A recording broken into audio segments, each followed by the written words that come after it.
committee will please come to order. A quorum is present. Without objection, the chair is authorized to declare a recess at any time. Pursuant to Committee Rule 5B and House Rule 11, Clause 2, the chair may postpone further proceedings today on the question of approving any measure or matter, adopting an amendment on which a recorded vote or the yeas and nays are ordered. The committee will continue to use electronic system for recorded votes on amendments and passage of the bills before the committee. Of course, should any technical issues arrive, which I do not anticipate, we will immediately transition to traditional roll call votes. Any procedural or motion-related votes during today's markup will be dispensed with by a traditional roll call vote. Now, before we begin, I'd like to let our departing ranking member, Jerry Conley, know that everyone here is praying for him. Our thoughts are with him and his family. It's been a pleasure to work with Jerry Conley. We don't always agree, but I will tell you, I think he is a tremendous legislator. I think he is sincere about governing. He is sincere about trying to identify waste, fraud, abuse, and mismanagement in the federal government, which is what this committee is all about. And I think that Ranking Member Conley is a role model for what a good member of Congress should be. He fights for what he believes in. He's honest, and he tries to do what he thinks is best. And we all on the Republican side of the aisle appreciate and respect Ranking Member Conley and wish him a speedy recovery. Mr. Chairman, over here. Yes. Would it be all right if I led us in a word of prayer, Jerry? Yes, please. I'll yield to Mr. Burchett for a word of prayer for Mr. Conley. Bow our heads, please. Dear Lord, we ask blessings on our dear brother Jerry, and we ask that your healing hand is upon him and his family, and we ask that you give wisdom to his physicians, and we just ask for his healing. And thank you, Lord, for bringing him into our lives. We don't agree on anything, but I love him like a brother, and I do, Lord. You know that. You know my heart, and I ask all these things in Jesus' name. Amen. Amen. All right. Thank you. Now I'll yield to Mr. Lynch for comments. Thank you, Mr. Chairman. Mr. Burchett, thank you for your prayers. I want to thank all the members, both sides of the aisle, for your kindness and remembrance and prayers on behalf of Jerry Conley. Jerry Conley is still involved here, though. He is whispering in my ear. He is, while I am in an interim position in his absence, he is very much engaged on the reconciliation process and thereafter. His presence is still here, and I think he would have fully endorsed the part of Mr. Burchett's prayer that called upon God to give wisdom to Republicans. Ironically, we are here today on a hearing on federal employees. Mr. Conley has more federal employees in his district than any other member of Congress. So I know it pains him greatly not to be part of this process. But I hope that his presence and his love and his long-time advocacy on behalf of federal employees has an impact on this hearing and on the votes that we will take during the course of this day. Jerry Conley was not only an advocate for federal employees, he was someone who nurtured federal employees. You can see that in his own staff. He has many staff members that the committee staff included that came from various parts of government that Jerry had worked with over 20 years. Jerry, as the chairman said, Jerry was legitimate and is a legitimate legislator in every aspect of that word. I've been working with Jerry Conley for almost 25 years. Codels to Iraq, and countless Codels to Iraq, Afghanistan. We've done investigations on the Army Hospital, Walter Reed Hospital, back in the day when we were fearful that they were not providing adequate care to our wounded military and veterans. He has been a real example, hopefully, to both sides of the aisle. And I just ask that his presence and his priorities and his spirit, imbue all of us during this process. And again, I want to thank you, Mr. Chairman, and especially Mr. Burchett, for his kind prayers on my friend's behalf. Thank you. I yield back. Gentleman yields back. Our next item for consideration is the Oversight Committee's fiscal year 2025 Budget Reconciliation Committee print, providing for reconciliation pursuant to House Continuing Resolution 14. The clerk will please designate the committee print. Oversight Committee Fiscal Year 2025 Budget Reconciliation Committee print, providing for reconciliation pursuant to House Concurrent Resolution 14. Without objection, the committee print shall be considered as read and open for amendment at any point. Without objection, so ordered. The chair recognizes himself to offer an amendment in the nature of a substitute. The clerk will please designate the amendment. An amendment in the nature of a substitute to the committee print offered by Mr. Comer of Kentucky. Without objection, the amendment is considered as read, and the substitute will be considered as original text for the purposes of further amendment. I now recognize myself for 5 minutes for a statement on the committee print and the amendment. Today, this committee has a generational opportunity to fulfill its part of the House-mandated charge to enact reforms to benefit the American people. This work is part of a larger effort led by President Trump to fundamentally change how the federal government operates. Last November, Democrats offered to provide, quote, more of the same, but the American people rejected that and elected President Trump to a historic second term.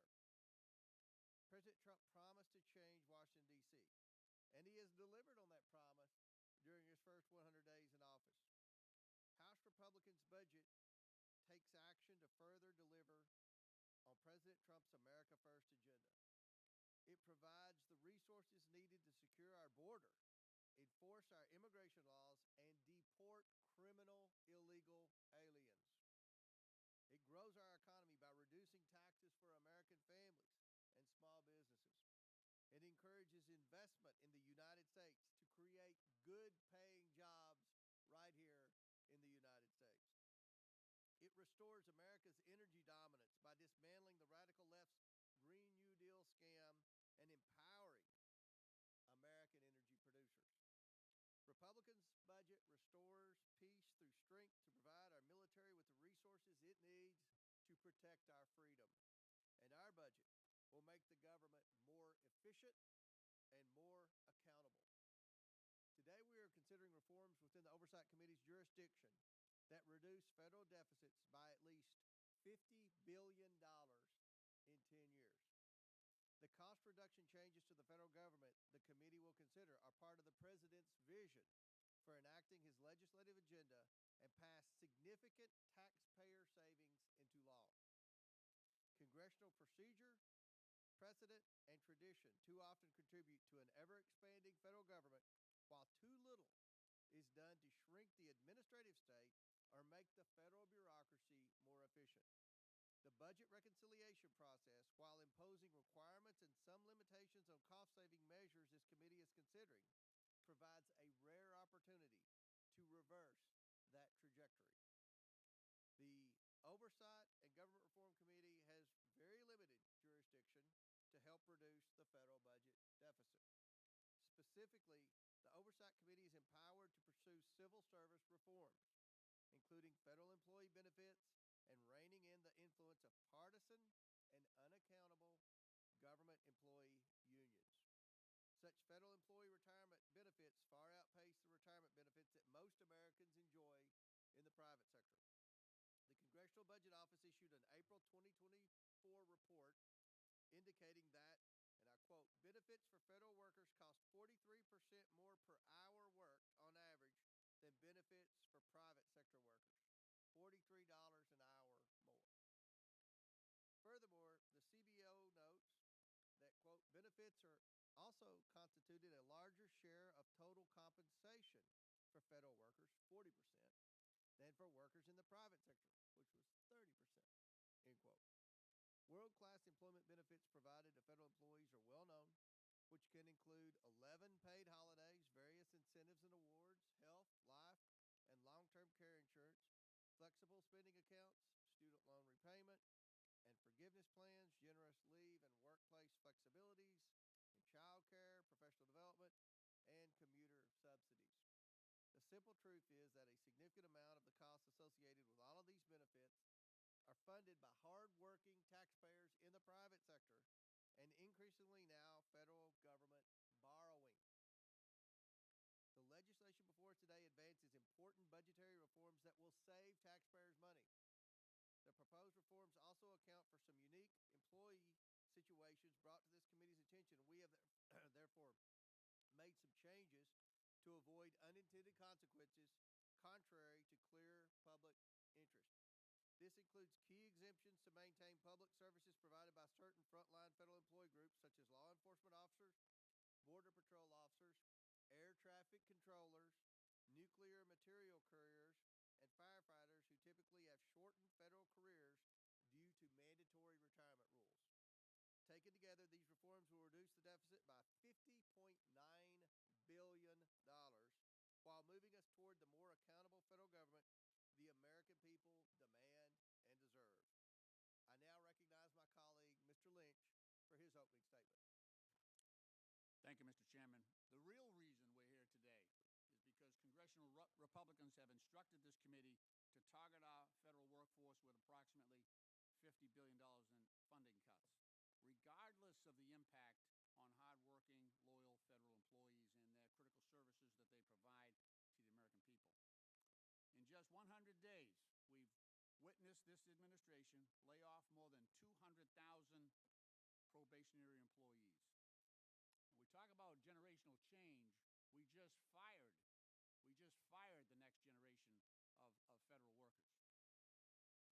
Leading public health experts, veterans, and other critical positions. We've coerced, well, the Trump administration has coerced 75,000 civil servants to resign. They replaced 50,000 nonpartisan civil servants with political appointees and illegally terminate nonpartisan independent oversight by federal watchdogs, our inspectors general. This partisan bill threatens to further undermine the federal workforce by reducing the take-home pay, the benefits, and workforce protections of 2.4 million federal employees, most of whom are middle-class Americans, and a third of whom are military veterans. Americans did not vote for Donald Trump to do that. They did not vote to have Donald Trump cut 80,000 employees at the VA who are taking care of our veterans. This is more of the same, an unprecedented assault on a political purge of the civil service. If this legislation becomes law, almost every federal employee hired in 2013 or earlier under the Federal Employee Retirement System, or FERS, would see a nearly 4% pay cut by forcing them to contribute more to retirement.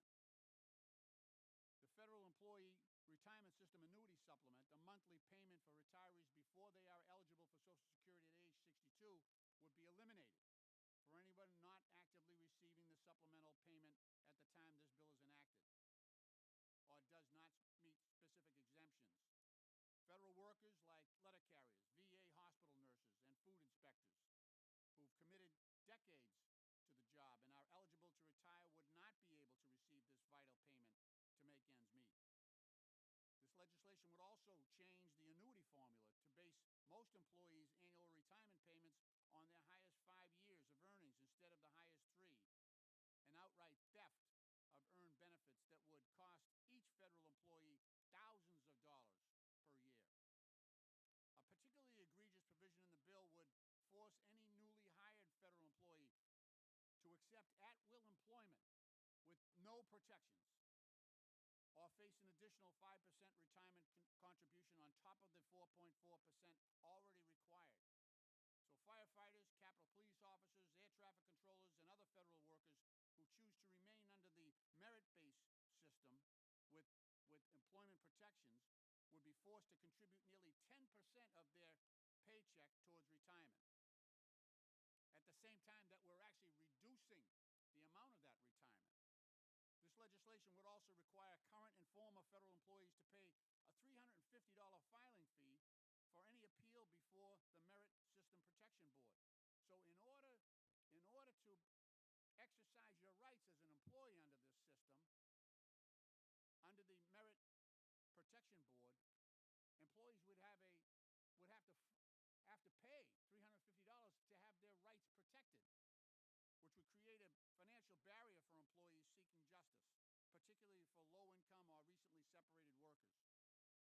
Despite the claims of this administration, federal workers are not leeches on the system, but they are hardworking, dedicated public servants who are paid about 25% less than their private sector counterparts.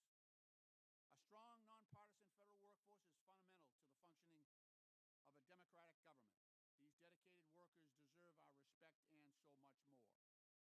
Like most Americans, federal workers face increased costs for groceries and housing. And economic uncertainty because of President Trump's reckless tax and tariff agenda is undermining their economic position. The Trump tariffs are estimated to cost American households close to $5,000 per year. That would be the largest tax increase since 1968, and that is coming. That is coming. Republicans are also advocating for a tax regime that will actually increase the federal deficit by more than $4 trillion. You talk about borrowing? In order to fund the Republican tax cut, they're borrowing. They're borrowing $4 trillion to give a tax cut to some of the richest Americans. There's no fiscal responsibility in that. Worst of all, they're seeking to offset these costs by gutting $800 billion from Medicaid programs. My Democratic colleagues and I do not support that, nor do the American people. Oversight Democrats stand with struggling families. We oppose corruption and abuse of power, and we are committed to solving our nation's crises without sacrificing the well-being of our country's civil servants. In closing, I urge all of my colleagues to reject this legislation and instead work towards a budget that respects American workers and the vital services that they provide. Mr. Chairman, I yield back. Gentleman yields back. Mr. Chairman, Chair recognizes Ms. Norton.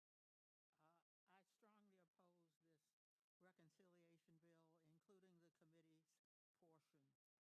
Republicans are taking away Medicaid, food assistance, pay, benefits, and protections for federal employees and other critical federal funding, and programs to pay for tax cuts for the wealthy and corporations.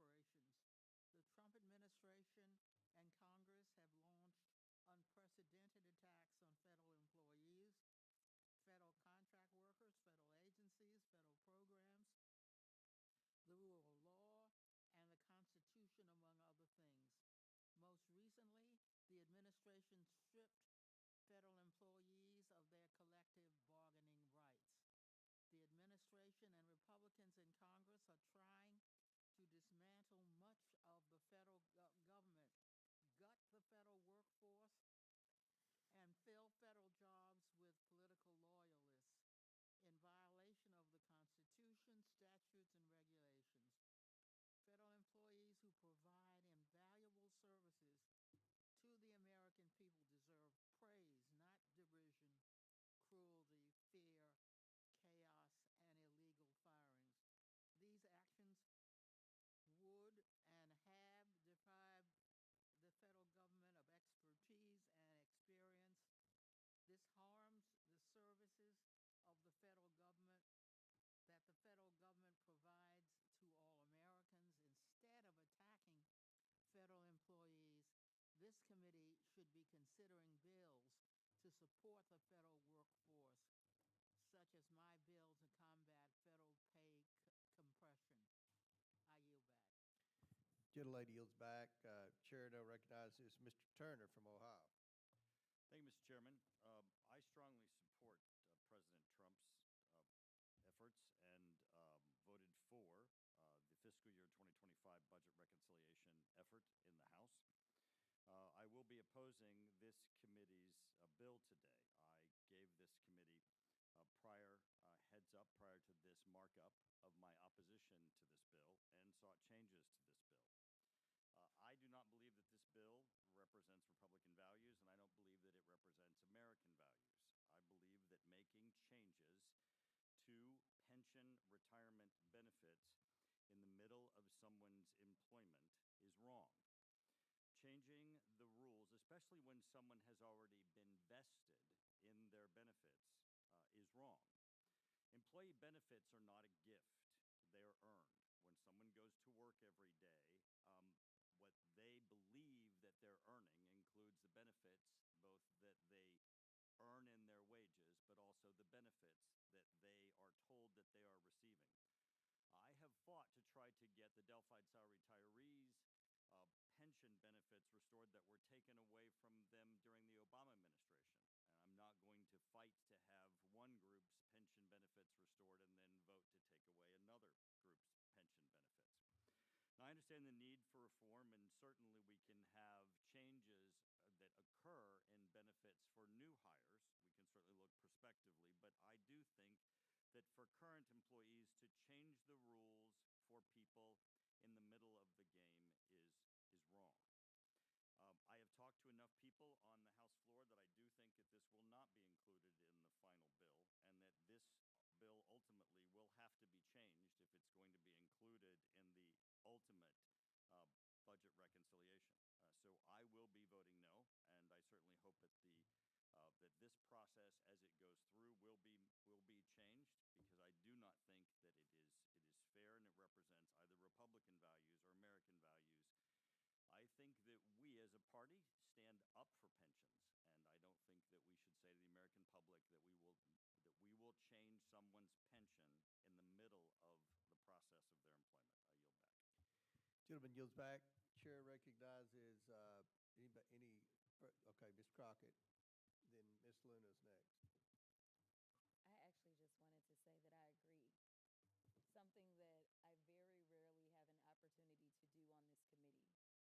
And I actually want to applaud the Congressman Turner, for laying this out in a very plain way that is not about partisanship, that is simply about right versus wrong. And I think as we go through reconciliation as a whole, we should be looking at what is right, and it should not be about what somebody told us we had to do. It should be about listening to our constituents and doing what is fair and just. I think that that is who we are supposed to be in the House. We are supposed to look after the people that elected us and just do right by Americans. So honestly, because I very rarely get an opportunity to agree with someone from across the aisle in this committee, I just wanted to say that I absolutely agree. And it's not just agreeing, I agree for the same reasons. A lot of times when you see no votes on the floor, sometimes it's for completely different reasons. But this is about fairness and about doing what's right for people. And I think that we all on this committee should take a step back. And as we go through this budget process, we should absolutely think about what is right to do for the people. So thank you so much, Congressman Turner, for eloquently laying this out, and I will yield. The gentlelady yield to Mr. Garcia? Yes, I will. Okay. Thank you. Thank you. And Mr. Chairman, I just wanted to make some opening comments as well. Thank you. Mr. Chairman, thank you. I also just want to start today, and I want to thank both our ranking member, our interim ranking member, and our chairman for the remarks on our ranking member, Jerry Connolly. I also just want to add and send love and appreciation to ranking member Connolly. He's a mentor, I think, to all on this committee, and I know we all wish him a strong recovery and are sending his family a lot of love. Ranking member Connolly, of course, cares about how government works and has been one of the most effective lawmakers in supporting our federal workers here in Congress, and I just want to wish him and his family the absolute best. Now, I also want to start out today by laying out what's happening here today. It's clear that the majority on this committee, most of them, are part of a massive effort to rig the economy against the American people. And I want to spell this out as clearly as we can. Here's the actual deal the majority is offering. $7 trillion in deficit-based finance tax cuts for the wealthiest in this country, huge giveaways to Elon Musk and his friends, and in exchange, of course, working people will get hit with $880 billion in cuts that will decimate Medicaid. 80 million Americans could lose their health care, low-income people, the disabled, long-term care for the elderly, substance abuse treatment are all on the chopping block. We also know that Medicaid covers 41% of all births in this country. Millions of women would lose coverage. And that's not a deal anyone should support. We should be a country where we take care of each other. Now, my Democratic colleagues and I actually believe in making billionaires and big corporations pay their fair share. We believe in making sure that hardworking people get health care and food and an affordable place to live, even if it means standing up to the powerful. But let's be clear, the ripoff isn't the only thing that this bill does. Here in the Oversight Committee, House Republicans are trying to continue Elon's war on our hardworking federal workers. They want to slash pay, they want to slash benefits, all for hardworking public servants. Before coming to Congress, I was mayor of my city for 8 years. We had over 6,000 employees. They were hardworking. They took care of their families. And I can tell you from experience, you can't build an effective organization without respecting your employees and providing them opportunities to grow. You can't also keep talent if you don't pay people what they're worth. This committee needs to stop supporting the DOGE agenda and the Trump agenda. We need to say no to Elon Musk and Trump's attempts to sabotage the programs and agencies that people rely on. This committee should be investigating powerful people, not enabling them. We should take on and stop the Trump agenda, not further it. We should be investigating the impact of tariffs. We should hold hearings on reducing the cost of living and issues that matter to all Americans. And we should stand up for the rule of law. We should be investigating the people who are profiting off our government, jeopardizing our national security, and harming our country. And we need to stand up for working people, inside or outside our government. We should defeat this bill and create a government that actually helps people. Thank you, and with that, I yield back. Gentleman yields back. I now recognize to speak on the ANS, Ms. Luna from Florida. Thank you, Chairman. First of all, I'm extremely proud to have this reconciliation package being marked up today, and I'd like to say that the language placed in Section 90004 of this package specifically is a provision that I contributed to in the reconciliation package, and it's not about ideology. It's about the budgetary responsibility of protecting American taxpayers from spiraling entitlement costs tied to the federal workforce. So first and foremost, for those of you who have maybe ever served, there was a point in time when the military had the option of, and new incoming troops had the option of actually adopting the new retirement program. So instead of just being 20 years automatic retirement, it shifted to something like a 401k. What this provision specifically allows is for new hires to either opt into a traditional first protections, where they have the option of increasing their personal contribution by 5%, or if they choose not to, having access to more cost-efficient personal track. That's important because a lot of people are saying that this is somehow going to impact the current retirement system, and that's simply not the case. This structure is going to incentivize and create actuary beneficial dynamic changes for the Treasury, allowing the CBO to reduce the deficit by over $4.5 billion over the next decade. So I understand everyone here is representing their districts, their constituents, and what I can tell you is, first and foremost, it's really important that the facts and the evidence is out there. We are not trying to attack people's retirements. In fact, we're doing quite the opposite. And if you have a runaway train of debt, ultimately understand that that can impact everything from Social Security to these retirement packages. So we have to be fiscally responsible. Thank you, Chairman. And I will also say this. Unfortunately, right now, because of the amount of, I think, partisanship in regard to this topic, I think a lot of people are genuinely scared about DOGE. And the fact is that DOGE is actually doing right by all of the American people by ensuring that future programs, future generations are not left on the fiscal hook of debt, but also to have the opportunity and access to the American dream. So I understand what everyone's here is trying to do in regards to their constituencies, but it's very important that we have those facts out there. So thank you, Chairman. I yield this time, and I urge all of my colleagues not just to support this amendment, but also to support this reconciliation package. Thank you. And does any other member wish to speak on the A&S, Ms. Randall. Thank you, Mr. Chair.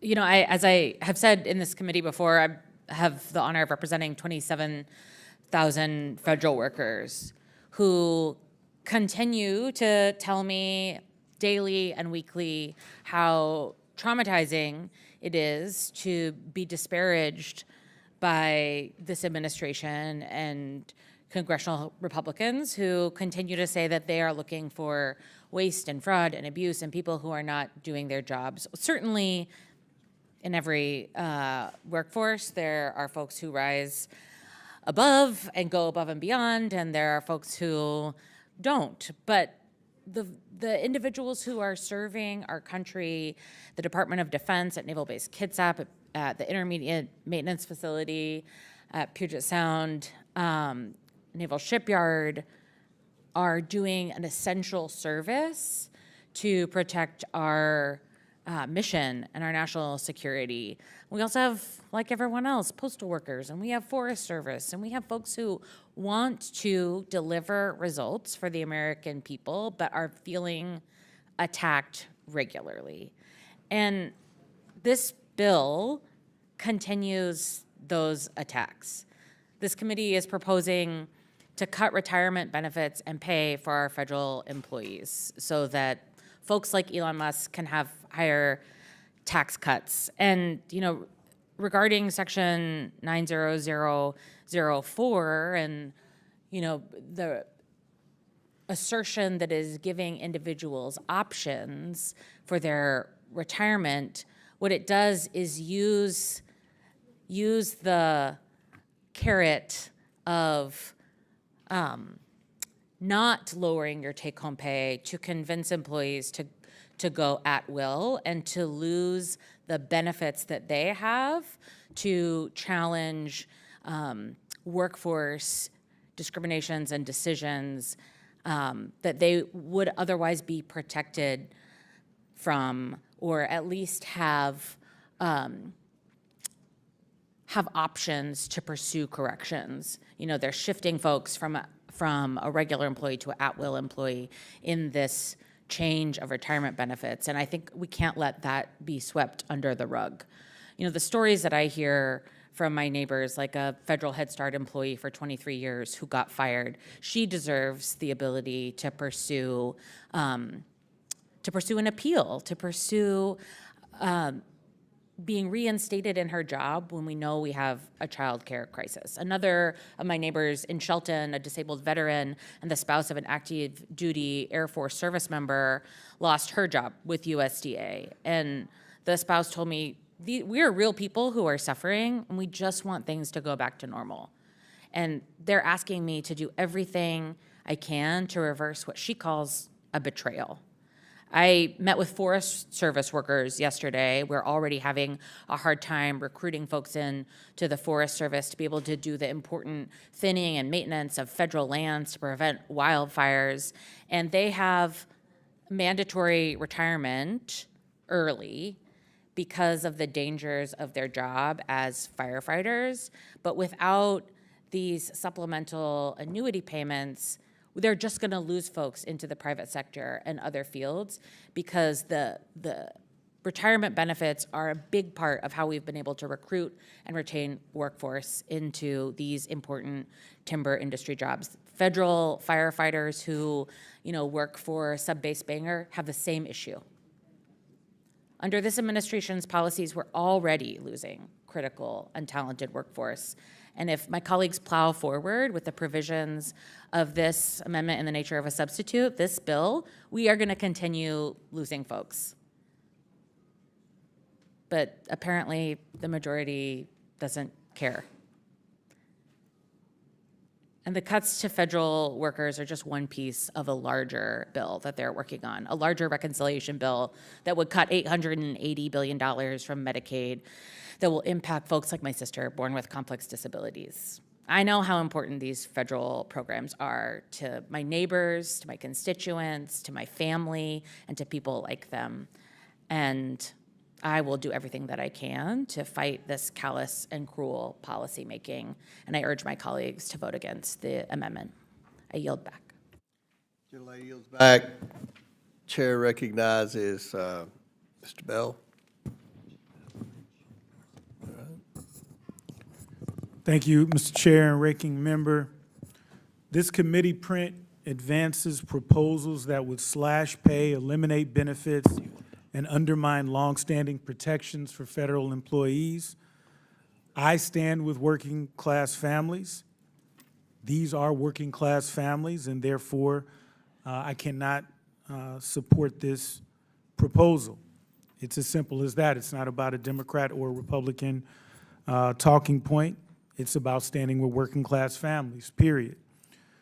This administration is systematically gutting the federal workforce and replacing dedicated civil servants with unqualified DOGE representatives. Their abrupt and legally questionable appointments are undermining the great work that these employees do every single day. And I think that as a rule of thumb, again, regardless of what letter is in front of your name, we stand with working class families. We stand with supporting and upholding the values that make this country what it is, supporting our most vulnerable. And I think that's what this committee needs to keep in mind. I yield back. Gentleman yields back. Does any other member seek recognition on the amendment, the nature of substitute? Ms. Stansbury. All right. Well, good morning, everyone. Thank you, Mr. Chairman. I think these markups are complicated and sometimes difficult to explain and understand because they get into technical details. So I want to try to break it down a little bit and actually with our current acting ranking member, maybe get a little bit into the details. So let me zoom way out here to talk about the entire enterprise that the GOP is engaged in right now and to lay down some facts. So first of all, what's important to understand is that over the last couple of months, the president has transmitted to the Hill a list of asks. And they really focus on making permanent tax breaks that were originally put into place in 2017 that are about to sunset. So these tax breaks are for billionaires, millionaires, mega corporations, and it's going to cost $7 trillion. And to pay for it, they want to try to offset some of those costs because our friends across the aisle are trying to claim that they're being fiscally responsible. But let's be clear, the math doesn't math because the offsets that they're seeking only add up to about $1.5 to $2 trillion. So if you do the math, 7 minus 2 equals 5, which is why this bill, the big bill that we're talking about, does not actually reduce the debt or the deficit. It actually will blow a hole through it by increasing debt spending by $5 trillion. And when you add it all up over 30 years, we're talking over $30 trillion in new spending for the United States government. So first of all, don't buy the baloney that this is somehow going to balance the debt. This is going to blow a giant hole in the debt. Now, let's talk about what is happening in this committee. So they passed the instructions out of the Senate, came back to the House. Very confusing. The Senate and the House Republicans couldn't agree on which package to go with, so they passed it all. So here we are now. Those instructions have gone down to each committee, and each committee now has to break it down in its own jurisdiction. So this committee can only work on things that are in its jurisdiction. We're in the Oversight Committee. Our jurisdiction is overseeing the federal government. And so this committee has been instructed through those resolution instructions to cut funding to supposedly offset cuts. So where are they trying to find those cuts? They're trying to find those cuts on our federal workers' backs. Now, let's be clear. Over the last 100 days, Donald Trump has fired over 200,000 probationary employees. Over 75,000 people have been forced to retire or leave the federal government. And now they're talking about taking away significant retirement benefits and turning the federal workforce over to an at-will workforce. What that means is that they want to strip away the protections for our federal workers so they can be fired at will at any moment. Okay, so that is actually what is inside this reconciliation piece that's in front of the committee today. And if you do not, as a federal employee, elect to be at will, if this passes, if this piece of legislation passes, you're gonna have your retirement taxed, essentially, an additional 5%. So that means your pay is gonna get cut unless you elect to be fireable. Is that correct, Mr. Lynch? That is essentially correct, yes, so absolutely. Basically what this package is doing is extortion. This is called extortion. This is in the vein of trying to say that they're gonna balance the budget, which they're not, because it's still gonna cost the American people $5 trillion to pass this overall tax package for billionaires. And by the way, these trillionaires are gonna get an additional, let's say, $300,000 a year off of their taxes, while the rest of us are gonna actually see prices go up with tariffs, the cost of living expenses, all of these issues. They're going to use this piece of the reconciliation package to further punish the 2.4 federal employees who provide your Social Security, who help with your VA benefits, who make sure that your Medicaid is taken care of. This is all about cutting federal workers, punishing federal workers, making life harder for Americans, and destroying the federal workforce. And I strongly oppose in every single way, every piece of what's in this piece of the reconciliation package. And I yield back. Gentleman yields back. Any further discussion on the A&S? Gentlelady yields back. Any further discussion? Seeing none? Mr. Chairman. Yes. Request unanimous consent. I have here a letter from the National Association of Retired Federal Employees in opposition to this bill. Without objection, so ordered. Now, I have an amendment. yeah, we're going to start with the amendments. So Chair recognizes Mr. Lynch. Okay. Thank you, Mr. Chairman. I have an amendment at the desk. Yeah, the clerk will distribute the amendment to all members. The clerk will designate the amendment. An amendment to the amendment in the nature of a substitute to fiscal year 2025 Budget Reconciliation Committee print providing for reconciliation pursuant to House Concurrent Resolution 14 is offered by Mr. Lynch of Massachusetts. Without objection, the amendment is considered as read. I reserve a point of order. The gentleman is recognized for 5 minutes to explain his amendment. Thank you, Mr. Chairman. First of all, I want to thank Mr. Turner for defending federal workers and his own employees as they would be affected adversely by this legislation. Every member, their employees will also be affected in a similar way. Every federal employee in their districts will be affected, will be harmed by this bill. In the interest of the federal workforce that remains free of partisan influence and political cronyism, my amendment would strike the section of the bill that seeks to force new federal workers to surrender their due process rights and their employee protections and accept a new job classification as, quote, at will employees, subject to termination for any reason. Now, as a former union president and as a labor attorney and an employment attorney, I just want to make sure people understand what at will means. An at will employee can be fired for any reason or for no reason. So here's the president. He's trying to force everybody. Now, obviously, he would like to have partisans on his side brought into government. The sad fact is that all those people can be fired for no reason, for any reason.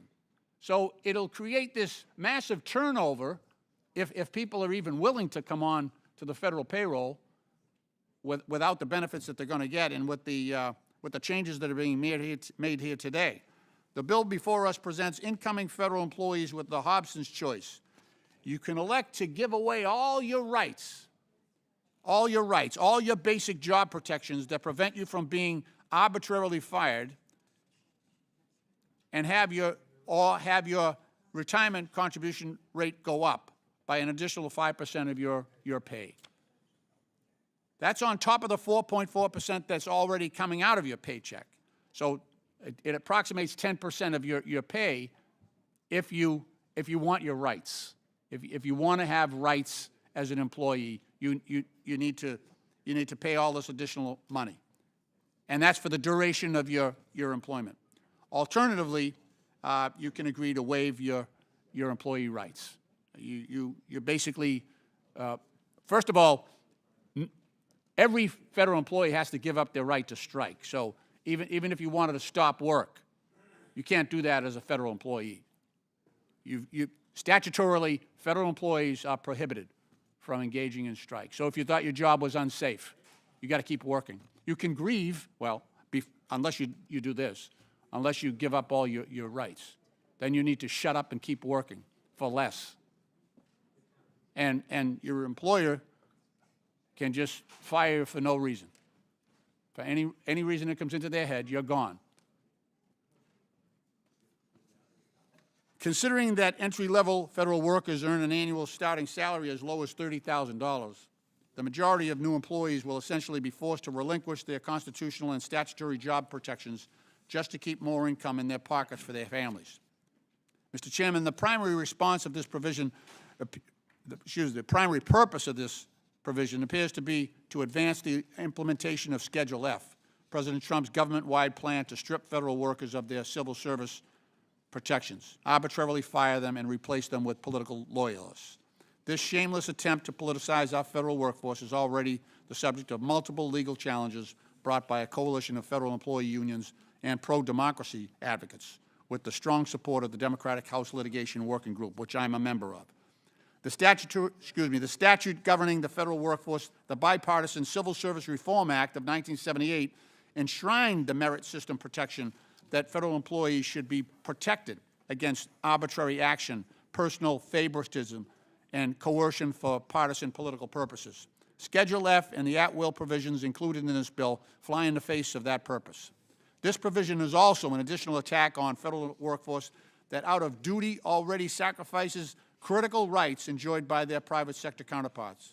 Every new federal employee swears an oath to serve the American people and carry out their public service now, knowing that they are expressly prohibited by statute from participating in any strike or work stoppages or asserting the right to strike, and even belonging to a union that asserts the right to strike against the federal government.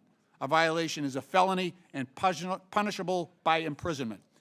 In closing, Mr. Chairman, I urge my colleagues on both sides of the aisle to support my amendment to strike this egregious provision from the bill and preserve the dignity and the independence and respect that we all should have for our federal employees.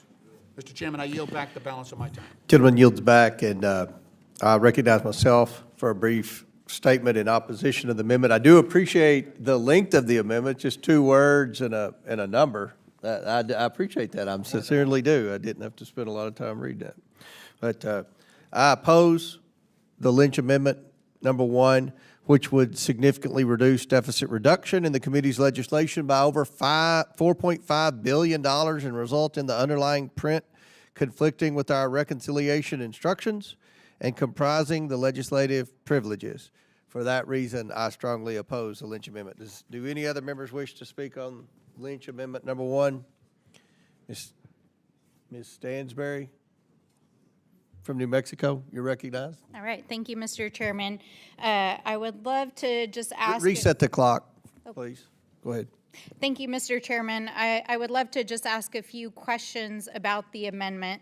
So, again, zooming out a little bit, there's a lot to not like about this portion of the reconciliation package. As we said, I think it's an all-out attack on the federal workforce, and it kind of cuts at the heart of some of the major reasons why people stay in federal service, because it is not only them serving and doing their duty for the American people, but also you are making sure that you have a good retirement, you're taking care of your family.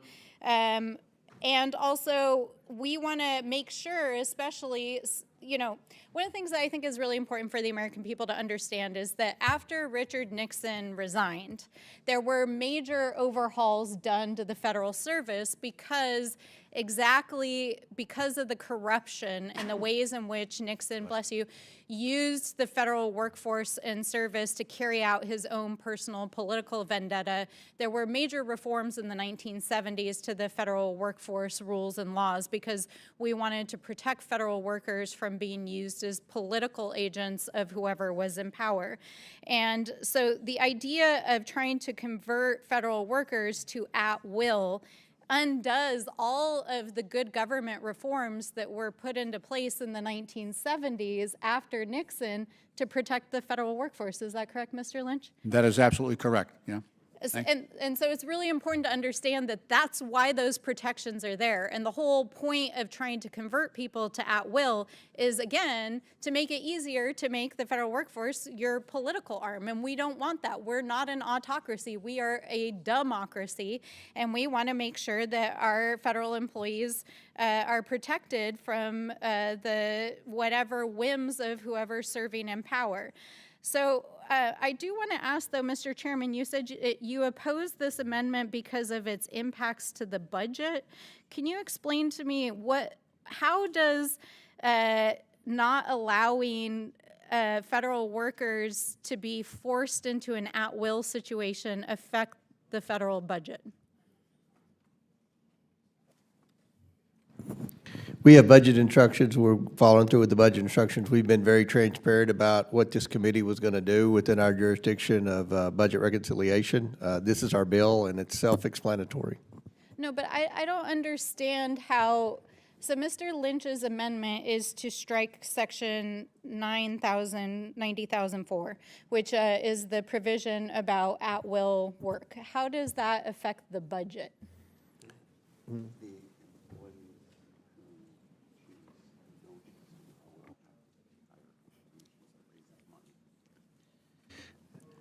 The employees who choose to not be at will have to pay higher contribution rates.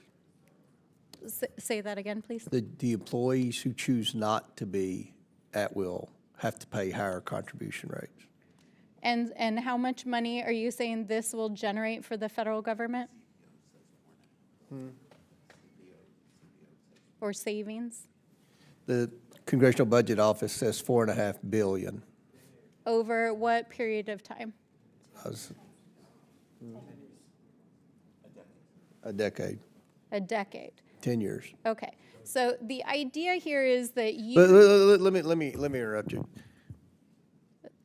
We're trying to No, Mr. Chairman. I make understand savings that. here, and you all you do is criticize. The gentlelady's No, time. You act this like is there's actually- no. The gentlelady's You time. act like I'm there's no asking you a fiscal question. crisis Mr. here. Chairman, it's the gentlelady's time. I'm just asking the question about the monetary offset of at-will employees. So the idea is here that you're going to generate a few $1 billion over A few $1 billion. 10 Mr. years. Chairman, $1 is it million or here, billion? $2 billion Is it there. million or Over billion? 10 years by taking away federal benefits and making the federal workforce fireable, undoing all of the good government reforms after Richard Nixon's corruption.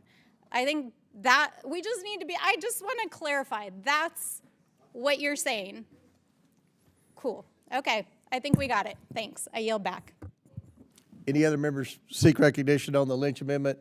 Mr. Bell and Ms. Crockett. Mr. Bell? Thank you, Mr. Chair. The problem with this bill is that it doesn't offer federal employees a real choice. It forces them into a lose-lose situation, which weakens the very protections that ensure fairness and due process.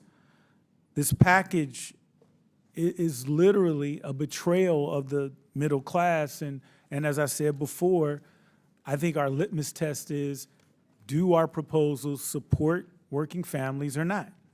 In Missouri alone, these proposals threaten the rights, health care, and financial security of thousands of federal workers. And let's be clear, in my district, Missouri's 1st District, over 186,000 people rely on Medicaid. And under Republican budget plans, their health care is at risk.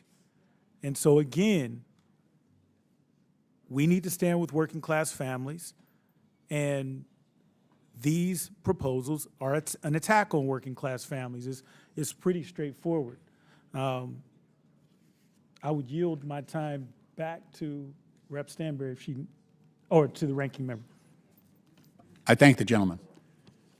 Again, the gentleman is on point with the, first of all, the impact of this on federal employees and the costs that this will incur in terms of performance at the federal level. Right now, we are in competition with the private sector. But through loyalty, through patriotism, in the case of the VA, you know, about a third of our workers at the VA are veterans themselves. When I go through the Brockton VA in my district, which I do often, I ask them, you know, were you in the military? More often than not, the answer is yes, and then they proudly tell me what branch of the service they were in and when they served, and they also express the spirit, the esprit de corps, the patriotism, and the obligation that they feel towards wounded veterans. All of that is wrapped up in being a federal employee at the VA, and some of the other departments and agencies where federal employees work each and every day. So what we're doing is so the President has proposed that we're going to go back to, I think it's 1979 in terms of the number of people working at the VA. So he wants to cut 80,000 people from the VA. Now, because of the high number of veterans we have at the VA, out of that 80,000 people he wants to cut, that's what his budget resolution anticipates, 27,000 of the people that he's firing at the VA are veterans themselves. So all of this bill here today is just in furtherance of that same mission. And again, I appreciate the gentleman from Ohio, Mr. Turner, standing up for his workers at the VA. I just hope every member here is willing to do that. I understand the goal of savings and of balancing the budget, but this is not the way you do it.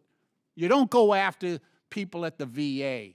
You know, we had the Inspector General for the VA do a whole survey of every single, so there are like 86 major medical centers, the VA medical centers across the country. And we asked him, give us a report card on how we're doing with our veterans. He came back and he said two things. He said, number one, 80% of the hospitals that I've visited need a medical director. You need to hire a medical director. He said, 86% of the hospitals that I visited, you need more nurses. They are the backbone of our healthcare system. So what did Mr. Trump do? First day in office, announced 2,400 cuts, 2,400 people laid off at the VA, and 80,000 more to come. So our veterans are waiting longer for appointments. There are fewer people caring for them, and this bill is in furtherance of that same mission. So we used to agree on stuff on veterans. We don't anymore, and I miss the support that we used to have, bipartisanship for our veterans. And Mr. Chairman, I yield back. Gentleman yields back. Any other members seek recognition on Lynch Amendment Number 1? Ms. Crockett from Texas. Thank you so much, Mr. Chair. You know, walking in today, I didn't really know how I felt or what I would do, because as people ask me about how I can get so passionate in this committee about certain topics, I recently had an opportunity to talk to a group of people in Las Vegas, actually last weekend, and there was a woman who was almost in tears as she told me about the number of family members that have been fired from the federal government. And she said, Rep. Crockett, you give us so much hope, and I don't understand how people are so callous towards federal workers. And I explained to her, I can't really understand the callousness either, but I can tell you that my passion lies in the fact that my mother has given almost 40 years to the federal government. In March, it would be 40 years that my mom has worked for Department of Defense. She's worked for Navy. She's worked at Walter Reed. She's worked for the IRS. She has worked for AFRICOM. She has worked for the post office. And doing that hard, honest work, as we consistently attack federal workers, we call them lazy, we call them dumb, we try to pretend as if they are not taking care of the very people that elected us.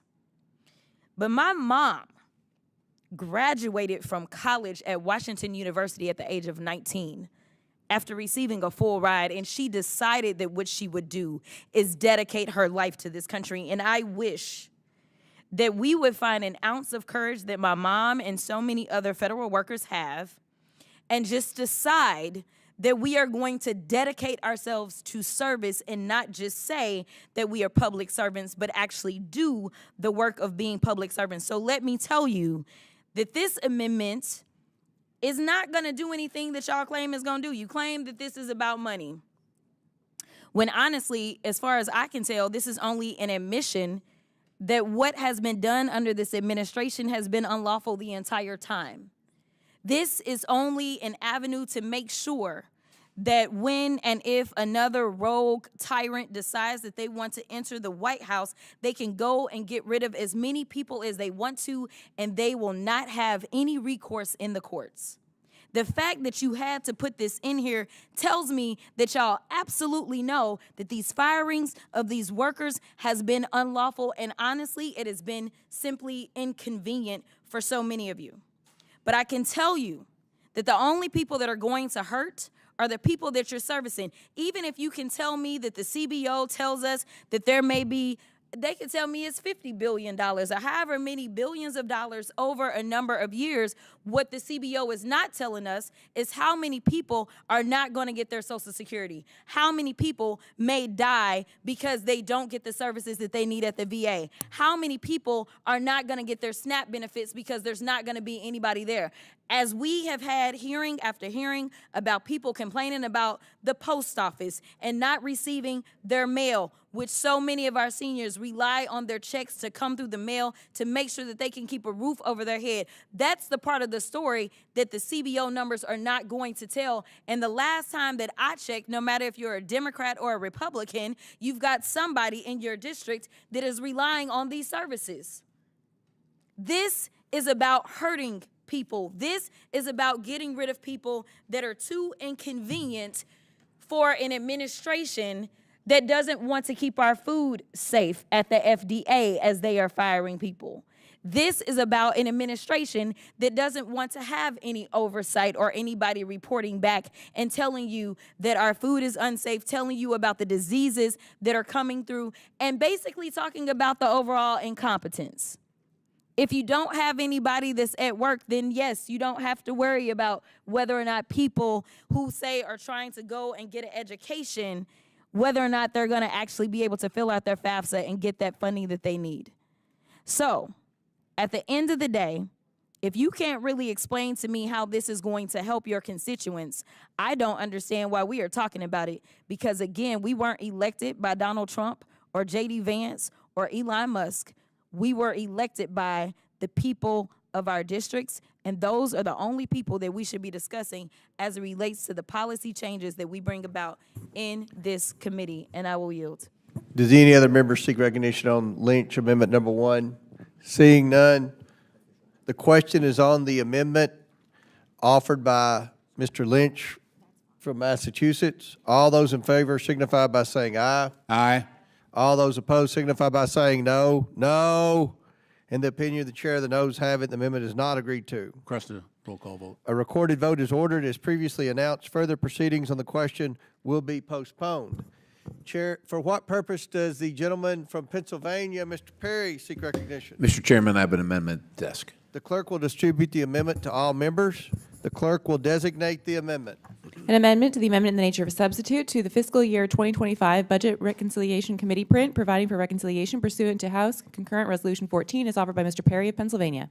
Without objection, the amendment is considered as read. I reserve a point of order. The gentleman is recognized for 5 minutes to explain the Perry amendment. Thank you, Mr. Chairman. 3 weeks ago, this was passed in this very committee, so I'm bringing it back around so we can consider it in the proposal before us. This amendment requires federal employee unions to reimburse federal agencies for their use of agency or taxpayer resources and official time spent each quarter. Federal agencies will assess public sector unions a fee to utilize their resources such as office space, parking space, equipment, expenses incurred while on union time and any official union time used by labor representatives affiliated with these organizations. American taxpayers would be absolutely shocked to learn that federal employees are paid for work hours while supporting public sector unions rather than the agency operations, missions, and programs they were actually hired to support in the first place. They're not doing the work that they were hired to do. They're doing work in furtherance of their own personal and organizational goals. And that's fine. It's just the question is who should be paying for that. According to OPM, official time logged by federal employees can be used for lobbying Congress, alongside allowing certain employees to spend 100% of their time handling union representation functions while still being paid by federal agencies to do federal agency work. In 2019, before President Biden halted OPM tracking reporting of official time, it was reported that employees across the federal government were paid $135 million to do 2.6 million hours of union work while on the clock at their other government jobs that they were actually hired to do. Forcing the American taxpayer to foot the bill for federal union organizing is outrageous and absurd. It's quite simple. If federal employees and resources are going to be used for union tasks, the union should have to pay for that, not the taxpayers. American taxpayers are paying government employees to do a job, not the bidding and strategizing of their organized bargaining unit. According to CBO, this amendment would generate $130 million in revenue over 10 years. I'm simply asking the members of this committee to vote at least exactly like they did 3 weeks ago. And of course, my friends on the other side of the aisle, if they've finally seen the light and realize that they've come here to support their constituents and taxpayers as opposed to the special interests in Washington, they can vote with us too. With that, Mr. Chairman, I yield back the balance of my time and encourage a positive or affirmative vote. Gentleman yields back. Chair recognizes Ranking Member Lynch. Thank you, Mr. Chairman. Mr. Perry's statement, his amendment rather, would require agencies to assess fees to public sector labor organizations for use of agency resources, including office space, parking spaces, equipment, and other expenses while performing non-agency business. This amendment would also require agencies to charge public sector labor organizations fees for any time an agency employee who is a labor representative spends performing union business while on the job. This section is substantially similar to Representative Perry's Protecting Taxpayers' Wallet Act, which the committee considered in late March, and which I believe every single Democratic member opposed. This also complements President Trump's March 27th executive order that even Republicans have admitted is too extreme, which ends collective bargaining across 18 federal agencies with national security missions, including the State Department and Department of Veterans Affairs, and even the Department of the Treasury and Department of Health and Human Services. This amendment is an attack on official time, which is critical for the efficient management of the federal workforce and a high priority for unions that represent federal employees. Official time reduces employee turnover, it improves customer service, it prevents costly litigation and grievances, and leads to quicker and more efficient implementation of agency initiatives. I just want to give one example. So let's use the post office, United States Postal Service. So today we have 200,000 less postal employees than we did 20 years ago. And the reason that is the case is because the postal unions sat down with the Postmaster General and talked about automation. How do we make this process move faster with less people? How do we save the postal customer money? And yet, how do we do it without attrition, without a lot of layoffs, involuntary? So they worked out an agreement. They brought in high-speed sorting machines, all kinds of new technology into the Postal Service, and over 20 years, we've been able to reduce the number of postal employees by 200,000. That happened by sitting down and working things out on the job and in the workplace. That was done in a way that we reassigned people who used to sort that mail by hand. But it was sitting down and working it out, and that saved, the postal customer a huge amount of money. Think about it, 200,000 less people doing that job. And it's because we have the ability for the unions representing the employees collectively, representing their interests, making sure they get treated with respect, and that we didn't have mass layoffs when we went to technology. We brought in high-speed equipment and automation. We worked it out. I'm a former union president. Your mission as a union representative is to help the business, make it more efficient, make sure those jobs are protected, make sure the company is successful. And that's the job of the postal unions. I remember September 11th. Right after September 11th, a bunch of post offices, they had threats from anthrax. We had right here at the Brentwood Postal Facility here that serves Washington, D.C. We had some terrorists mailing anthrax to offices here on Capitol Hill. We shut down Longworth. I got elected on September 11th, so I remember this vividly.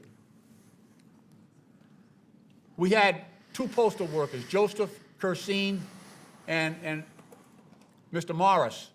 Both of them died.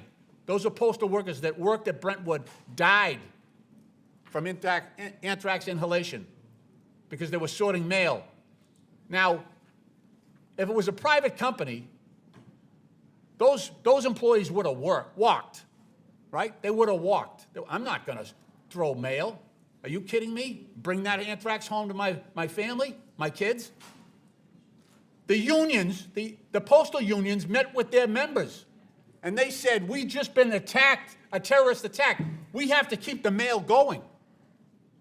So because they took that oath and they served this country, they kept working. I had two sisters with small kids at the time. They went to work. They went to work with their union support. And that's what we're punishing today. That type of loyalty to our country. That's what you are punishing today. We should not be doing that. Mr. Chairman, I yield back. Thank you for your courtesy. I'll recognize myself. I want to thank Mr. Perry for his amendment. He and I have been working together for this policy goal, and I look forward to pursuing this legislation through regular order. However, for the purposes of this committee's reconciliation efforts, I must unfortunately oppose this amendment from my good friend. Do any other members seek recognition? Miss Presley. I'm sorry, Miss Crockett. Miss Crockett. All right. Just briefly, I want to reiterate the words of my colleague, and it looks like this may go down since you're opposing it, so I will not belabor the point. I will say that as you do go forward, Mr. Perry, because I know that this is something that will most likely come back, I would ask, I know that in the second to last paragraph, there is this definition of union time, and it lays out the term union time means the time an employee of an agency who is a labor representative for a labor organization spends performing non-agency business while on duty.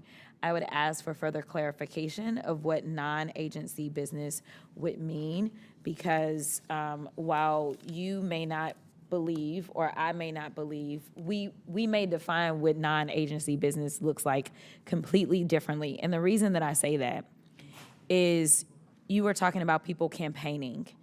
And the reality is that right now, you see those of us on our side of the aisle, we are not trying to do things like union busting. We are trying to make sure that those workers have those protections. And so as far as I'm concerned, campaigning or trying to elect someone who aligns with making sure that you have those protections so that someone like my constituent who passed away because he overheated after serving our country for 40 years as a postal worker, I then had the union come in and telling me about issues as it relates to work, for sure. But they absolutely felt comfortable coming and telling me and supporting my candidacy because they know that when I come to work, I am going to support them. And to be perfectly honest, any candidate that is trying to break up their ability to bargain for contracts, to break up their ability to actually do things such as make sure that they have worker protections, to make sure that they are not going to be at will, to make sure that they have the ability to unionize, I would say that that is actually absolutely on par with doing the business of that organization, because that is going to be a better way to make sure that people will actually want to work for the post office. I can tell you, I don't know anything about your district, but I can tell you that in my district, we have consistently had a problem with getting people who actually wanted to work for the post office. And frankly, when we're having conversations like this, and when the country, when the United States is leading the way in firings in the entire country, it is the federal government that has fired more people than anybody else. I frankly don't know who gonna come and sign up and wanna do this work, especially to do it at will, especially to do it in a way that says, even if you are going out and making sure that you are going to get somebody who is going to serve in a seat that is going to make sure that you can be protected, I'm going to say that that's non-agency business. As far as I'm concerned, that is agency business. So as you go forward, I have a feeling of what I believe your intent is, but I think that you're going to need to better define that, because you may run into this area of it's up to who is interpreting it. And when I interpret it, I absolutely believe anybody that is going to protect them as a union, that is absolutely agency business. With that, I will yield. Does any other member seek recognition on the Perry amendment? Yes, Mr. Chairman, if I might be recognized. Yes, Chair recognizes Mr. Infume. And I will be brief. I want to thank you, Mr. Chairman, for your opposition to this amendment. I would urge others to be in opposition. You know, in Baltimore, we've got a simple term for this. It's called union busting and union bashing. And we need to remember that all union contracts are negotiated documents. They're negotiated by the union and the government vis-a-vis the government agency. And so all the understandings that are a part of that really are legal. It's a binding document. And this has been taking place for years under Democratic and Republican administrations. So I would urge members of this committee to reject this amendment. Chair recognizes Mr. Higgins. Thank you, Mr. Chairman. I'm going to support my colleague's amendment. I don't know if it's going to clear reconciliation scrub or not, but knowing that my chairman does support the language, and yet in his role as chair has to oppose changes to the underlying bill so that we can move forward with the reconciliation process, I'm going to say I support Mr. Perry's intentions here, and I think it's important that it's on the record that conservative Republicans stand behind that legislative language. I'm going to support the amendment. I yield. Gentleman yields back. Any other discussion on the Perry amendment? Seeing none. The question is now on the amendment offered by the gentleman from Pennsylvania, Mr. Perry. All those in favor signify by saying aye. Aye. All those opposed signify by saying no. No. In the opinion of the chair, the noes have it. The amendment is not agreed to. Mr. Chairman, I request a recorded vote. A recorded vote is ordered as previously announced. Further proceedings on the question will be postponed. For what purpose does Mr. Infume? Oh, well, okay, before that, if it's okay, the ranking member has some unanimous consent request. Thank you, Mr. Chairman. I have a few unanimous consent requests on a letter from the AFL-CIO in opposition to this bill, a letter from the Leadership Conference on Civil and Human Rights in opposition to this bill, the Professional Managers Association in opposition to this bill, and the National Federation of Federal Employees in opposition to this bill. as well as the National Treasury Employees Union in opposition to this bill, the American Federation of Government Employees, AFL-CIO, in opposition to this bill, the Federal Managers Association in opposition to this bill, the National Postal Mail Handlers Union in opposition to this bill, the National Rural Letter Carriers Association in opposition to this bill, the International Association of Firefighters, Edzo Kelly, in opposition to this bill, the Federal and Technical Engineers, AFL-CIO, CLC, in opposition to this bill. Thank you. Without objection, so ordered. For what purpose does Mr. Infume seek recognition? Mr. Chairman, I have an amendment at the desk. Will the clerk distribute the amendment to all members? And now will the clerk designate the amendment? Amendment to the amendment in the nature of a substitute to fiscal year 2025 Budget Reconciliation Committee print, providing for reconciliation pursuant to House Concurrent Resolution 14, is offered by Mr. Infume of Maryland. Without objection, the amendment is considered as read. I reserve a point of order. The gentleman from Maryland, Mr. Infume, is recognized for 5 minutes to explain his amendment. Thank you, Mr. Chairman.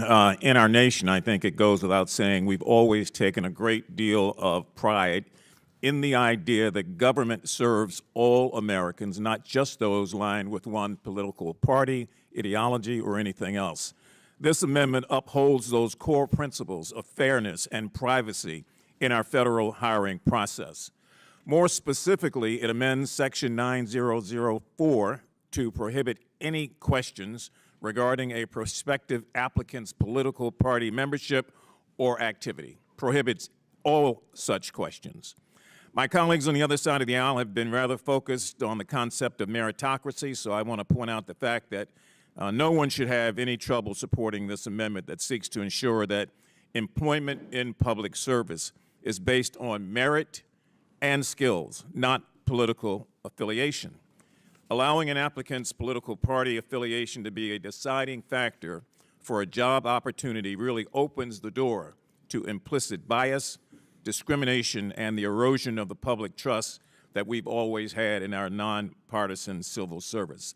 And frankly, I'm concerned that it's nothing short, quite frankly, of political coercion.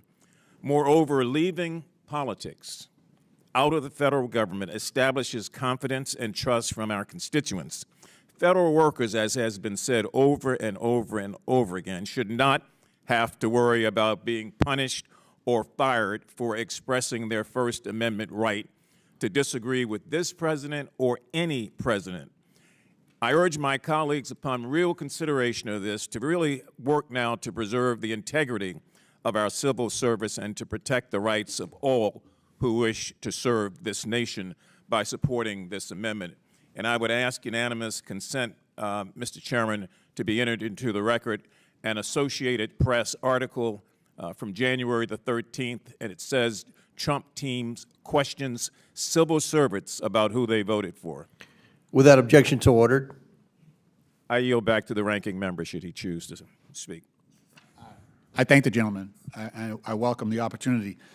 So, Mr. Infume, the gentleman from Maryland's amendment here goes right to the heart of the spoils system. So, early in this country's history, back in the 1800s, it was openly accepted that each incoming administration would fire all the people from the earlier administration. You know, Thomas Jefferson did it to John Adams' people, and that carried right through the 1800s until about 1880, and then there was a movement to get away from the spoils system, where, you know, whoever the incoming president was would wipe out all the federal employees and then bring in their own partisans. What drove that was in the 1880s, President Garfield was operating under the old spoils system, and one of his campaign workers, who had made a couple of small contributions and also handed out some leaflets for him, wanted to be appointed ambassador to France. And President Garfield wouldn't do it. So the gentleman shot him, killed him, because he had been rejected the job, and he felt because he had supported the president, he was owed that job.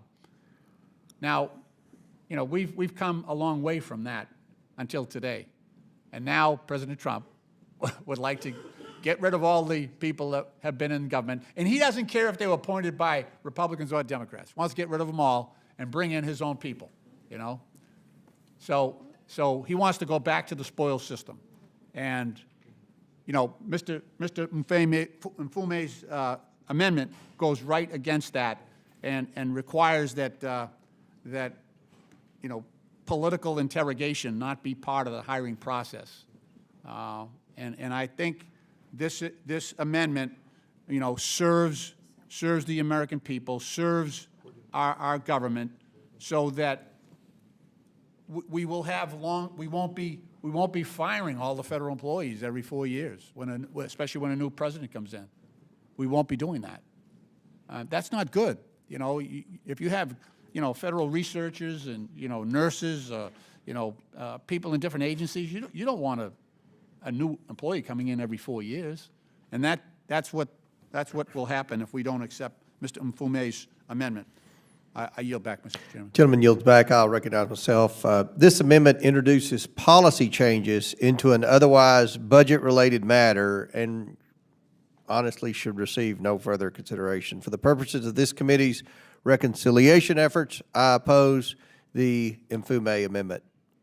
Do any other members seek recognition? Ms. Crockett?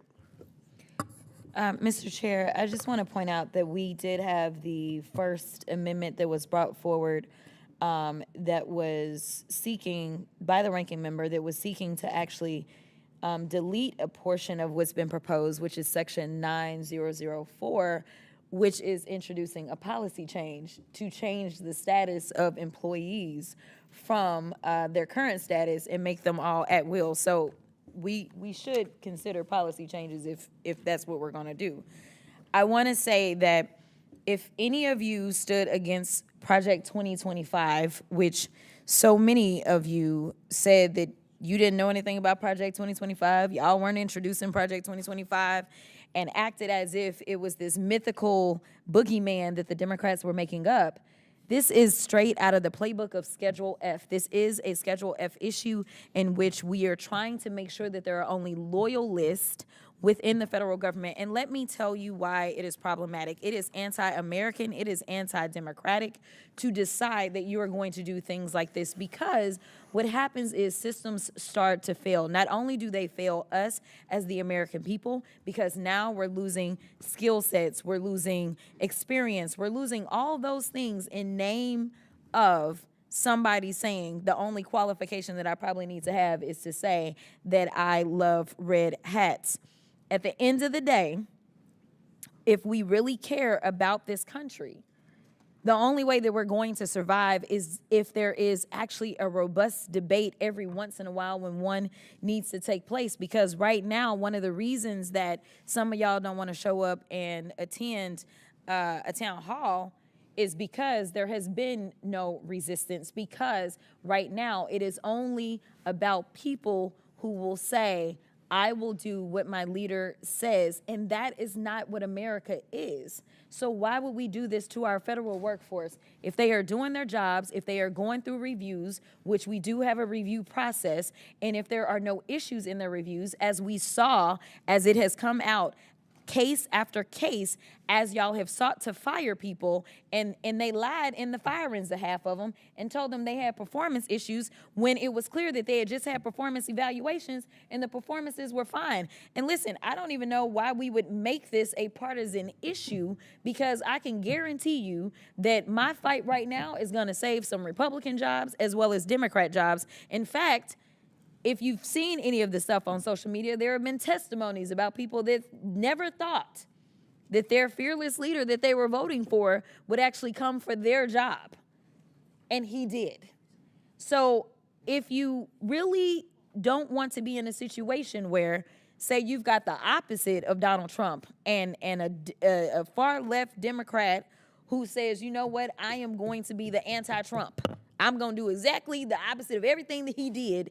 I'm going to hurt those that supported his candidacy the way that he did that to us. If you don't want to run the risk of that, then I would say that this is just a smart amendment.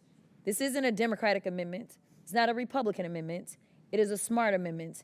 And I don't believe that if it's okay for that first section that we dealt with to be in this, which would be an absolute policy change, then I think that we can deal with this policy change as well, and I will yield. Any other members seek recognition? Mr. Superman. Thank you, Mr. Chair. I also want to speak in favor of this amendment. We're trying to keep politics out of certain parts of the federal workforce, and for the reasons people have said, this is important, but I also want to add, I represent many of the federal workers who are losing their jobs, and many of them feel like they're losing their jobs because their work or they themselves have been targeted for their political beliefs. But really, what's happening is we're deciding to choose loyalty over competence. And when you do that, you end up with really poor results, because in the end, in the theater of war, it doesn't matter who's fighting with you. It doesn't matter if you're a Democrat or Republican. They just want to do what's best for our country. When you're studying cancer research and trying to cure cancer, it doesn't matter if the cancer patient is a Democrat or Republican. What really matters is that we have the very best and brightest in our federal workforce. But instead, what's happening with these loyalty tests and with these questions about people's political leanings is we're ending up having a brain drain in our federal government.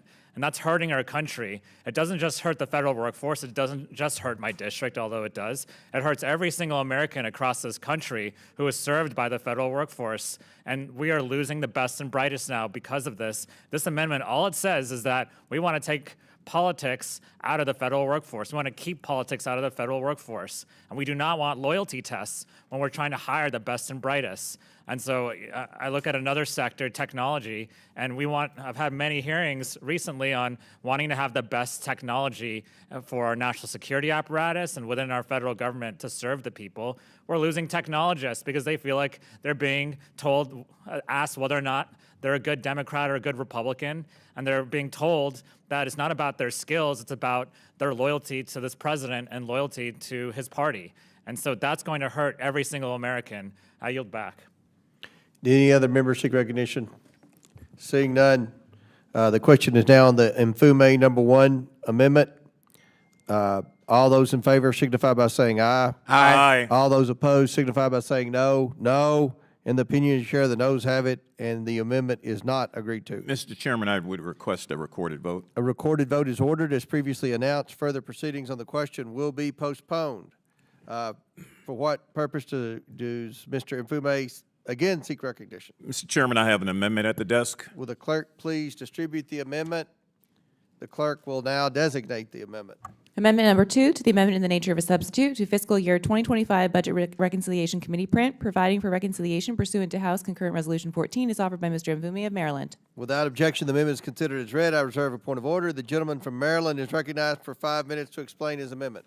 Thank you again, Mr. Chairman. This amendment, in short order, would amend Section 90006 of the legislation by prohibiting the facilitation of action of purging federal employees from the workforce upon their political affiliation, particularly when they apply for federal employee health benefits.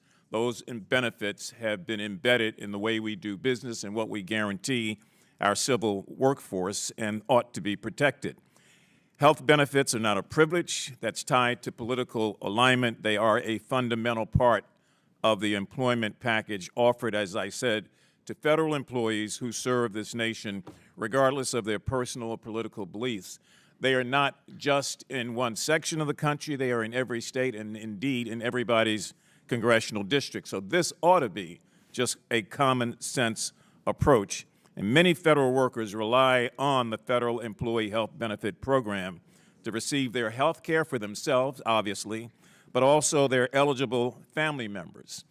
This benefit cannot, nor should it be weaponized as a mechanism to identify, to punish, to exclude because of a political party that one may or may not belong to. Not only that, it's really none of our business, quite frankly, what party someone belongs to if they are a federal worker. Doing that undermines the core values of our democracy, and obviously it starts to weaken and eventually destroy civil service as we know it. Elon Musk and his DOGE employees have already fired over 200,000 employees and force more than 75,000 more to take deferred determination agreements that would pay them throughout the fiscal year as they began to leave the jobs that, in my opinion, they were forced to quit. Gutting federal agencies is not saving the government money. It is not improving efficiency. In fact, in just the first 100 days of the current administration, we have seen more money spent on firing people than saving money, not to mention the money spent to rehire the people who weren't supposed to be fired in the first place. So this sort of continued attack on federal employees primarily harms the middle class of our country. It hurts people in all communities. In the state of Maryland, we've got 144,000 such employees that have gone about serving this country with distinction for many, many years. In my own district, that number is 19,000. Federal workers are the heart-blood of the nation. If you just check with any of them in your own districts, you don't have to listen to me or believe what I'm saying is accurate. And so these mass firings are both un-American and illegal. I urge my colleagues to support this amendment, not just for the federal workers that it will protect and their health care, but also the democratic principles that it seeks to uphold. With that, Mr. Chair, I would yield back. Gentleman yields back. I'll recognize myself. This amendment introduces policy changes into an otherwise budget-related matter and should receive no further consideration. Furthermore, this amendment does not contain a CBO score as required by reconciliation, so we don't know its impact on the committee's net savings budgetary instructions. For these reasons and the purposes of this committee's reconciliation efforts, I must oppose the Infume Amendment Number 2. Do any other members seek recognition? Seeing none, the question is now on the Infume Amendment Number 2. All those in favor signify by saying aye. Aye. All those opposed signify by saying no. No. In the opinion chair, the noes have it. The amendment is not agreed to. Mr. Chairman, I would request a recorded vote. A recorded vote is ordered. As previously announced, further proceedings on the question will be postponed. Okay, we're going to suspend for 1 second here.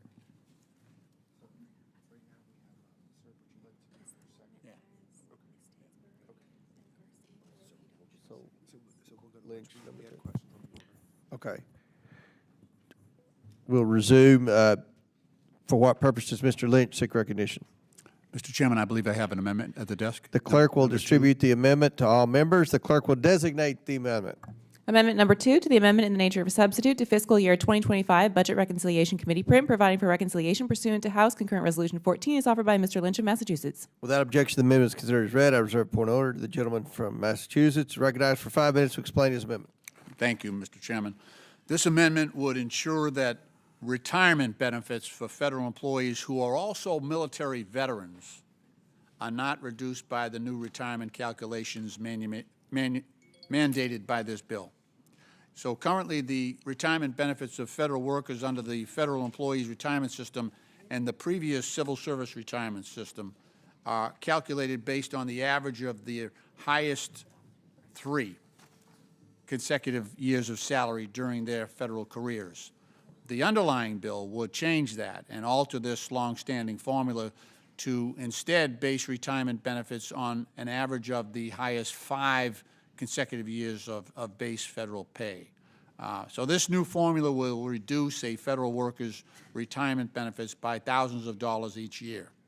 And while I strongly support the amendment that will be offered by my colleague, Mr. Min, to strike the high 5 formula overall in the bill in its entirety, I'm offering this additional amendment because I believe that my colleagues on the other side of the aisle can at least agree that we should not reduce the retirement benefits of military veterans who have transitioned to the federal civilian employment. The federal government is the largest single employer of our veterans. In fact, our federal workforce of more than 2.4 million employees is made up of 30% or more than 650,000 veterans. That's who the federal workforce is. 650,000 veterans served this country, put on the uniform of this country courageously. That is why the Nonpartisan Partnership for Public Service reports that veterans are uniquely impacted and have been exposed to significant risk by the Trump administration's effort to arbitrarily downsize the federal government. In only 100 days since he took office, President Trump, at the direction of Elon Musk, has already conducted mass layoffs across the federal government that have included at least 6,000 military veterans. The Trump administration has also targeted our broader veterans community by firing at least 2,400 VA employees amid a severe staffing shortage of 3,000 healthcare positions at the VA facilities, as I mentioned earlier, and a backlog of more than 250,000 veterans benefit claims. President Trump even fired workers at the Veterans Suicide Crisis Hotline during an epidemic of veteran suicide.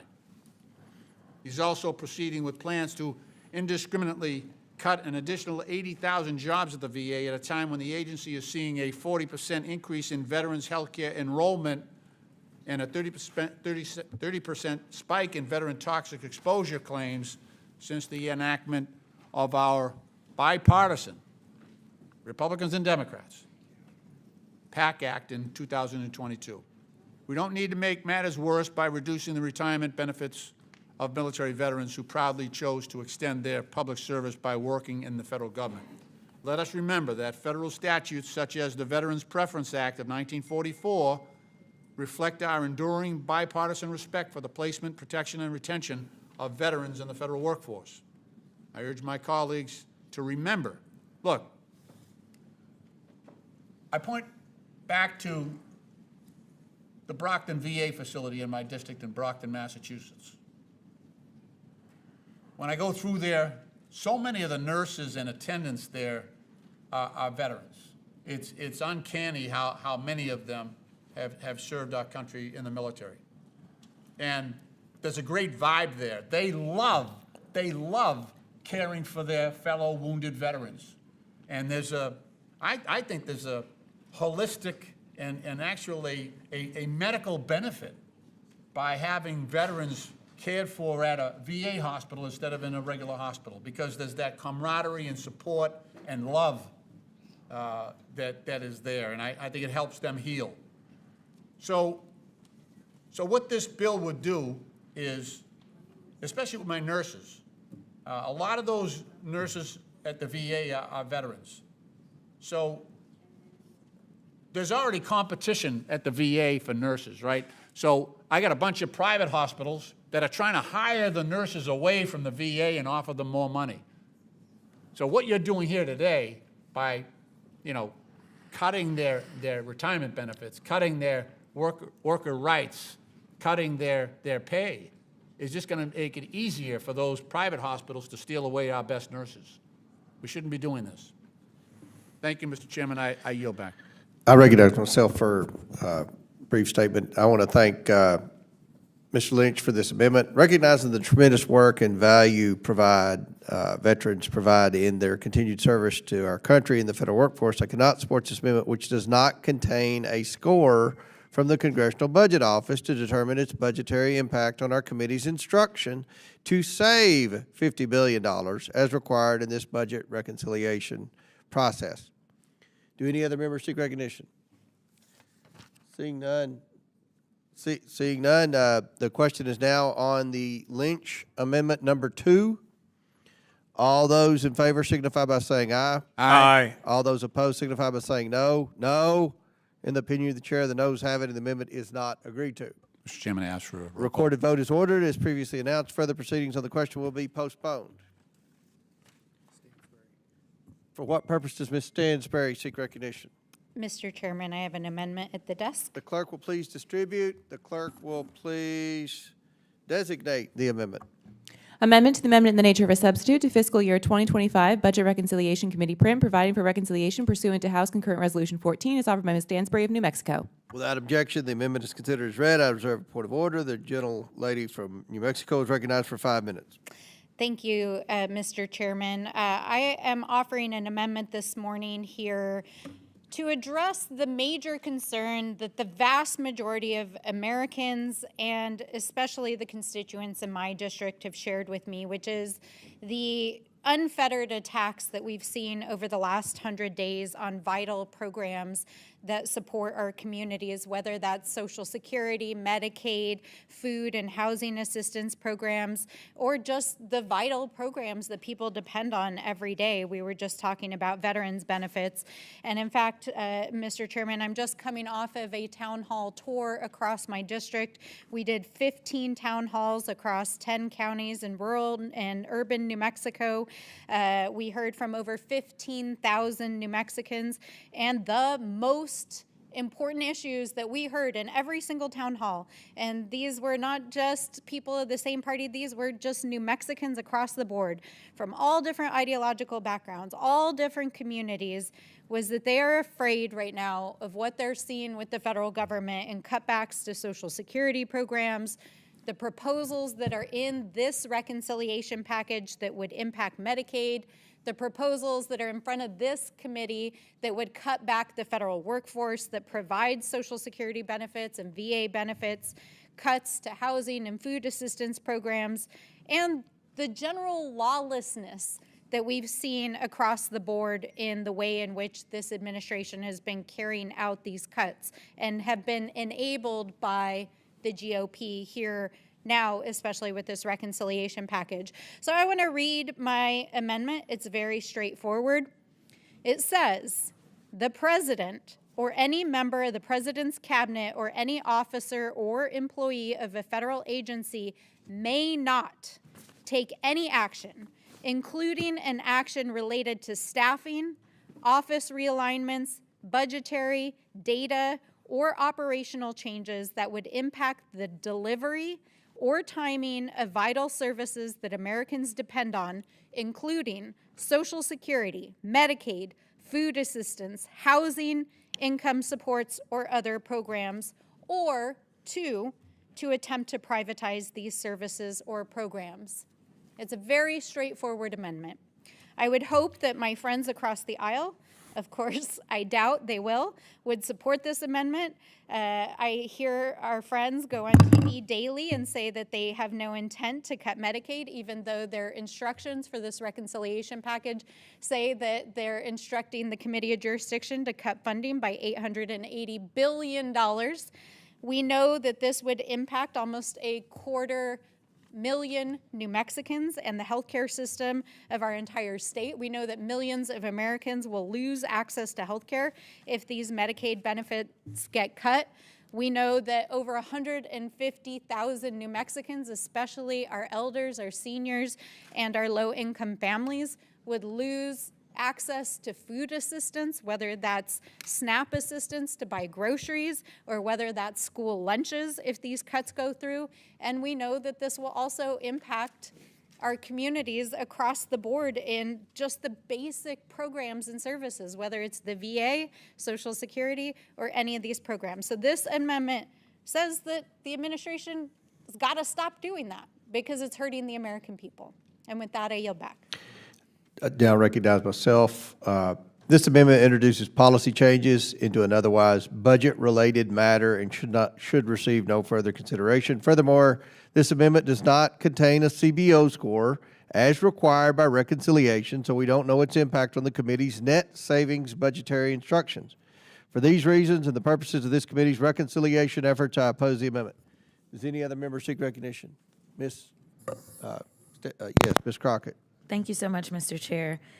It's interesting to hear you kind of use the form language of we don't understand the impact.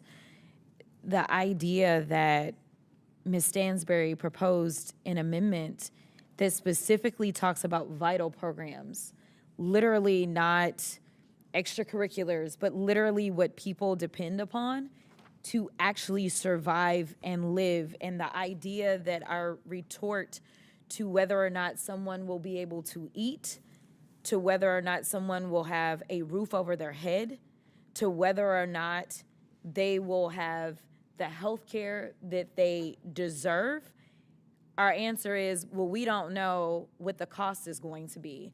Well, I can tell you that for those people that may end up losing their lives, there is no cost that you can tell them that will make them feel better or make this feel like a more American bill, because they would have lost their life, or they would have lost their home, or they would have lost their health care. So I would ask that at least we engage in the conversation so that even if we are not moving forward on this in the moment, we evidence to all of our constituents that we actually care and believe in these vital government programs. I'll yield. The gentlelady yield to me? Yes, I'll yield to the ranking member. Thank you. Just in furtherance of, I fully support the comments just made by the gentlelady from Texas. And I also want to point out that Ms. Stansbury's amendment is one of preservation. So she's acting courageously to defend the benefits that she describes in her amendment, which would be the delivery and timing of services, and including Social Security, Medicaid, food, housing, income supports, and other existing federal programs. So she's defending the current level of benefits. That is known. That is not something that CBO needs to do a study on. It's what we are spending today. So, so the objection that we don't know the cost or the impact is not true. We know exactly to the penny what the costs of those benefits are to Social Security, to Medicaid, to food assistance and housing. Those are known quantities, and so I disagree with the assessment that part of a reason for denying the propriety of this amendment is because there are unknown questions on the budgetary side. And I would yield to the gentleman, Mr. Frost. Thank you, and I yield to Ms. Stansbury. Thank you, Mr. Chairman. Now, I want to make clear and build on what Mr. Lynch is saying here. First of all, this is just preserving the existing programs that Americans are already depending on and are speaking loud and clear. In fact, the polling shows this week that 2/3 of Americans are completely opposed to the cuts that DOGE and Elon Musk have put on these programs. And I hear people in this chamber every single day trying to claim that they're not impacting real Americans, that these are just paid protesters. Well, let me tell you, I was in community after community in my district over the last couple of weeks, and I had people show up crying, people saying that their cancer treatments could be terminated if Medicaid goes away, people who say they will lose everything. They will not be able to put a roof over their head or food on the table if these cuts go through. People who are frightened by what they see is the absolute attack on their civil liberties and free speech and their freedom.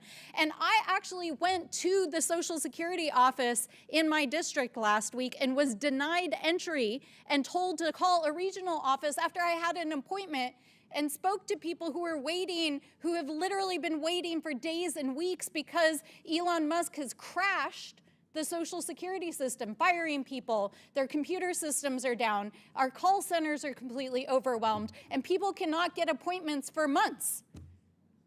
This is what's happening in America right now. And that is why I introduced this amendment, to protect those programs and to fight for the American people and to fight for the programs that we know they depend on so that they can survive. I yield back. Mr. Chairman. Ms. Green. Hi. I'd like to point something out that our Democrat colleagues know this, because they did reconciliation before when they were in charge. And you know, it may be hard for some of the freshman Dems to understand, but this is not a policy debate. That's not what reconciliation is. This is a budget process. And so for the American people watching at home, our Democrat colleagues are sitting here trying to score points and spread more lies and divisiveness about Republicans in order to spread more garbage across the country. But this is about budget, Mr. Chairman, and this committee is trying to do serious work, and we need to stay focused on budget, and that's for the American people. And it is very serious. That's what we remain focused on here in our work on oversight. And the Democrats know that provisions must be carefully crafted because they did it before. And it has to be scored by CBO to be included in this budget bill. And that's what we're trying to do, Mr. Chairman. And I just wanted to point that out for the people watching at home so they are not swayed by this entertainment today. Thank you, Mr. Chairman. I yield back. Mr. Chairman. Very good. Mr. Chairman. Chair recognizes Mr. Lynch. Thank you. Mr. Chairman, I just want to say our federal budget reflects our values. When we fund the VA, so it's not just about numbers. It's about the mission and the purpose of our budget. With all due respect, you do understand our federal budget is $2.5 trillion in Reclaiming debt. my time, though. I know, I'm just saying, but our values, we reclaiming my can't time, have Mr. values Chairman, where we you don't get to just interject, Mr. Chairman. You know what? I think you've already spoken, so I you're have out of not order. spoken on this. I borrowed on somebody else's time. All right, go ahead. I borrowed somebody else's time, and I will speak.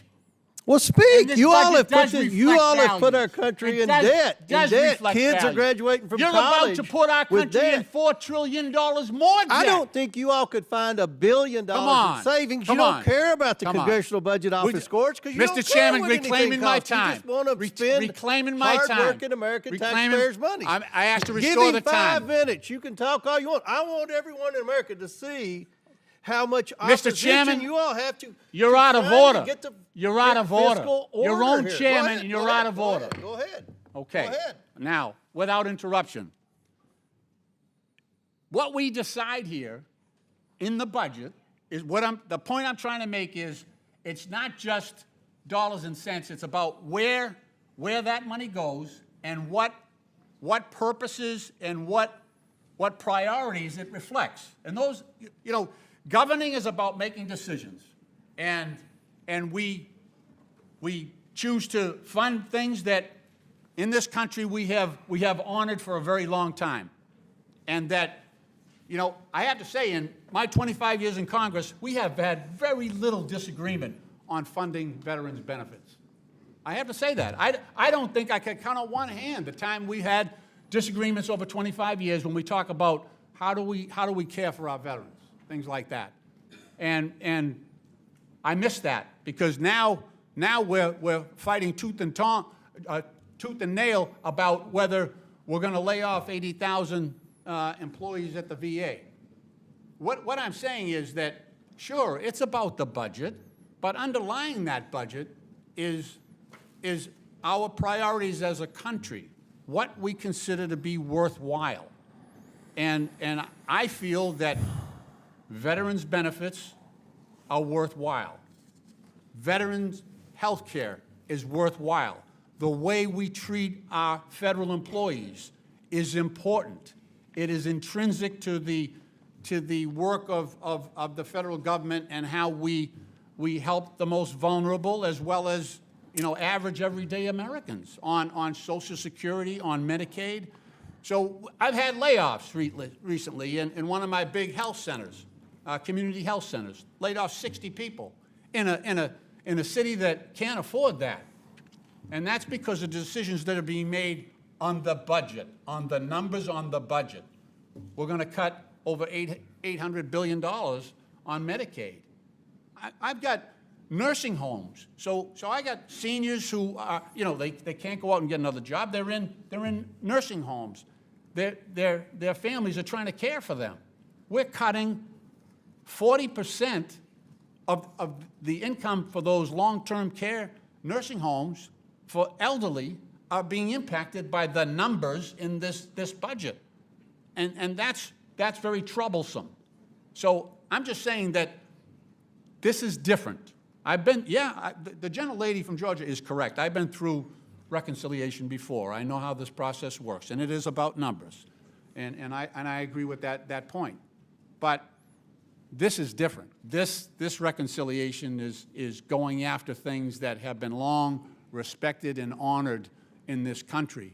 And we are changing our ideals and our commitments to people like our own veterans, you know, they want to pull benefits from federal employees. And again, the numbers behind this all, the general purpose here, as you know, Mr. Chairman, is to make a tax cut possible. So we're going to increase the debt. We are. That's the plan here. We're going to increase the debt by, I think, at least $4 trillion, you know, based on what we're looking at right now.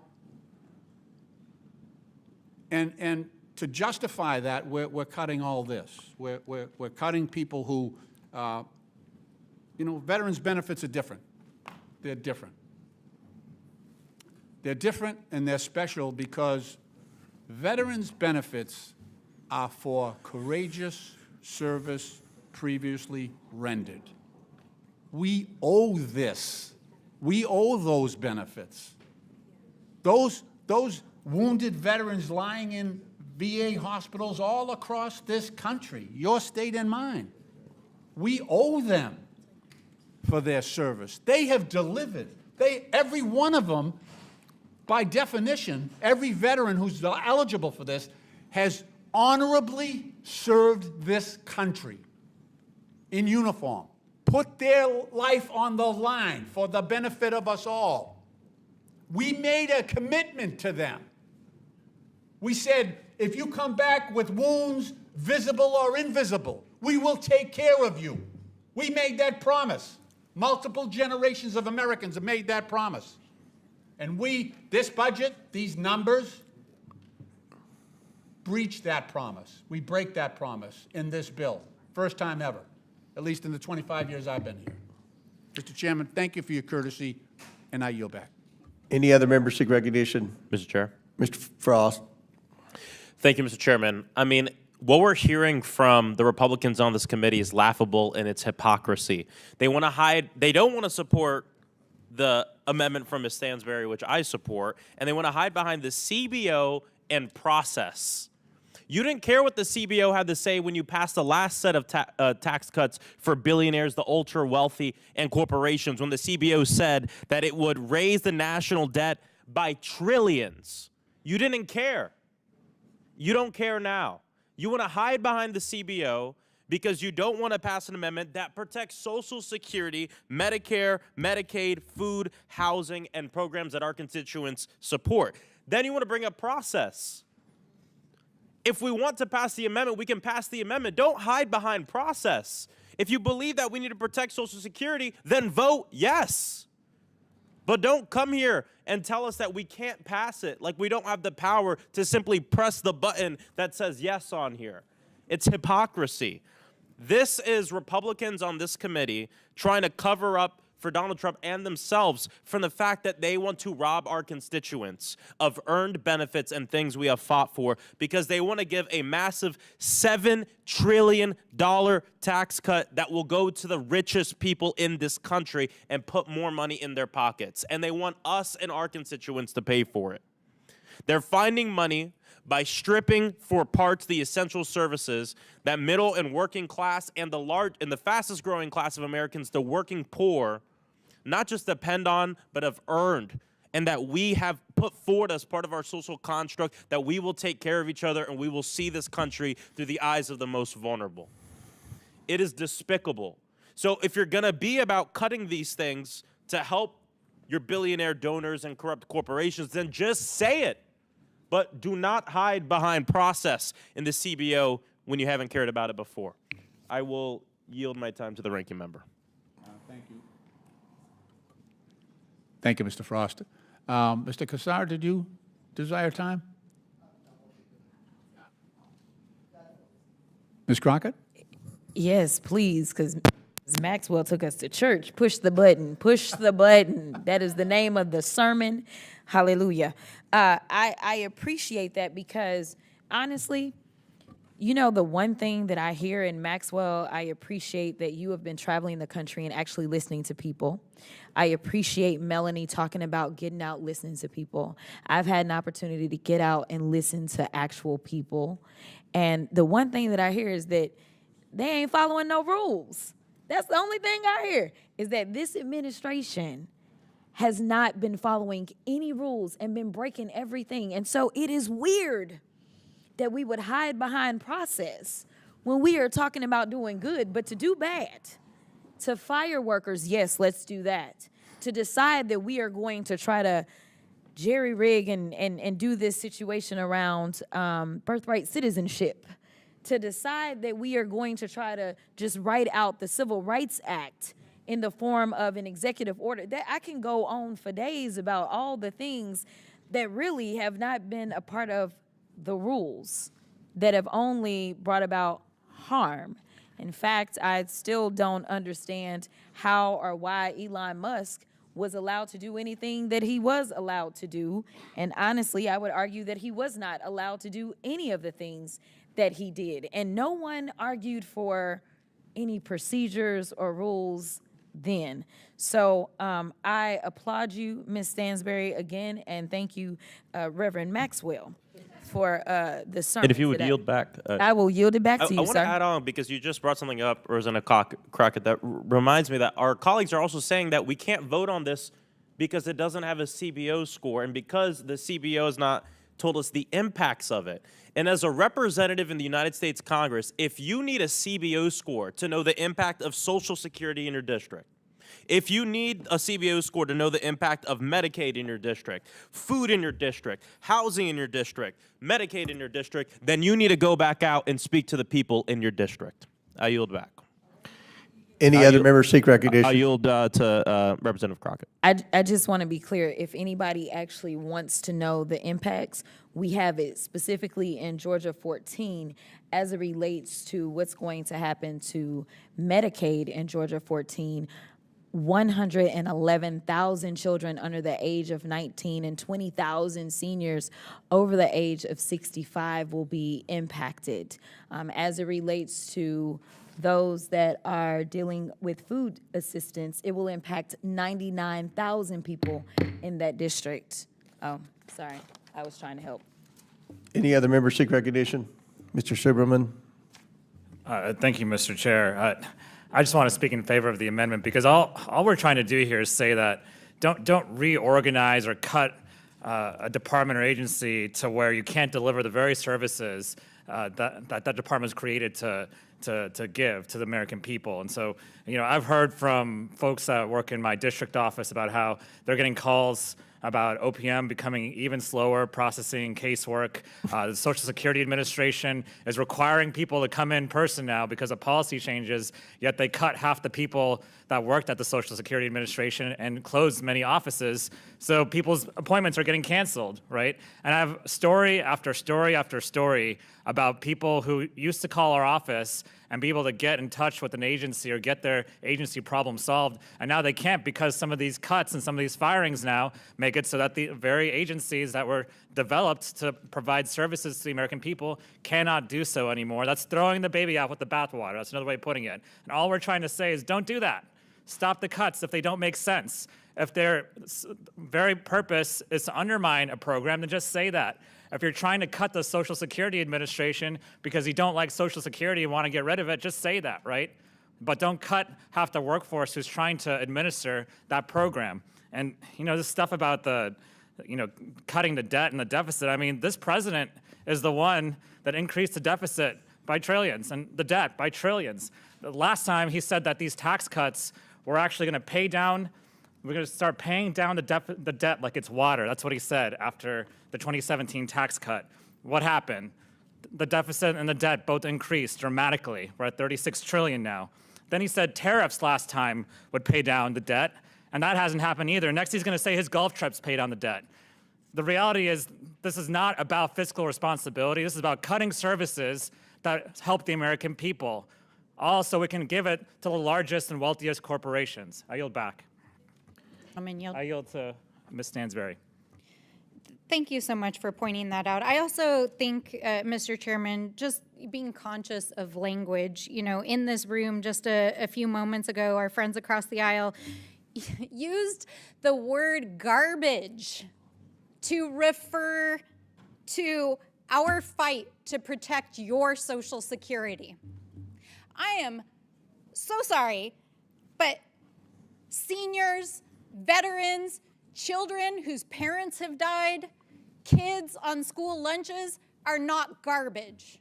The American people are asking us to fight for them, and the fight for their rights, for the funding that keeps them alive, the fight to help the people of this country is not garbage. I think that, we're sitting here and the debate has taken this bizarre turn where it's being put forward that somehow we don't care about fiscal responsibility. I'm sorry, that's just baloney, okay? Like, we are all about making the government more efficient. We are all about addressing the needs of the American people. This amendment is about defending the existing programs that keep Americans alive, and neither them or those programs or the federal workers who provide those programs are garbage. These are the American people. These are who we work for. We don't work for Donald Trump. We don't work for the billionaires. And the entire argument that's being put forward here today, and these programs is somehow going to save the deficit, is literally a bold-faced lie. The CBO has scored your reconciliation bill. The CBO says it is going to raise the debt by $5 trillion.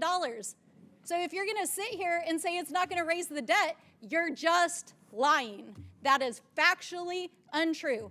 So if you want to play the CBO score game, let's talk about what this bill actually does. It's going to raise the debt by $5 trillion. It's going to increase deficit spending by $37 trillion over the next 30 years. And it's going to give your billionaire donors and all those guys out there that you're trying to help, including these guys serving in the cabinet, the largest tax break in American history. And how are you going to do it? By balancing the books on federal workers and the elders and seniors and children of this country. And that's why we're fighting. And it's not garbage. And the fight is not garbage. And we are here to defend the people who we work for, not the billionaires. I yield back. Does any other member seek recognition? Seeing none, the question is now on the Lynch Amendment number 2. Stansbury Amendment. The question is now on the Stansbury Amendment. All those in favor signify by saying aye. Aye. All those opposed signify by saying no. No. In the opinion of the chair, the noes have it. The amendment is not agreed to. Recorded vote requested. Recorded vote is ordered as previously announced. Further proceedings on the question will be postponed. For what purpose does Ms. Stansbury seek recognition again? Mr. Chairman, I have one more amendment. The clerk will distribute the amendment to all members. The clerk will designate the amendment. Amendment number 2 to the amendment in the nature of a substitute to the fiscal year 2025 Budget Reconciliation Committee print providing for reconciliation pursuant to House Concurrent Resolution 14 is offered by Ms. Stansbury of New Mexico. Without objection, the amendment is considered as read. I reserve a point of order. The gentlewoman from New Mexico is recognized for 5 minutes. Thank you, Mr. Chairman. Well, I'm grateful for the notes that were brought to this debate a few moments ago by my colleagues on this side of the aisle about following the rules, because there's been nothing about this administration over the last 100 days that has been about following the rules. In fact, we've never seen a more lawless administration basically trying to break the rules around the appropriations process, around the constitutional separation of powers, around federal hiring and firing laws, about data mining your data. And in fact, there are now over 170 federal court cases and over 90 restraining orders and injunctions against this administration for their lawless behavior.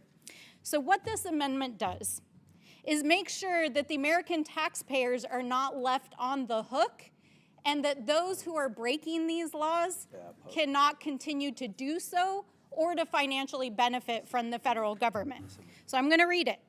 Any individual serving in an advisory or decision-making role to the president or the president's administration, including any special government employee, that would be someone like Mr. Musk or any of these DOGE employees, as that term is defined in Section 202 of Title 18 of the Code, who has significant financial conflicts of interest or who has been found by a federal court to have violated any federal law while serving in that role shall be barred from serving, advising, or interacting with the executive branch and from entering into a contract with any federal agency and shall be held liable for any damages to the federal government and the American people. Now, I know that this is all about the budget. So you want to save the American people money? Now, let's take a quick diversion to clarify one thing. First of all, the whole premise of this DOGE exercise was that it was going to save the American people money. But actually, the report card is out this week, and actually the Trump administration has spent tens of billions of dollars more money in the last 100 days than the last administration did. They didn't save you money, guys. They actually spent more money.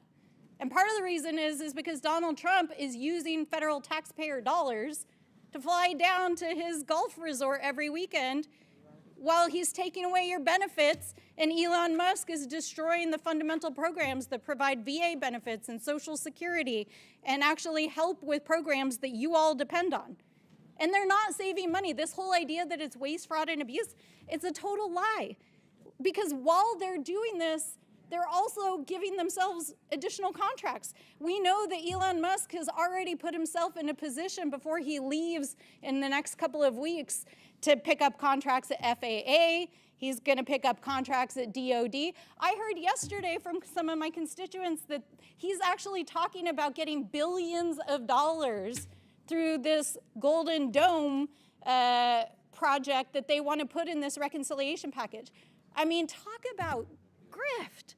We're talking tens of billions of dollars to build a missile defense system that Donald Trump just bought up one day, and he wants to give a private contract to Elon Musk to build it. So this amendment would protect the American taxpayers from people like these special government employees who've been exploiting their role within the federal government, self-dealing, stealing from the American people, impacting our services, and frankly, putting you on the hook for their defense in the courts. So that's what this amendment is all about, and with that, I yield back. Does any other member seek recognition?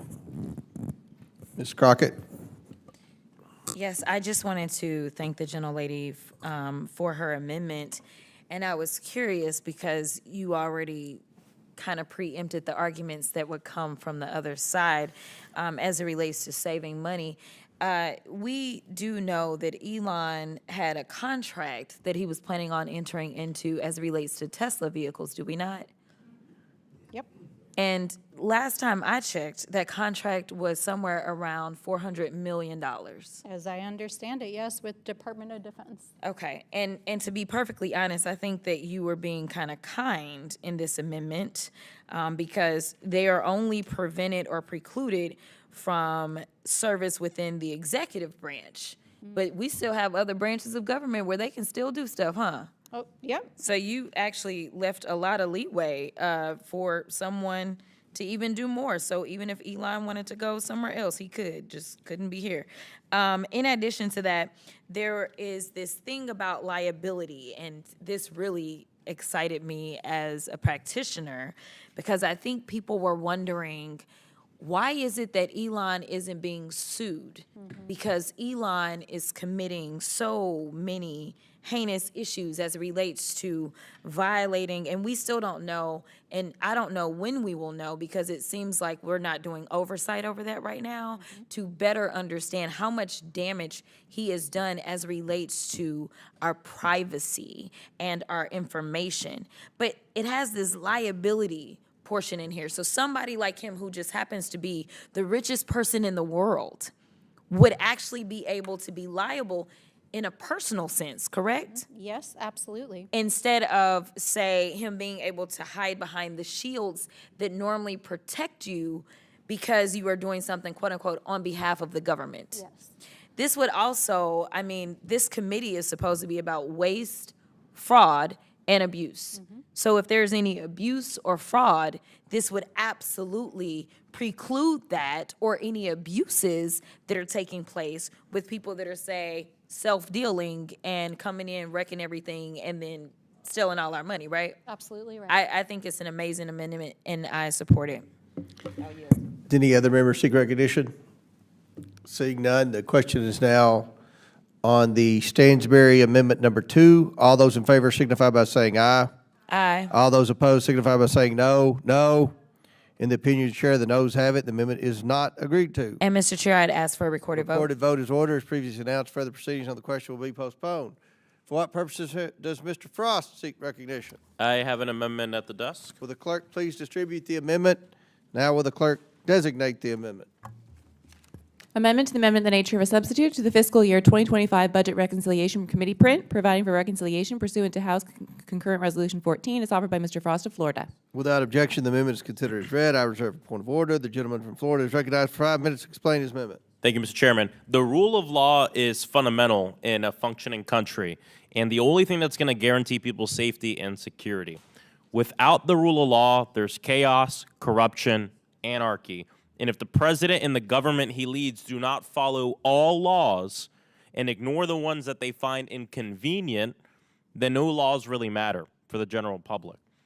So no bills that we file, debate, or vote on matter as long as the President of the United States is defying Supreme Court decisions and defying the law. The Trump administration is already undermining the rule of law, spewing out blatantly illegal executive orders, ignoring Americans' constitutional rights, and ignoring and even mocking many of the federal judges and judicial decisions that point out and prohibit Trump's illegal actions. Our democracy and our rights are still hanging on by a thread because Trump has lost over and over again in court. His illegal acts prohibited by federal judges appointed by both Democrats and Republicans. And now the administration is even ignoring a unanimous 9-0 Supreme Court decision. This is a Supreme Court decision that includes 6 Republicans, 3 of them appointed by Trump himself. Our federal judges have been stunned by this, but slow to figure out on how to react. Congress must act on this. So far, congressional Republicans have allowed Trump to get away with everything, rolling over and completely surrendering all their power to the Trump administration.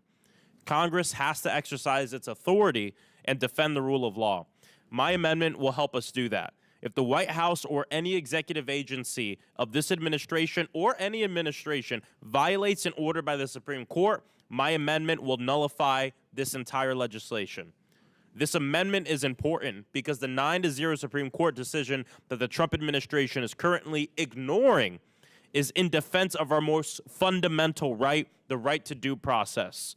Twice in our Constitution, in both the 5th and 14th Amendments, it states that the government cannot deprive us of our life, liberty, or property without due process. It doesn't apply to certain people in this country. It applies to every human in this country. Because of that constitutional, fundamental due process right, the Supreme Court's 9-0 ruling was an order to the Trump administration to facilitate the return of the United States Maryland man, Kilmar Abrego Garcia. Kilmar is the man who Trump administration sent to a hellish prison in El Salvador by mistake. The administration even said by mistake, an administrative error, they keep calling it. The administration also had to admit that Kilmar had no criminal history, but they still casually called him a terrorist, pretending that he has gang tattoos and hope that people will believe them. But here's the thing. That is horrible, but the worst part of this whole thing right now is the reasoning that they're using to not facilitate his return, which the Supreme Court has ordered the administration to do. And they're saying that it is completely out of their hands. With that reasoning, what's to prevent this administration from deporting anyone in this country, citizens included? And then when ordered to facilitate the return of the citizen or the person, they can simply chalk it up to, it is out of our hands. We have to talk about this and handle it now. My colleagues always want to talk about American exceptionalism without protecting the thing that makes this country exceptional, which is the right of due process, not just for citizens, but for all people on our soil and on our land. That is what makes us exceptional. This is just a tool to label anyone Trump wants as a criminal, strip them of their rights. Trump has said he wants to do it to citizens too. He said it in the Oval Office, the people he considers his enemies who are homegrown. If Trump can do this to one person, he can do it to anyone. The government can take you, disappear you to a foreign prison, tweet emojis to mock your family's confusion, terror, and helplessness, or post your wife's address and send her into hiding like the Trump administration did to Kilmar's wife. This is a red line. This is when Congress needs to step up and step in. And so I ask my fellow members of the committee to support my amendment. Thank you, and I yield back. Gentleman yields back. I'll recognize myself. This amendment would have the effect of potentially repealing the effects of Section 90006, the bipartisan Federal Employees Health Benefit Government-Wide Improper Payments Audit Requirement. At any time over a 10-year budget window, we are working within the budget reconciliation process. We therefore have no idea how Congressional Budget Office would score the effects of this amendment, which would very likely impact our current savings and put our committee print under $50 billion net savings instruction. I therefore strongly oppose this amendment. Any other Would you yield to me, Mr. Chair? I have a question for you. You've already been recognized, so no, Oh, right, my I'm talking about your time. I yielded back. Okay. Any member seek recognition? Chairman. Ms. Crockett? You can go to Casar first. Or, okay, I can go.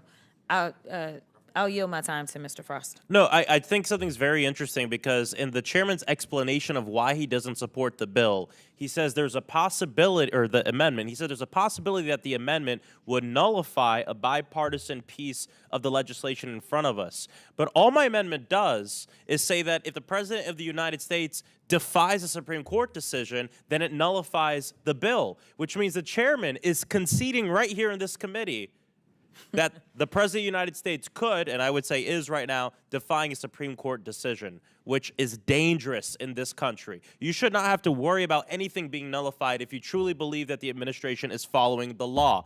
But not even the chairman believes that the administration is following the law. I'll yield back to Representative Crockett. Yes, do you mind answering a few questions for me? Yes. Out of curiosity, you talk about them violating this law. And I'm curious if most Americans understand what you and I understand, is that in violating someone's civil rights, constitutional rights, we are actually costing this country a lot of money. Because whenever we get a break-o back, baby, they gonna get sued. Oh, 100%. So literally, your amendment would actually save us money in the form of, listen, you either get these savings that are already written in that are going to harm people to the tune of cutting down $1.8 billion in direct spending and $4.3 billion in discretionary spending over 10 years. But when we look at it, though, if we can hopefully hold a rogue administration in check, that will limit how much money we may be on the hook for going forward if you have an administration that continues to violate people's civil rights, their constitutional rights, and even now, so many of our workers' rights are being violated, and that is risking so much of our treasury, because when somebody gets a lawyer that decides that they won't bend the knee to this administration and instead will stand up and do what's right based on what's in the Constitution, that's gonna cost us money in the long run anyway, ain't it? No, 100%. And it's that, and it's also the fact that this administration is paying foreign governments to imprison these people. And so, you know, I remember hearing on the campaign trail the president ranting about sending money overseas, sending money to other places. It looks like he has a problem with us expending resources to ensure that we stop the spread of preventable diseases so it doesn't reach America, but he doesn't have a problem with us sending money to imprison people whose constitutional rights have been violated. No, you're absolutely right. And honestly, we also need to make sure that we are conducting effective oversight over that. Because as we spend money, whether it is with a prison that we have right here on our soil, whether it's a prison that we contract with, we still are the ones that have to oversee and make sure that people's rights are not being violated. And frankly, I want to say thank you to those of you that spent your own money and went to check up, because it doesn't seem like we're getting any reports. In fact, there were a lot of people, as we saw Senator Van Hollen, who also went over. There are a lot of people that didn't even know if Abrego was alive. And it's my understanding that when y'all went over, they didn't even want to let y'all in. So I don't know how it is that we send money. And you know, like I know, that as it relates to the money that we were sending to foreign countries for USAID, we would oftentimes take congressional delegation trips to see what is going on. How are you spending this money? Is this an effective use of our resources? But it seems like we don't want to conduct any oversight over what they're doing with these folks that have had their due process rights violated. Thank you so much for this amendment. I really do appreciate it, and I will yield. Does any other member seek recognition? Seeing none, the question is now on the amendment offered by Mr. Frost. All those in favor signify by saying aye. Aye. All those opposed signify by saying no. No. In the opinion of the chair, the noes have it, and the amendment is not agreed to. Mr. Chair, I'd ask for a recorded vote. Recorded vote is ordered. As previously announced, further proceedings on the question will be postponed. For what purpose does Mr. Casar seek recognition? Mr. Chairman, I have an amendment at the desk, amendment number 3. The clerk will please distribute the Casar amendment number 3.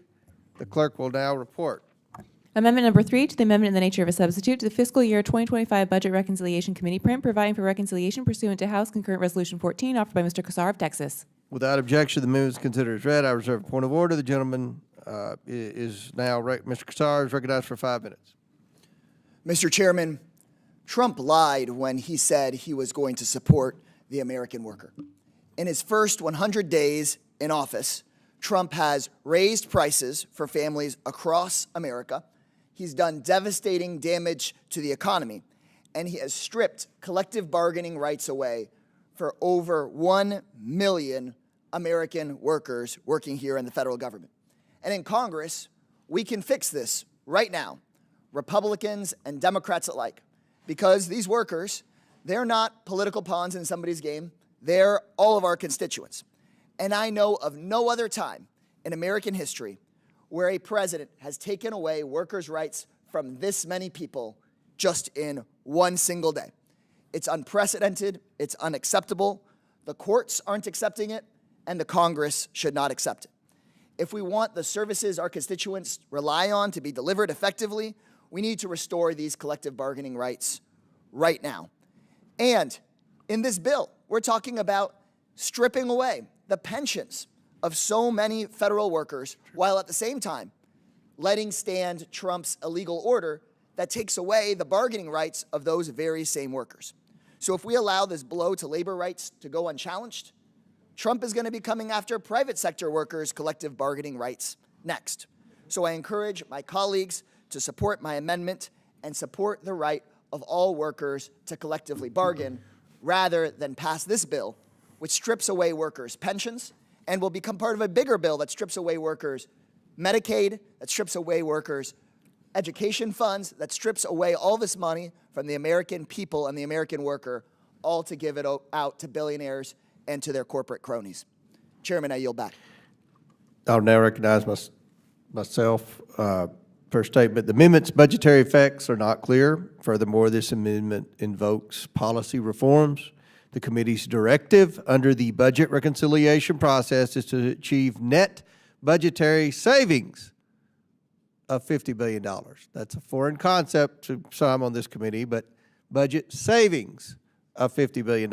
I therefore oppose this amendment. Does any other member seek recognition? You want to talk? Okay. Seeing none, the question is now on the Casar amendment number 3. All those in favor signify by saying aye. Aye. All those opposed signify by saying no. No. In the opinion of the chair, the noes have it, and the amendment is not agreed to. Mr. Chair, we'd ask for a Recorded vote is ordered. As previously announced, further proceedings on the question will be postponed. For what purpose does Mr. Casar seek recognition? Chairman, I have an amendment at the desk, amendment number 2. Will the clerk please distribute? Will the clerk please report? Amendment number 2 to the amendment in the nature of a substitute to the fiscal year 2025 Budget Reconciliation Committee print, provided for reconciliation pursuant to House Concurrent Resolution 14, offered by Mr. Casar of Texas. Without objection, the amendment is considered as read. I reserve a point of order. The gentleman from Texas is recognized for 5 minutes to explain the amendment. Mr. Chairman, we're now talking about ways we can save the American taxpayer money. And here's an idea. why don't we say Elon Musk has to follow the law and leave the government at the end of his 130-day mandate? Otherwise, we cancel all of his sweetheart contracts. That would save us $3 billion a year, just alone on saying Elon Musk needs to follow the law, or we could just save the American taxpayer $8 million a day, $3 billion a year. Already we've heard that Mr. Musk is saying he wants to step back some from his role of robbing the federal government and the American taxpayer blind. But stepping back a little bit isn't what's required under the law. The law says that if you want to be one of these fat cats with billions of dollars in federal contracts and then be in the White House, look, I don't think you should be allowed to do that at all, but the law says you get to do it for 130 days. Those 130 days end on May 30th. So my amendment is simple. If Elon Musk follows the law and leaves the federal government at the end of 130 days, then that's it. He followed the law. But if he does what it sounds like he's saying he's going to do and stay involved in the federal government, keep on running cabinet meetings, keep on running the White House, keep on firing veterans and stealing their salaries to give his companies another big contract, then no, we cancel those contracts and we know exactly what the impact to the budget is. We will save ourselves $3 billion a year. We'll save the American taxpayer $8 million every single day. But the choice would be up to Elon. And if the Republicans think that Elon Musk is going to follow the law and leave the government when he's supposed to at the end of May, then they should have no problem voting for my amendment. I yield back, Mr. Chairman. Any other members seek recognition? Seeing none, the question is now on the Casar Amendment number 2.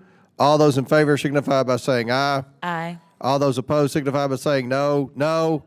In the opinion of the chair, the noes have it, and the amendment is not agreed to. And Mr. Chair, we'd ask for a Recorded vote is ordered. As previously announced, further proceedings on the question will be postponed. For what purpose does Mr. Casar seek recognition again? I seek recognition on my amendment number 4 at the desk. Will the clerk please distribute? Will the clerk please report? Amendment to the amendment in the nature of a substitute to the fiscal year 2025 Budget Reconciliation Committee print provided for reconciliation pursuant to House Concurrent Resolution 14 offered by Mr. Casar of Texas. Without objection, the amendment is considered as read. I reserve a point of order. The gentleman from Texas is recognized for 5 minutes to explain his amendment. Mr. Chairman, the Republicans on this committee just voted no on canceling Elon Musk contracts if he violates the law and stays past 130 days.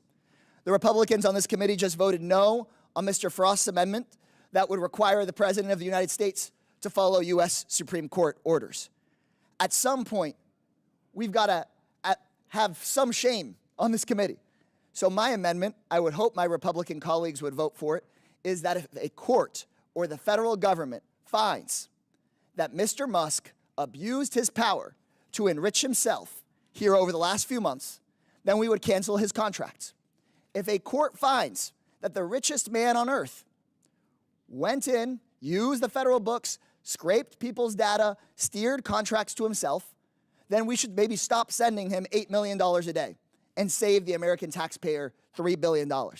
That's the way that not just Democrats, but conservatives, progressives, independents, all across the country want to see us save some money by saying these corporate grifters that use the government to enrich themselves, they should get cut off. And look, there's a House Republican majority today, but there could be a Democratic majority tomorrow, or at least in under 2 years.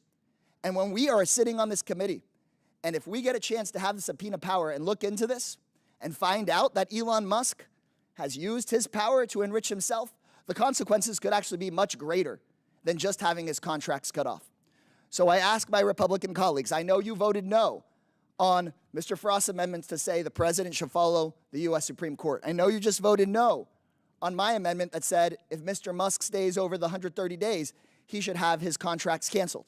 At a minimum, I would ask that you vote for this amendment that says if Musk breaks the laws, if he says that if we find out from a court or from the federal government that he steered these contracts to himself, then we shouldn't keep on rewarding him with billions in taxpayer dollars. That's the way we should be saving the American taxpayer money, not by kicking kids off of Medicaid or pulling school meals or firing veterans. I yield back, Mr. Chairman, and I would hope that at least one Republican member of Congress would vote to say, we will hold Mr. Musk accountable if he stays past the 130-day limit. We'll hold Mr. Musk accountable if a court finds that he's been funneling money to himself. The news is out that he's seeking this multi-billion-dollar contract for Trump's Golden Dome. The word is out that he's out there messing with the FAA, trying to get his Starlink contracts at the FAA. The word is out that he tried to get a $400 million contract just recently for Tesla at the State Department, and then he got caught doing it. So, look, you may not think it's going to come out today, but it will come out eventually, and it would have been better if you voted yes to say, we're going to cut off Musk's contracts if he breaks the law, if he breaks the 130-day rule, if he breaks conflicts of interest, if he keeps on using his position to enrich himself. I yield back, Mr. Chairman. Any other members seek recognition? Ms. Crockett? Yeah, I would say that Mr. Casar has laid this out really plainly.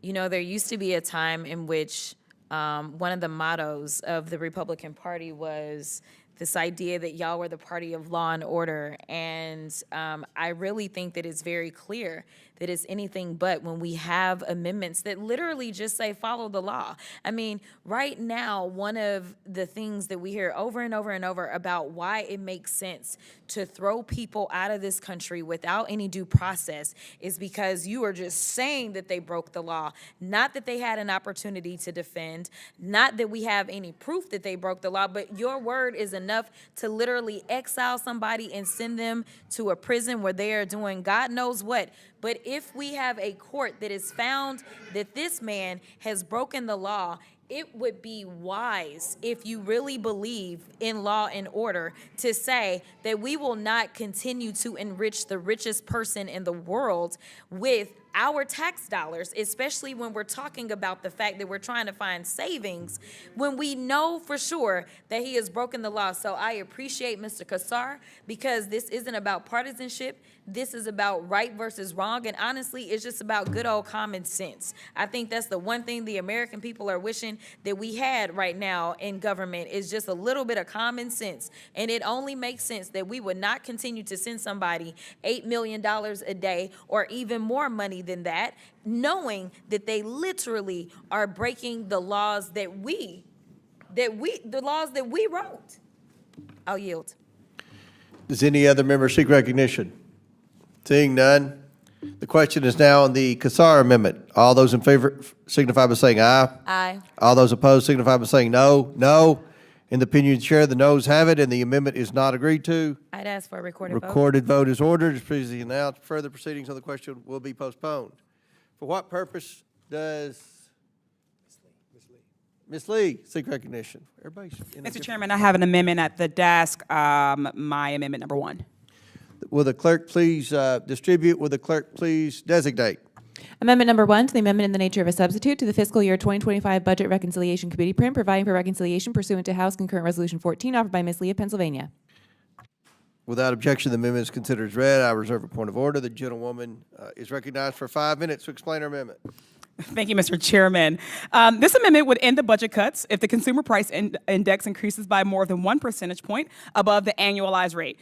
The Consumer Price Index is an estimate of the level of prices of goods and services being bought by households. Essentially, it tracks price changes over time. Since my Republican colleagues are always praising Trump's impact on the economy and how low he's going to get prices, this amendment shouldn't be a concern.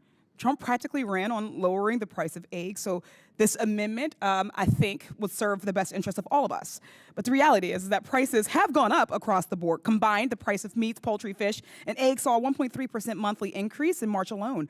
Utility gas services increased 2.5%, and electricity prices increased 0.9%. In February, home prices were up 2.9% compared to last year. Medicare, care insurance, clothing prices all went up. This administration has so far failed to make any dent in the cost of living crisis. Instead, we've gotten erratic tariff policies, removals of government watchdogs, gutting of federal staff, and cuts to critical federal programs like Medicaid and food assistance, which only exacerbate this crisis. This is not being caused by some mysterious outside force or immigrants or federal workers or whoever else the Republicans feel like blaming on any given day. This is a Trump-made crisis entirely. We are gearing up for a recession based on his policies and his actions. So let's be clear, working class Americans will be hit hardest with all of these price hikes and job losses, while the wealthiest are being handed trillions in dollars worth of tax breaks. While home ownership remains a pipe dream for so many Americans, private equity firms are gobbling up those houses and setting rents at sky-high rates. While people are watching their retirement accounts plummet due to stock market volatility, Trump insiders, possibly even on this committee, are making out like bandits by selling at the right time. A recession will only shift more money and more resources to the top 1%. The wealth gap will only grow larger. It's a shame how much these reconciliation bills are punching down and putting the burden on those with the least means and power. In this bill alone, we have pieces that take away from the monthly paychecks of federal workers and reduce their pensions. And for what? Nothing in this bill will do anything to lower costs to make life better for folks. Its only goal is to pay for the trillions in tax breaks for the ultra-wealthy. So whether you live in an urban or rural area, or if you're a Republican or a Democrat, the cost of living is a universal concern, and being able to not live just day to day, but to thrive is a goal we can all get behind, and nothing in this bill or any of the other reconciliation bills will make that a reality. So I urge my colleagues to support this amendment, and with that, I yield back. Does any member seek recognition? Ms. Crockett? Briefly, thank you so much, Mr. Chairman. This is an amazing amendment brought by the brilliant, gentle lady out of Pennsylvania, because one of the things that we consistently hear every time we start one of these hearings is that the Republicans had a mandate, and that is why we ended up with Donald Trump. And I can tell you that as I traveled the country warning them that what is happening was going to happen, people would say things like the price of eggs are so high. And so this amendment specifically deals with issues around the consumer price index. So let's talk about the price of eggs, because for whatever reason, we've yet to have a hearing on the price of eggs, when that was really the one big thing. And I remember the big guy that's in the White House saying that he was going to reduce the cost of eggs on day one. But what we see is that the national average price of eggs in March of 2025 was $6.23, a 6% increase from the previous month, a 60% increase year to year, and USDA said egg prices could climb 41% this year. When we start to talk about things such as our energy, in March, natural gas prices increased 3.6%, and electricity prices increased 9%. Fuel and oil prices increased 0.8%. Utility gas services increased 2.5%. The national average for a gallon of gas is currently $3.17, nowhere near the $1.98 that President Trump claimed last week. I just want to make sure we get the facts out there. And finally, the other area that we typically talk about that really impacts everyday working people is housing. When we look at shelter prices, which measure the cost of housing, rent, lodging away from home, and owner's equivalent rent, it rose 0.2% in March. In February of 2025, home prices were up 2.9% compared to last year, selling for a median of $424,000. The number of homes sold was down 5% year over year. Listen, we are in a crisis. And they are pretending that the solution is going to be cutting everything, that those of us that make this country actually go is the solution. Right now, we're cutting jobs as it relates to the federal government. Right now, because of the failed policies around tariffs, we know that we are looking at losing plants. They said that was going to bring plants. They just announced that we had 2 auto dealers that were going to shut down approximately 40,000 jobs. As they then go after NIH, we know that in the state of Alabama, the largest employer in the state of Alabama is the University of Alabama. They are looking at losing jobs because they won't have research dollars. The only thing that they are doing is hurting us. It is the reason, if we're going to talk about numbers and mandates, it is the reason that the only person in recent modern times to have the lowest approval ratings at their 100-day mark is the same person the first time they were in and now this time. It is time for us to get serious and talk about what will grow our economy, what will bring more money in, what will make sure that people can move up from working poor to middle class and maybe even reach this higher level that so many of y'all listen to, this upper echelon, this rich level, because that is what is supposed to set us apart in this country. We are supposed to live in a country where everyone has an opportunity to go from rags to literally riches. And so I am asking my colleagues to start looking out for the people that elected them. And this is one way that we can do it, by supporting this amendment of Ms. Lee. And with that, I will yield. The gentlelady yields. Do any other members wish to speak on this amendment?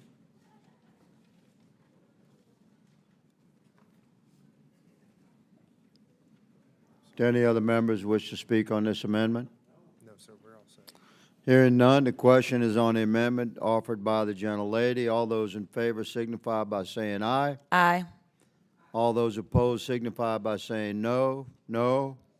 In the opinion of the chair, the noes have it, and the amendment is not agreed to. And Mr. Chair, we'd ask for a recorded vote. Recorded vote is ordered. As previously announced, further proceedings on the question will be postponed.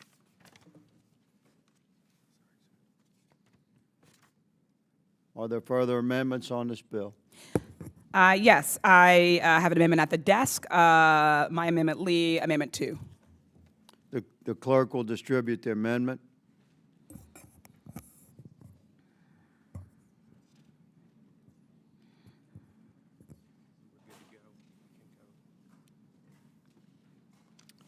The clerk will designate the amendment. Amendment number 2, to the amendment in the nature of a substitute to the fiscal year 2025 Budget Reconciliation Committee print, providing for reconciliation pursuant to House Concurrent Resolution 14, offered by Ms. Lee of Pennsylvania.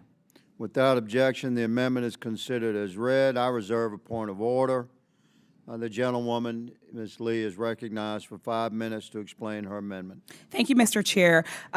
This amendment would end the budget cuts if the president or any executive agency deports any person in the United States without due process under the law. And I think that's incredibly important, because we can all agree how important due process is in this country. This amendment is not just about immigration. It's about whether America will remain a nation governed by the laws and freedoms that we value.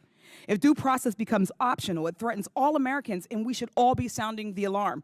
We're seeing people straight up disappear to El Salvador. 288 men, including teens, have been taken from their homes and families with no notice, no due process, and no information about why, nor any opportunity to challenge it. We're seeing the Department of Justice greenlight warrantless searches of homes by ICE agents.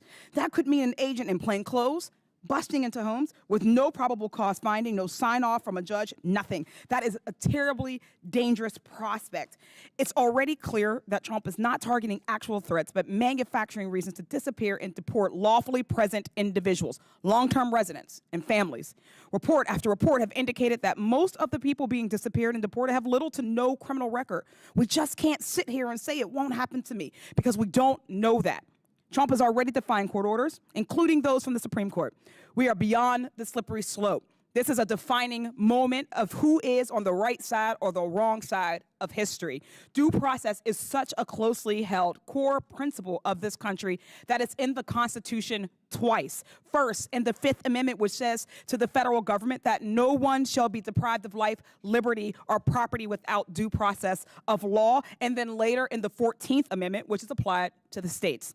This shouldn't be a radical opinion.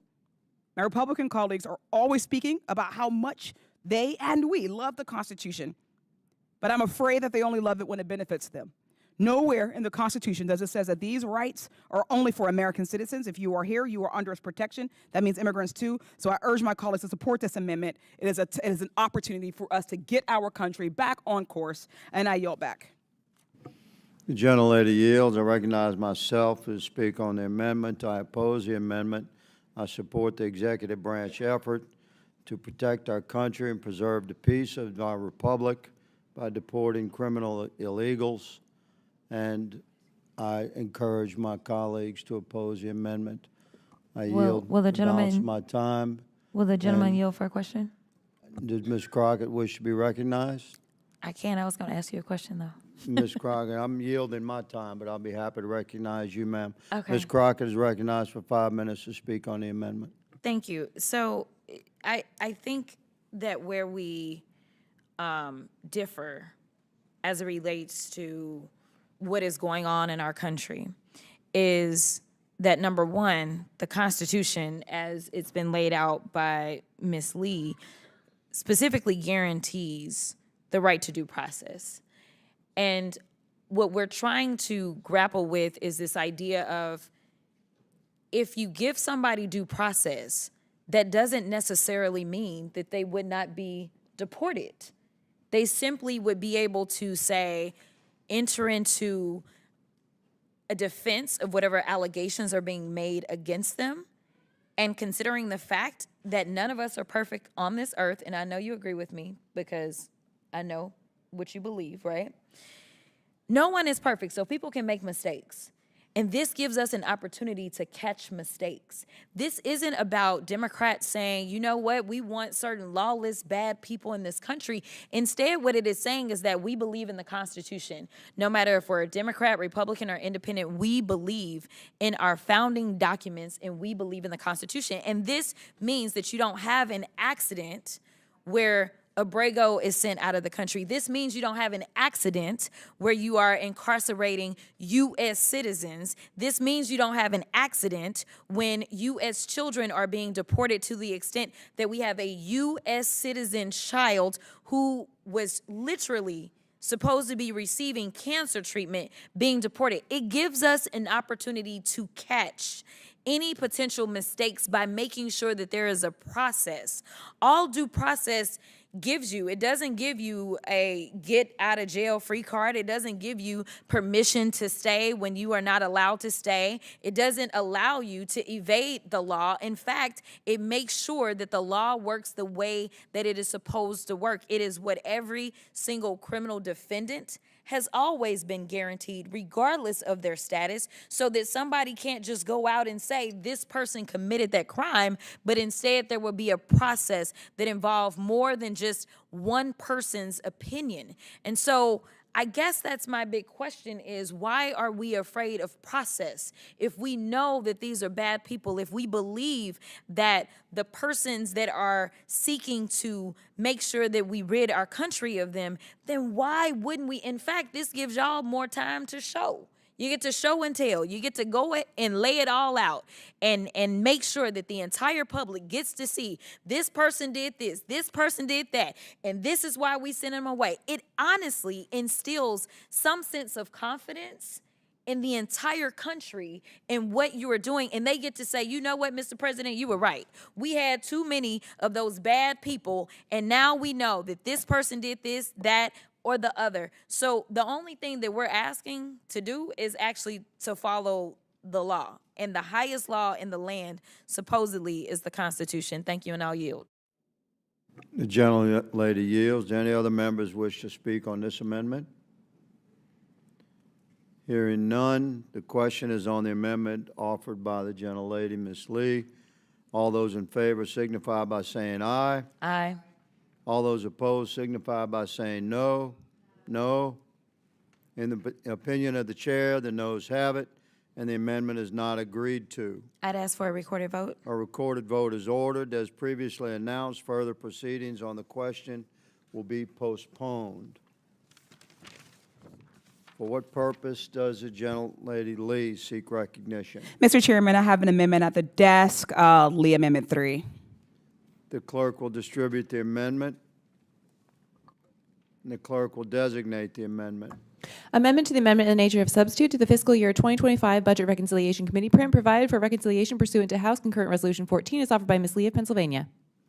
Without objection, the amendment is considered read. I reserve a point of order. The gentlewoman is recognized for 5 minutes to explain and speak on her amendment. Thank you, Mr. Chairman. And I really think that this one really gets at the heart of this committee and the work that we are entrusted with doing. This amendment would end the budget cuts if the president, a special government employee, or a member of the cabinet violates ethic rules by using their public office for their own private gain. for the endorsement of any product, service, or enterprise, or for the private gain of friends, relatives, or persons with whom the employee is affiliated with in a non-governmental capacity. Simply put, if President Trump or Elon Musk or any other agency head uses their official position to make themselves rich, their family rich, or to sell some product, then all of these budget changes Republicans are ramming through should end. My Republican colleagues seem to act like no ethic violations are happening. So again, this one really should not be a problem. They won't because they know that Trump has sold out the presidency to the highest bidder. They know that this administration's actions would cause this bill to almost immediately expire. They are seeing exactly what the rest of us are seeing so far. Trump has turned the White House lawn into a Tesla dealership. So while Americans are struggling to afford groceries, he's showing off the features of a car made by his bestie, campaign donor, and employee, Musk. Trump has been hawking his official Trump meme coin and gutting crypto regulations. People may not be able to afford health care, but if they're a top Trump meme coin holder, they get to go to an exclusive gala with him. He also holds court in his private members-only club, Mar-a-Lago, his so-called Winter White House, while most people can't afford to buy their own house. Americans are struggling to get by while watching this administration get richer and richer. And it's not just Trump. A Senate Permanent Subcommittee on Investigations memo out this week estimates that Elon Musk and his company stand to avoid at least $2.37 billion in legal liability through his efforts to gut the federal workforce and exert influence over federal agencies. And that is a quote. He's also made billions in government contracts, none of which conveniently have been touched by DOGE or Republican funding cuts.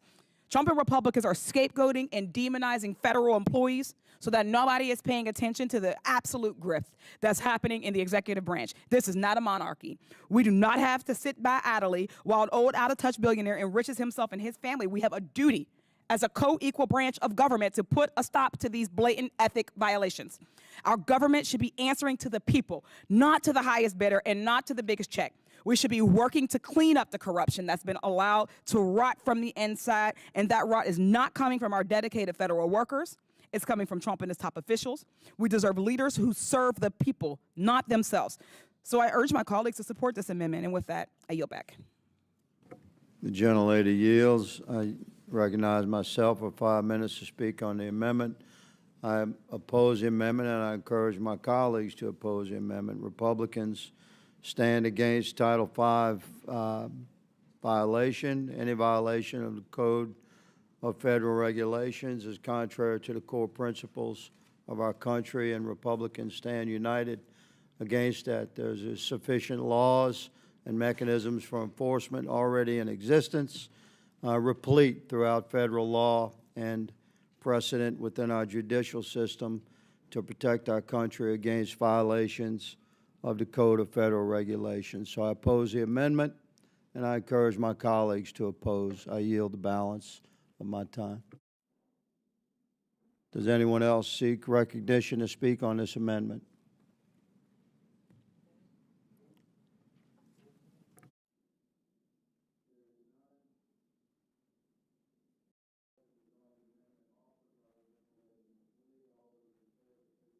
By saying aye. Aye.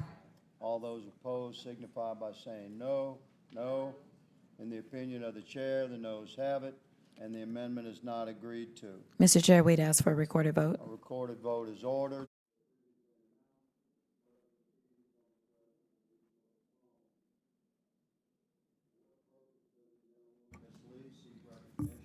Mr. Chairman, I have an amendment at the desk, Lee, Amendment 4. The clerk will distribute the amendment to all members, and the clerk will designate the amendment. Amendment number 4 to the amendment in the nature of a substitute to the fiscal year 2025 Budget Reconciliation Committee print providing for reconciliation pursuant to House Concurrent Resolution 14, offered by Ms. Lee of Pennsylvania. Without objection, the amendment is considered as read. I reserve a point of order. The gentlewoman, Ms. Lee, is recognized for 5 minutes to speak on her amendment. Thank you, Mr. Chair. I appealed, jumping ahead, we didn't have to do that. The amendment would add additional exemptions to avoid these egregious new filing fees for Merit System Protection Board appeals. Those exemptions would include suitability determinations of federal employment practices, reduction in forced actions, performance-based removals or terminations of probationary employees, and actions related to an employer's denial of reinstatement.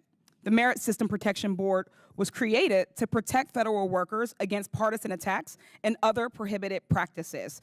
So the very things you're seeing in the news, like all of these purges of federal employees. When we talk about a system of checks and balances, this is one of those checks on executive branch power.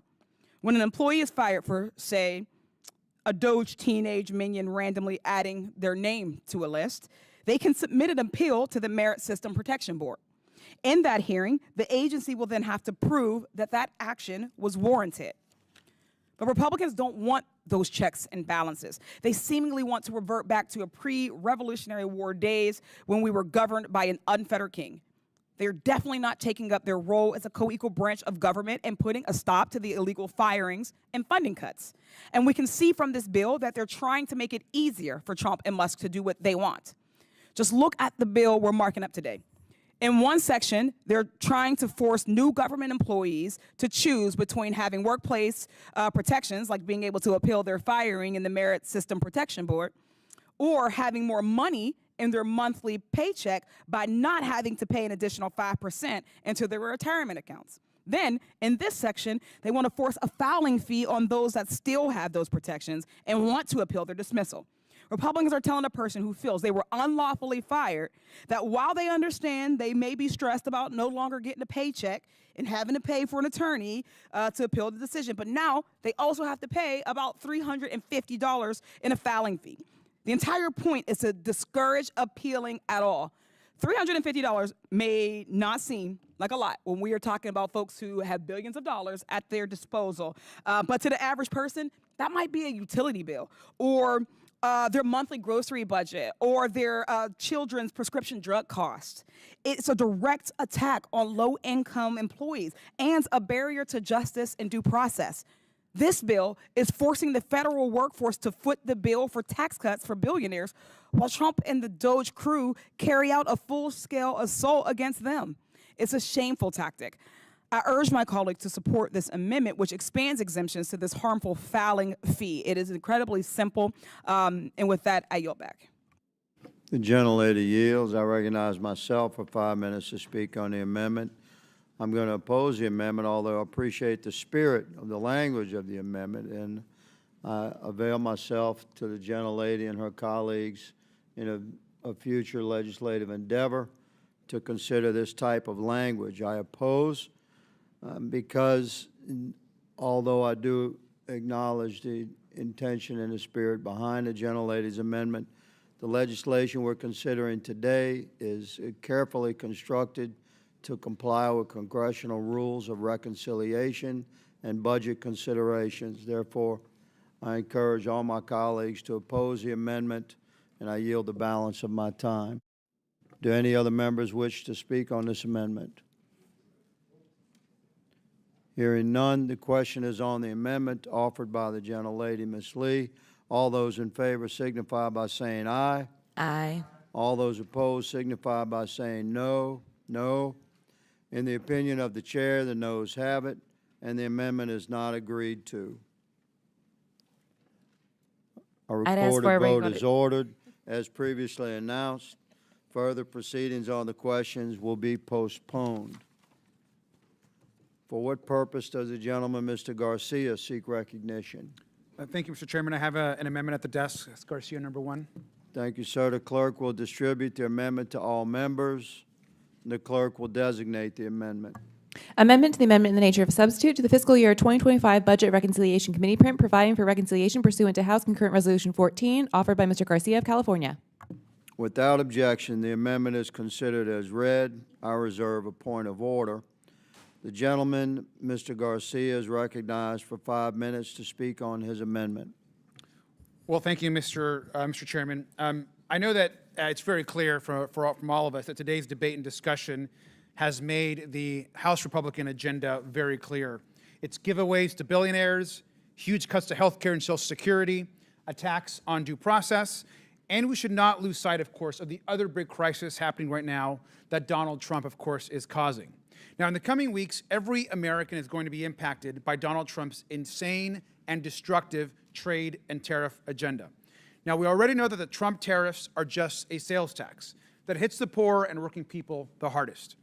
I also represent one of the biggest ports in the U.S., the second largest container port in the country. And I'll tell you right now that goods simply aren't coming. Last week, trucking volumes coming out of LA collapsed to levels we only see during Christmas and New Year's. Trucking, which is the #1 job for non-college educated men, are seeing huge rollbacks. We could also see huge numbers of bankruptcies and layoffs in the coming months as the supply chain freezes up. Now, small businesses, we know, won't be able to buy the goods they sell. Prices will skyrocket for products, and others may simply vanish from the shelves. The uncertainty is just as dangerous, whether you're in shipping, in trucking, a small business, in the import or export business. All of these businesses are being impacted by the Trump tariffs that are nothing but pure chaos. Businesses and small businesses are going to be hit first, but our consumers will be next. These tariffs won't bring back jobs because no firm can invest in new factories. There is too much uncertainty, and businesses cannot plan long-term tariff rates, and they can't just import machines or construction materials. The job market is just too uncertain. These Trump tariffs won't bring us a better deal because China won't even pick up Donald Trump's calls. And he's beginning to look more desperate every single day. No one benefits from this insane and dangerous trade agenda. But there is maybe one group that appears to be benefiting, and that is connected insiders. We know that prior to these Trump tariff announcements and in between, there have been people, including members of Congress, maybe some on this committee, that have purchased between tens and hundreds of thousands of dollars worth of stock. By the way, between April 8th and 9th, the day before President Trump caused his sweeping global tariff crisis. Now, we know that even the day before Trump's announcement, a certain member and maybe others dumped between $50,000 and $100,000 in Treasury bills, according to required public disclosures made to the House. Now, of course, there's no direct evidence today that anyone has been committed of doing any wrongdoing, and certainly we have no evidence that anyone had any advance notice of what Trump was doing and his decision to undo some of the tariffs.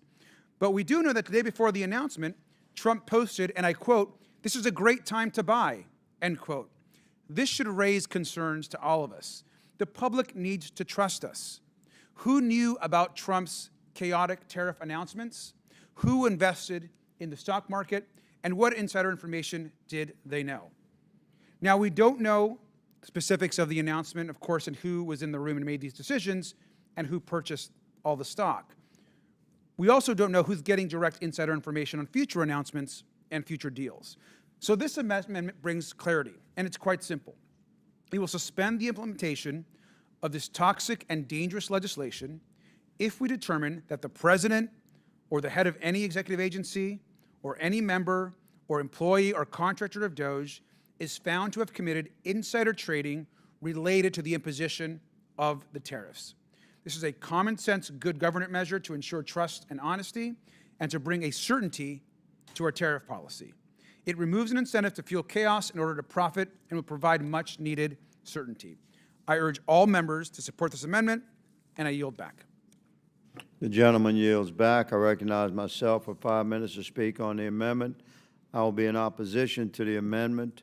I'm also in opposition, along with all my colleagues, one would hope on both sides of the aisle, to insider trading that results in personal benefit for any Republican or any Democrat. Today's legislation is not the venue for that.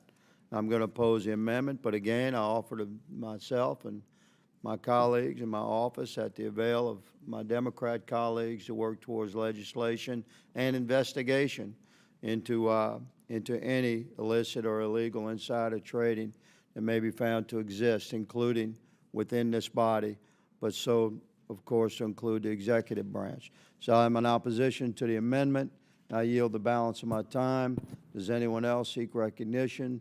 Ms. Luna of Florida is recognized for 5 minutes to speak on the amendment. Yes, thank you, Mr. Higgins. First of all, I obviously am supporting what the Oversight Republican committee is doing here for this entire process. But I did want to speak to Mr. Garcia. Mr. Garcia, please let it be known if you would like to do a discharge petition banning insider trading for members of Congress, I will happily support that. I think that it is disgusting that people do that. I share Mr. Higgins' sentiment, and I think that a majority of the American people want that. So I'd be happy to support that. We can get the ball rolling. Discharge petition away on that, please. Thank you. Well, if I can respond to that, I appreciate that, Representative Luna. I agree with you. Does the gentlelady yield her time? Gentleman's recognized. Thank you. I appreciate that, Representative Luna. I also agree with you. There should be absolutely no insider trading in Congress. In fact, I believe there should be no stock trading of individual stocks by members of Congress, period. And I support legislation to do so. And so I'm looking forward to a conversation to move this issue forward. So thank you. The gentleman yields. Do any other members wish to speak on this amendment? Hearing none, the question is on the amendment offered by Mr. Garcia. All those in favor signify by saying aye. Aye. All those opposed signify by saying no. No. In the opinion of the chair, the noes have it. The amendment is not agreed to. And Mr. Chair, I'd ask for a recorded vote. Recorded vote is ordered. As previously announced, further proceedings on the question will be postponed. Does the gentleman seek recognition? Mr. Subrayanam? Oh, yes. You seek recognition? Yes. The gentleman is recognized. Thank you, Mr. Chairman. I have an amendment at the desk. The clerk will distribute the amendment to all members. The clerk will designate the amendment. Amendment to the amendment in the nature of a substitute to the fiscal year 2025 Budget Reconciliation Committee print provided for reconciliation pursuant to House Concurrent Resolution 14 offered by Mr. Subramanian of Virginia. Thank you, Mr. Chairman. Without objection, the amendment is considered read. I reserve a point of order. The gentleman is recognized for 5 minutes to speak on his amendment. Thank you, Mr. Chairman. The amendment is simple. It would strike Section 90001, which would increase federal employees' contributions to their retirement benefits in its entirety. This provision is not savings. It is a pay cut for our longest-serving civil servants who have invaluable, irreplaceable knowledge and experience serving the American people. And this is just going to worsen the continued brain drain of the federal government and folks who serve. I've heard from constituents all around my district who have already left the federal workforce as a result of this administration's actions. There are physicists and technologists, people who keep us safe, people who develop cutting-edge research and technologies and make government more efficient and cost less. And many of them are also veterans who choose to continue serving their country after their time in uniform. And still others might make the choice to leave if these provisions are passed into law. I'll tell you the story of one federal employee in my district. He said that I have proudly served as a federal employee for over 20 years. Throughout my career, I've worked diligently, often for significantly less pay than my counterparts in the private sector. And to change or take away these promised benefits just a few years before I'm eligible to retire feels both unjust and deeply discouraging. And he and others have noted that a lot of people who the federal government has been trying to recruit for many years now don't want to come. And we're losing some of our top people. In fact, this amendment is trying to stop this brain drain by showing that some of the senior people who will be most affected by this, and some of the veterans and some of the experts that will be affected by this, they're going to leave. We're going to lose them, and we're going to lose their expertise. So what we're trying to do here today with this provision is to not punish the expertise and longevity of some of these federal employees by cutting the pay of those who have been here the longest. And while it might raise a little bit of revenue, the costs of this to our federal government and to the American people will be far higher. And there are better ways to make government more efficient without attacking the hard-earned retirement benefits federal employees have been paying into their entire careers. I would be more than happy to work across the aisle on bipartisan solutions, but sadly, this is not where we are at today. And so I urge my colleagues to support my amendment and oppose this provision. I yield back. The gentleman yields. I recognize myself to speak on the amendment. I'll oppose the amendment, which completely repeals Section 90001 of our committee print. This amendment would significantly reduce deficit reduction in the committee print by over $30 billion in revenue over the course of 10 years. This amendment further would result in the underlying committee print conflicting with our clear reconciliation instructions of $50 billion in net budget savings, a component of the larger reconciliation instructions that we are compelled to abide by. We have a nation that suffers from almost $37 trillion in debt. Making a minor adjustment in federal spending is not only an obligation of our Congress, but reflective of the oath that we've sworn to protect and preserve our republic. So I'm in opposition to the amendment, and I yield the balance of my time. Does any other member wish to be recognized? Ms. Crockett is recognized for 5 minutes to speak on the amendment. Thank you so much, Chair. And Mr. Chair, and I do support this amendment. You know, there's a theme that we keep hearing on this side of the aisle where it seems like we are constantly talking about real people, working people, the people that continue to make this country go. And the idea that we continue to violate people's trust, people that have dedicated years and years of service to us, whether it was in the form of being veterans or whether it was literally just in the form of being a dedicated government worker like my mom. The issue that we have is that we keep pretending in this committee and actually in this Congress that the only way that we can save money is if we go after the people that literally are at the bottom. When I say the bottom, one of the best things that I've seen on social media here recently said that the top 1% own more wealth than the bottom 90%. The bottom 90%. 1% own more than the bottom 90%.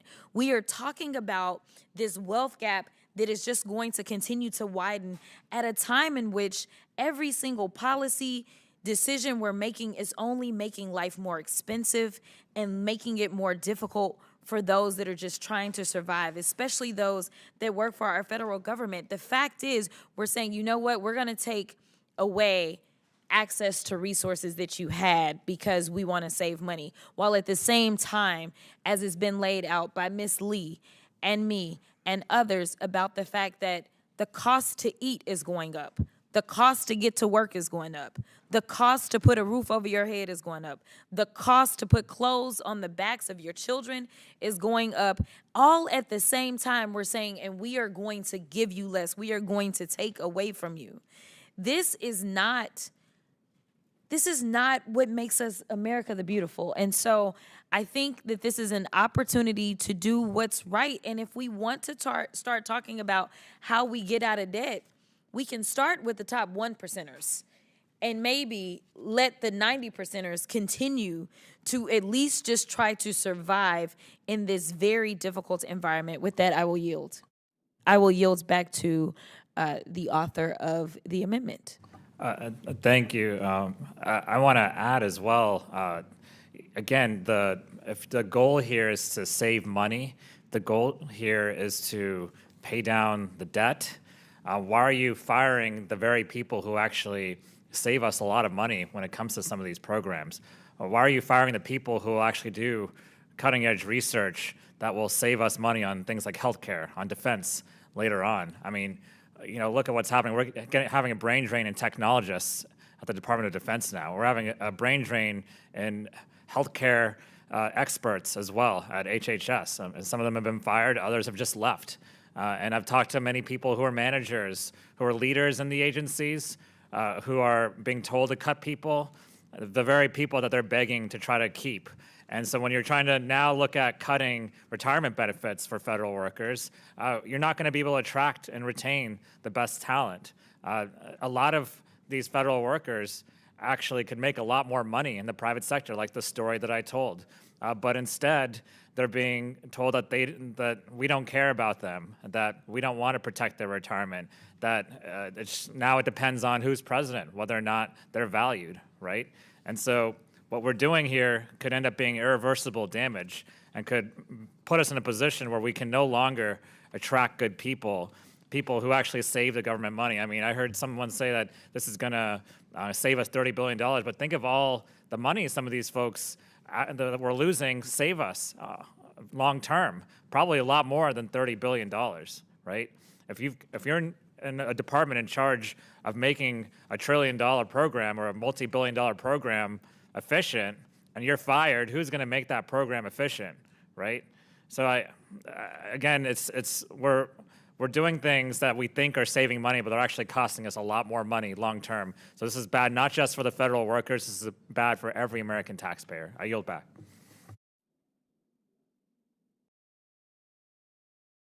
Is any other member seek recognition? Seeing none, we will now vote on the, which amendment? Subramaniam Amendment. I was pronouncing it right. I've got the phonetics and I still mispronounce it, I'll be honest. But all those in favor signify by saying aye. Aye. All those opposed say no. No. In the opinion of the chair, the noes have it. The amendment is not agreed to. We'd ask for a The recorded vote. recorded vote is ordered. As previously announced, further proceedings on the question will be postponed. What purpose does Ms. Randall seek recognition? Thank you, Mr. Chair. I have an amendment at the desk. Will the clerk please distribute? Will the clerk please report the amendment? An amendment to the amendment in the nature of a substitute to the fiscal year 2025 Budget Reconciliation Committee print, providing for reconciliation pursuant to House Concurrent Resolution 14, offered by Ms. Randall from Washington. Without objection, the amendment is considered as read. I reserve a point of order. Gentlewoman is recognized for 5 minutes to explain her amendment. Thank you, Mr. Chair. You know, in my district, nearly a quarter of my constituents are enrolled in Medicaid. That's around 188,000 people. And I have 3 community health centers, 7 rural hospitals, and 90 rural health clinics. It takes, I don't know, about 5 hours to drive from one corner of my district to the other. And sometimes one of the roads is washed out because of storms. And having an option to choose another healthcare facility is not always available to people. And Medicaid, for not only the individuals who receive those benefits, but also for the health clinics and the hospitals, is a lifeline. Our rural hospitals are struggling to keep their doors open as it is, and with the potential cuts that might be included in the, budget instructions for this reconciliation package, my rural health system threatens to flounder. And I'm not alone. It's not just my district or Democratic districts where we rely so strongly on Medicaid. You know, in Arizona, 263,276 people are on Medicaid. In North Carolina, 201,163 people are on Medicaid. In Louisiana, 265,604 people are on Medicaid. And though the rural health centers, the hospitals, the doctor's offices that serve those patients rely on Medicaid too.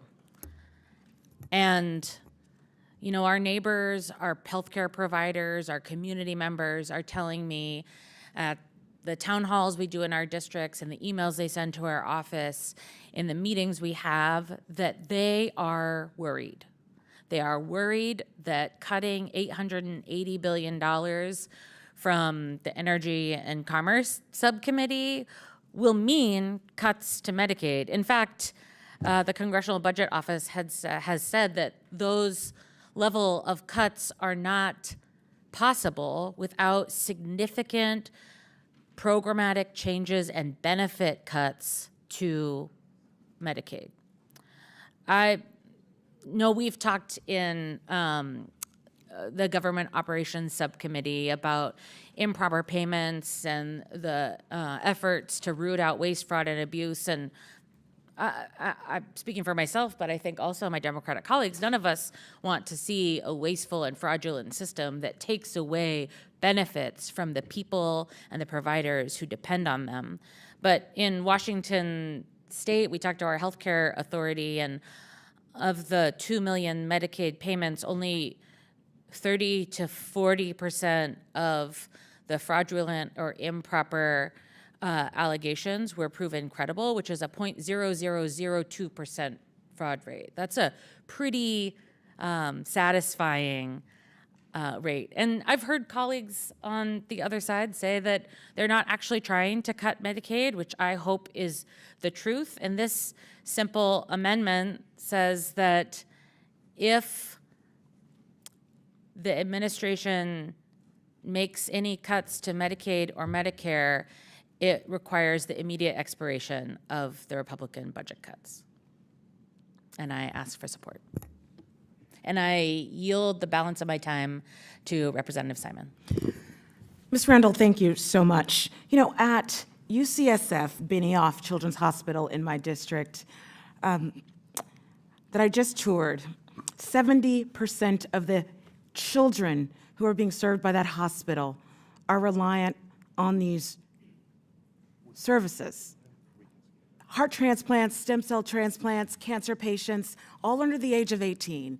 You know, without us literally saying, yes, we will make sure that these families have medical support for their children. Thank you, Ms. Randall. I'll yield my time. Does any other member seek recognition? You seek recognition? I do. Ms. Crockett. Thank you so much, Mr. Chair. And, you know, I really want to break this down so that people understand what the gentlelady is trying to do. She is not only fighting for her constituents, and I do appreciate the fact that she is so in tune and in touch with her constituents that she is listening to their very real stories, but she's honestly trying to save all of our constituents, including yours, Mr. Chair. When we look at your district, which is Kentucky 1, it says that in your district, approximately 235,000 people are on Medicaid, and they are at risk of losing their health care under this budget plan. And here's the deal.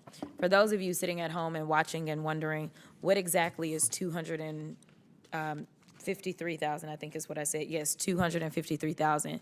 That is approximately 1/3 the size of our districts. So just imagine, Mr. Chair, what you could do by supporting this amendment is make sure that you are protecting 1/3 of your own constituents, even if we're not looking at anyone else's district. This is a lifeline for so many people. And I just don't know why the theme has consistently been beat up on those that need it the most instead of going and finding the cuts where we know we can do it, which is basically by making sure that we increase the tax rate on certain people. Then we'll have all the money we need. We'll be just fine. But the idea that we are really solving anything, we're not, because we know that right now we are going to take resources away from people that literally may be the difference between life and death, while at the same time, we know that we still have to raise the debt ceiling because there's still so much debt. We know that the last time Mr. Trump was in office, that by the time he left, there was an additional $8 trillion that was added to the budget. And just after this one first budget situation that we're about to go through, we're talking about adding another $5 trillion. And so I think that we need to really get to the heart of the problem.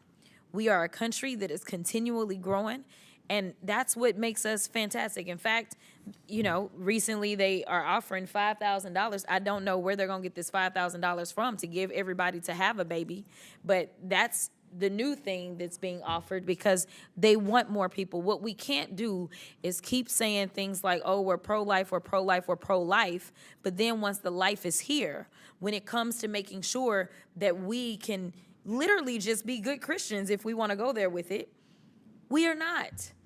It's more than just saying that we believe in God. It's more than saying that we study the word of God. It's actually about what are we doing when it comes down to the policies. And let me tell you, there is nothing godly about taking vulnerable people and taking away their health care, all in the name of billionaires having more money in their pockets. I will yield. Does any other member seek recognition? Seeing none, the question is now on the Randall amendment. All those in favor signify by saying aye. Aye. All those opposed signify by saying no. No. In the opinion of the chair, the noes have it, and the amendment is not agreed to. Mr. Chair, we'd ask for a recorded vote. Recorded vote is ordered. As previously announced, further proceedings on the question will be postponed. For what purpose, Ms. Randall, seek recognition? I have a second amendment at the desk, Mr. Chair. Will the clerk please distribute? Will the clerk please report? A second amendment to the amendment in the nature of a substitute to the fiscal year 2025 Budget Reconciliation Committee print providing for reconciliation pursuant to House Concurrent Resolution 14 offered by Ms. Randall of Washington. Without objection, the amendment is considered as read. I reserve a point of order. The gentlewoman is recognized for 5 minutes to explain her amendment. Thank you, Mr. Chair. You know, we have already talked a little bit about retirement fairness in this committee, and I think there is some bipartisan support to retirement fairness, to supporting the agreement that we have made with federal workers who have served our country. And the amendment before us that would attach the text of H.R. 1522, the Federal Retirement Fairness Act, previously introduced by Ranking Member Connolly. You know, this is a bipartisan bill with 80 co-sponsors, and I am proud to be one of them. And this legislation would restore the option for federal employees to buy back their time spent as temporary or seasonal employees, to count it towards their retirement eligibility. And in a lot of work sites around the country, a lot of federal jobs, we have folks who begin their work in the Postal Service, in the Forest Service as temporary or seasonal, and then get hired on as permanent. But those months or years as temporary or seasonal employees don't count towards their retirement eligibility. This is a cost-neutral solution since employees fund their contributions. And, you know, we just deserve to make this promise to a federal workforce who is just getting attacked on a daily basis, and who in the underlying amendment in the nature of a substitute are getting many of their retirement benefits decreased or eliminated, getting their worker protections weakened. But this is a way that we could ensure that rural post offices in particular, who are struggling to hire workers, can continue recruiting temporary or seasonal employees and then allow them to stay by giving this retention, sort of a retention promise that they are able to catch up those payments to their retirement service. And I encourage our colleagues to vote yes, and I yield the balance of my time, Mr. Chair. Does any other member seek recognition? Seeing none, the question is now on the Randall Amendment number 2. All those in favor signify by saying aye. Aye. All those opposed signify by saying no. No. In the opinion of the chair, the noes have it, and the amendment is not agreed to. A recorded vote is ordered. A recorded vote will be dispensed with. For what purpose does Ms. Randall seek recognition? Thank you. I have Randall Amendment number 3 at Will the the desk. clerk please report the Randall Amendment number 3? Amendment number 3 to the amendment in the nature of a substitute to fiscal year 2025 Budget Reconciliation Committee print providing for reconciliation pursuant to House Concurrent Resolution 14 offered by Ms. Randall of Washington. Without objection, the amendment is considered as read. I reserve a point of order. The gentlewoman is recognized for 5 minutes to explain her amendment. Thank you, Mr. Chair. You know, on behalf of the 27,000 federal employees I represent, I'm working to ensure that we are not increasing their costs of employment and instituting new cost barriers for them to challenge agency misconduct or wrongdoing. You know, I'm incredibly concerned that this bill, the underlying bill, would chill the reporting and appeal process with the Merit System Protection Board by requiring them to pay for the complaints that they may seek to make.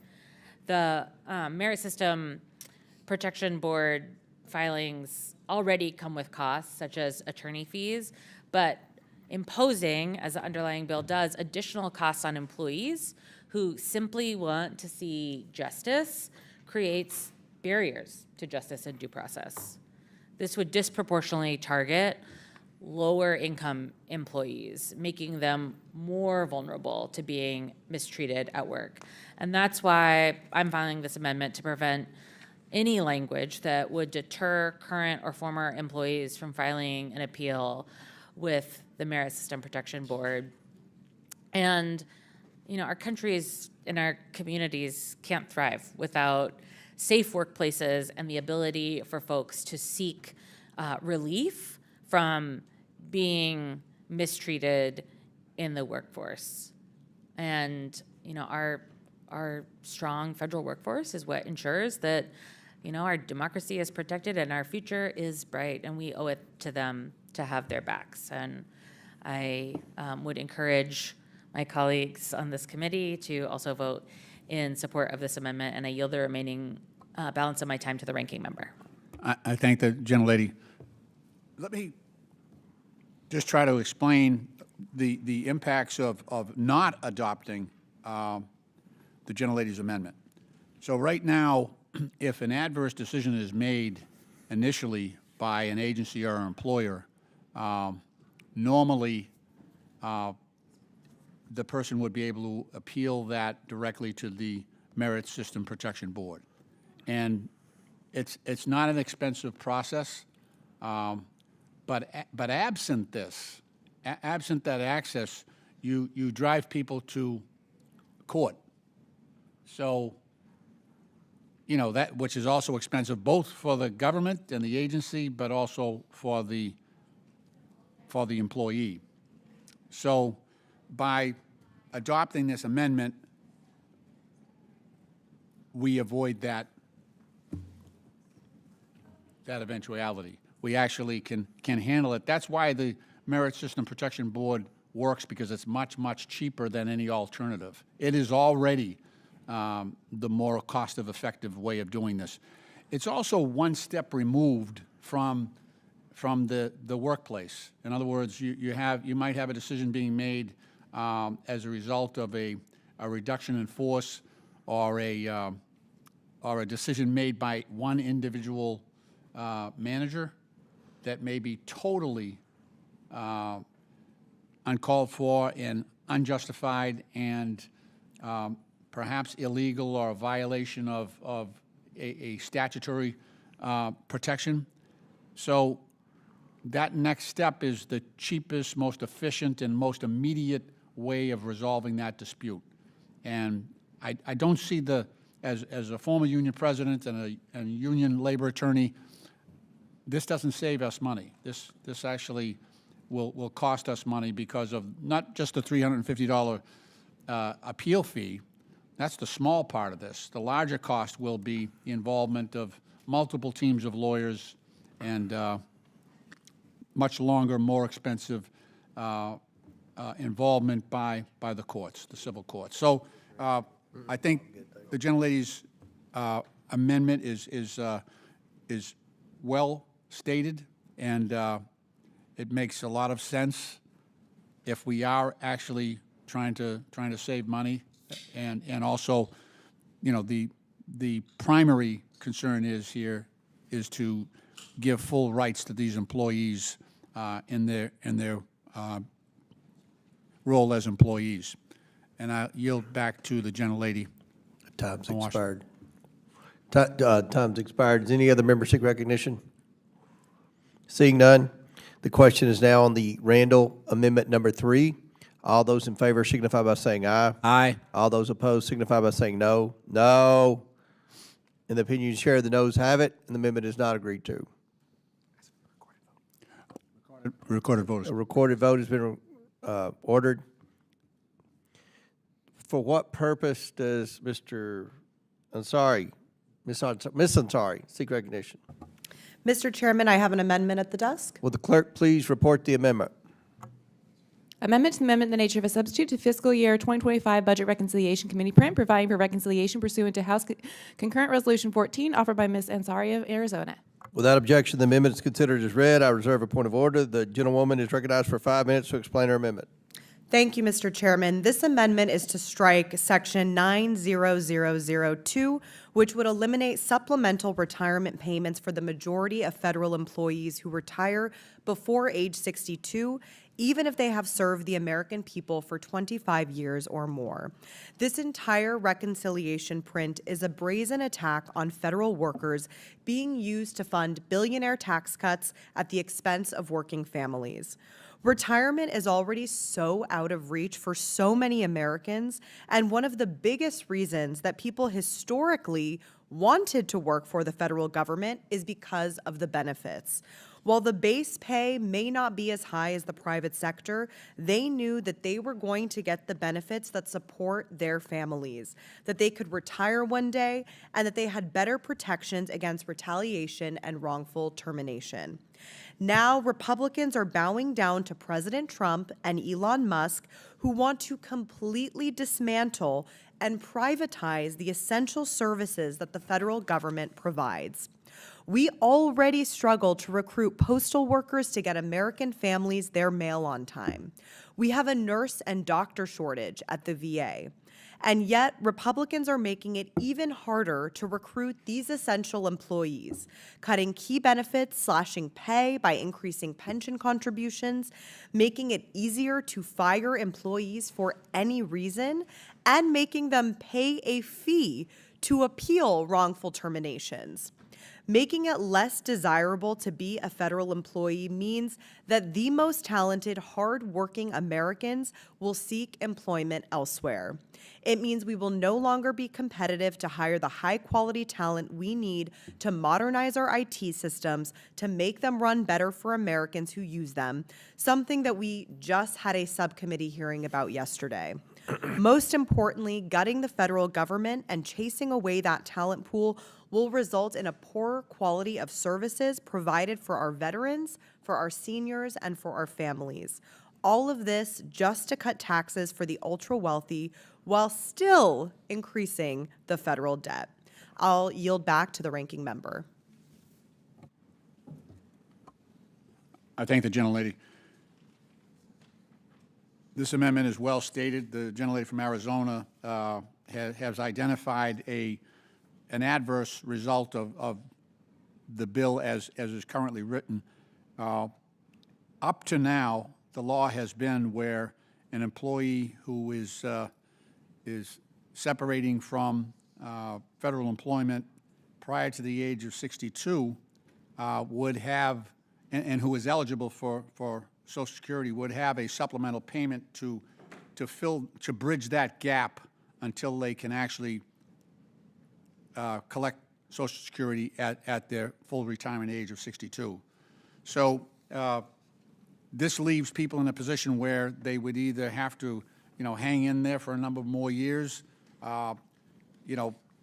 just for the fact that there would be a severe penalty from doing otherwise. And, that's not an ideal situation. These are employees who are in government service for 20 to 25 years that are in this situation. And, it's just one more aspect of this that we are making it less attractive to get the talent and the commitment that the gentlelady from Arizona is identifying. So with that, I will yield to any other member on the Democratic side that wishes to speak. Otherwise, I yield back. Gentleman yields back. Any other members seek recognition? Seeing none, the question is now on the Ansari amendment. All those in favor signify by saying aye. All those opposed, no. No. In the opinion of the chair, the noes have it. The amendment is not agreed to. You want to record a vote? Recorded vote is ordered. For what purpose does Mr. Simon seek recognition? Ms. Simon. Thank you, Mr. Chair. I do have an amendment at the desk, Simon Amendment 1. Will the clerk please designate the amendment? Amendment to the amendment in the nature of a substitute to fiscal year 2025 Budget Reconciliation Committee print, providing for reconciliation pursuant to House Concurrent Resolution 14, offered by Ms. Simon of California. Thank you. Without objection, the amendment is considered as read. I reserve a point of order. The gentleman from California is recognized for 5 minutes to explain her amendment. Thank you. Apologize for that, Mr. Chair. Thank you for the recognition. Today, I'm offering a common sense amendment to protect access to critical food assistance for not only my constituents, but families across this country. Simply put, this amendment would restrict the current administration from reducing the budget of or provision of assistance for the Supplemental Nutrition Assistance Program, or SNAP. You know, if the Trump administration cut SNAP by any means, even at $1, this provision being considered by this committee to cut federal employees' salaries, pensions, and labor protections would immediately expire. My amendment would force the administration to choose between its attacks on essential food benefits and their ongoing attacks on our nonpartisan federal workforce. Mr. Chair, I have mentioned in this committee some 29 years ago when I was a single, yes, teen mom going to college, that I was a recipient of a small SNAP allotment of about $26 a month. I consistently was at the grocery store every other week, and I had to put food back because I couldn't afford to feed my daughter and I, even with those benefits. So I know the critical nature of these benefits. I'm sitting before you today as somebody who not only finished college, finished graduate school, and my daughter is an attorney and passed the bar on her first attempt because we had a social safety net that got us out of poverty for once and for all. And that is exactly what programs like SNAP are intended to do. No one deserves to be left behind because of an administration being hell-bent on destroying our federal government and cutting our social safety nets. Last week, I visited the Alameda County Food Bank, where I heard directly from constituents about the devastating cuts, the potential cuts, the current cuts to federal nutrition programs like SNAP and what that would mean for them. I heard time and time again on this visit about the unfortunate reality that so many folks face. They're one paycheck away from being in line at the food bank week after week.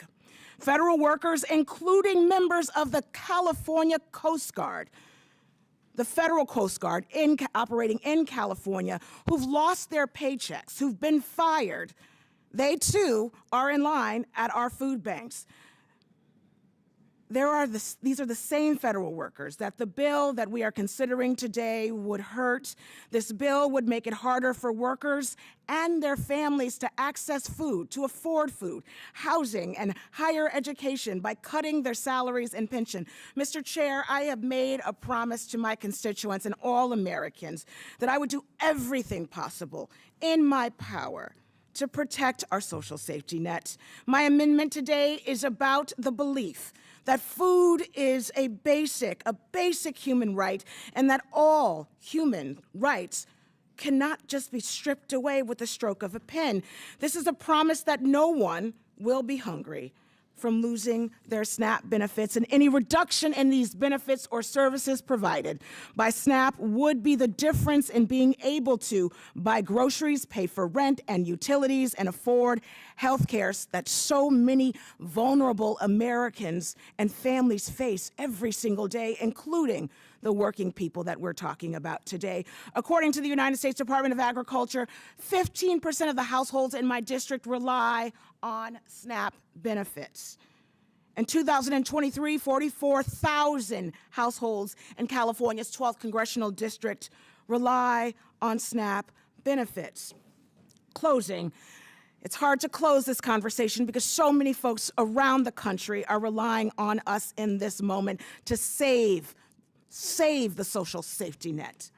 Mr. Chair, voting for my amendment is an easy way to demonstrate to our constituents collectively, the full American public, that the critical benefits that the working poor rely on to put food on their table are not on the chopping block.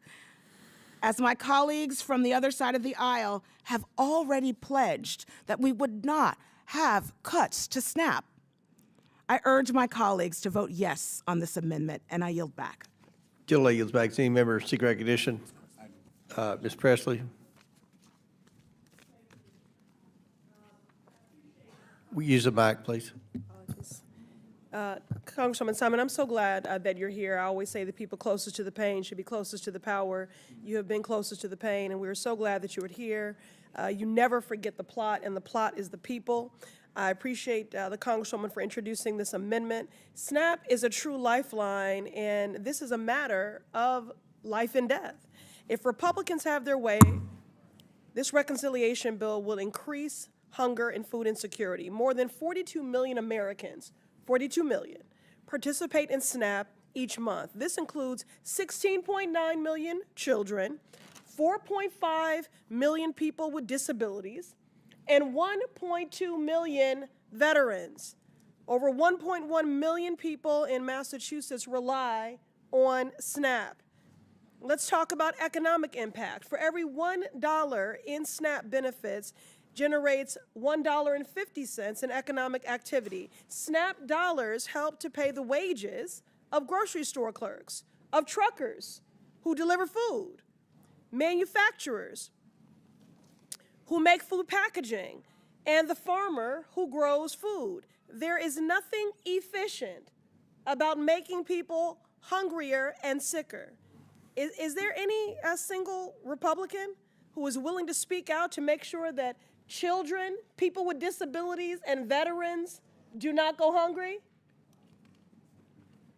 Anyone? Silence. This bill is a shame and a sham.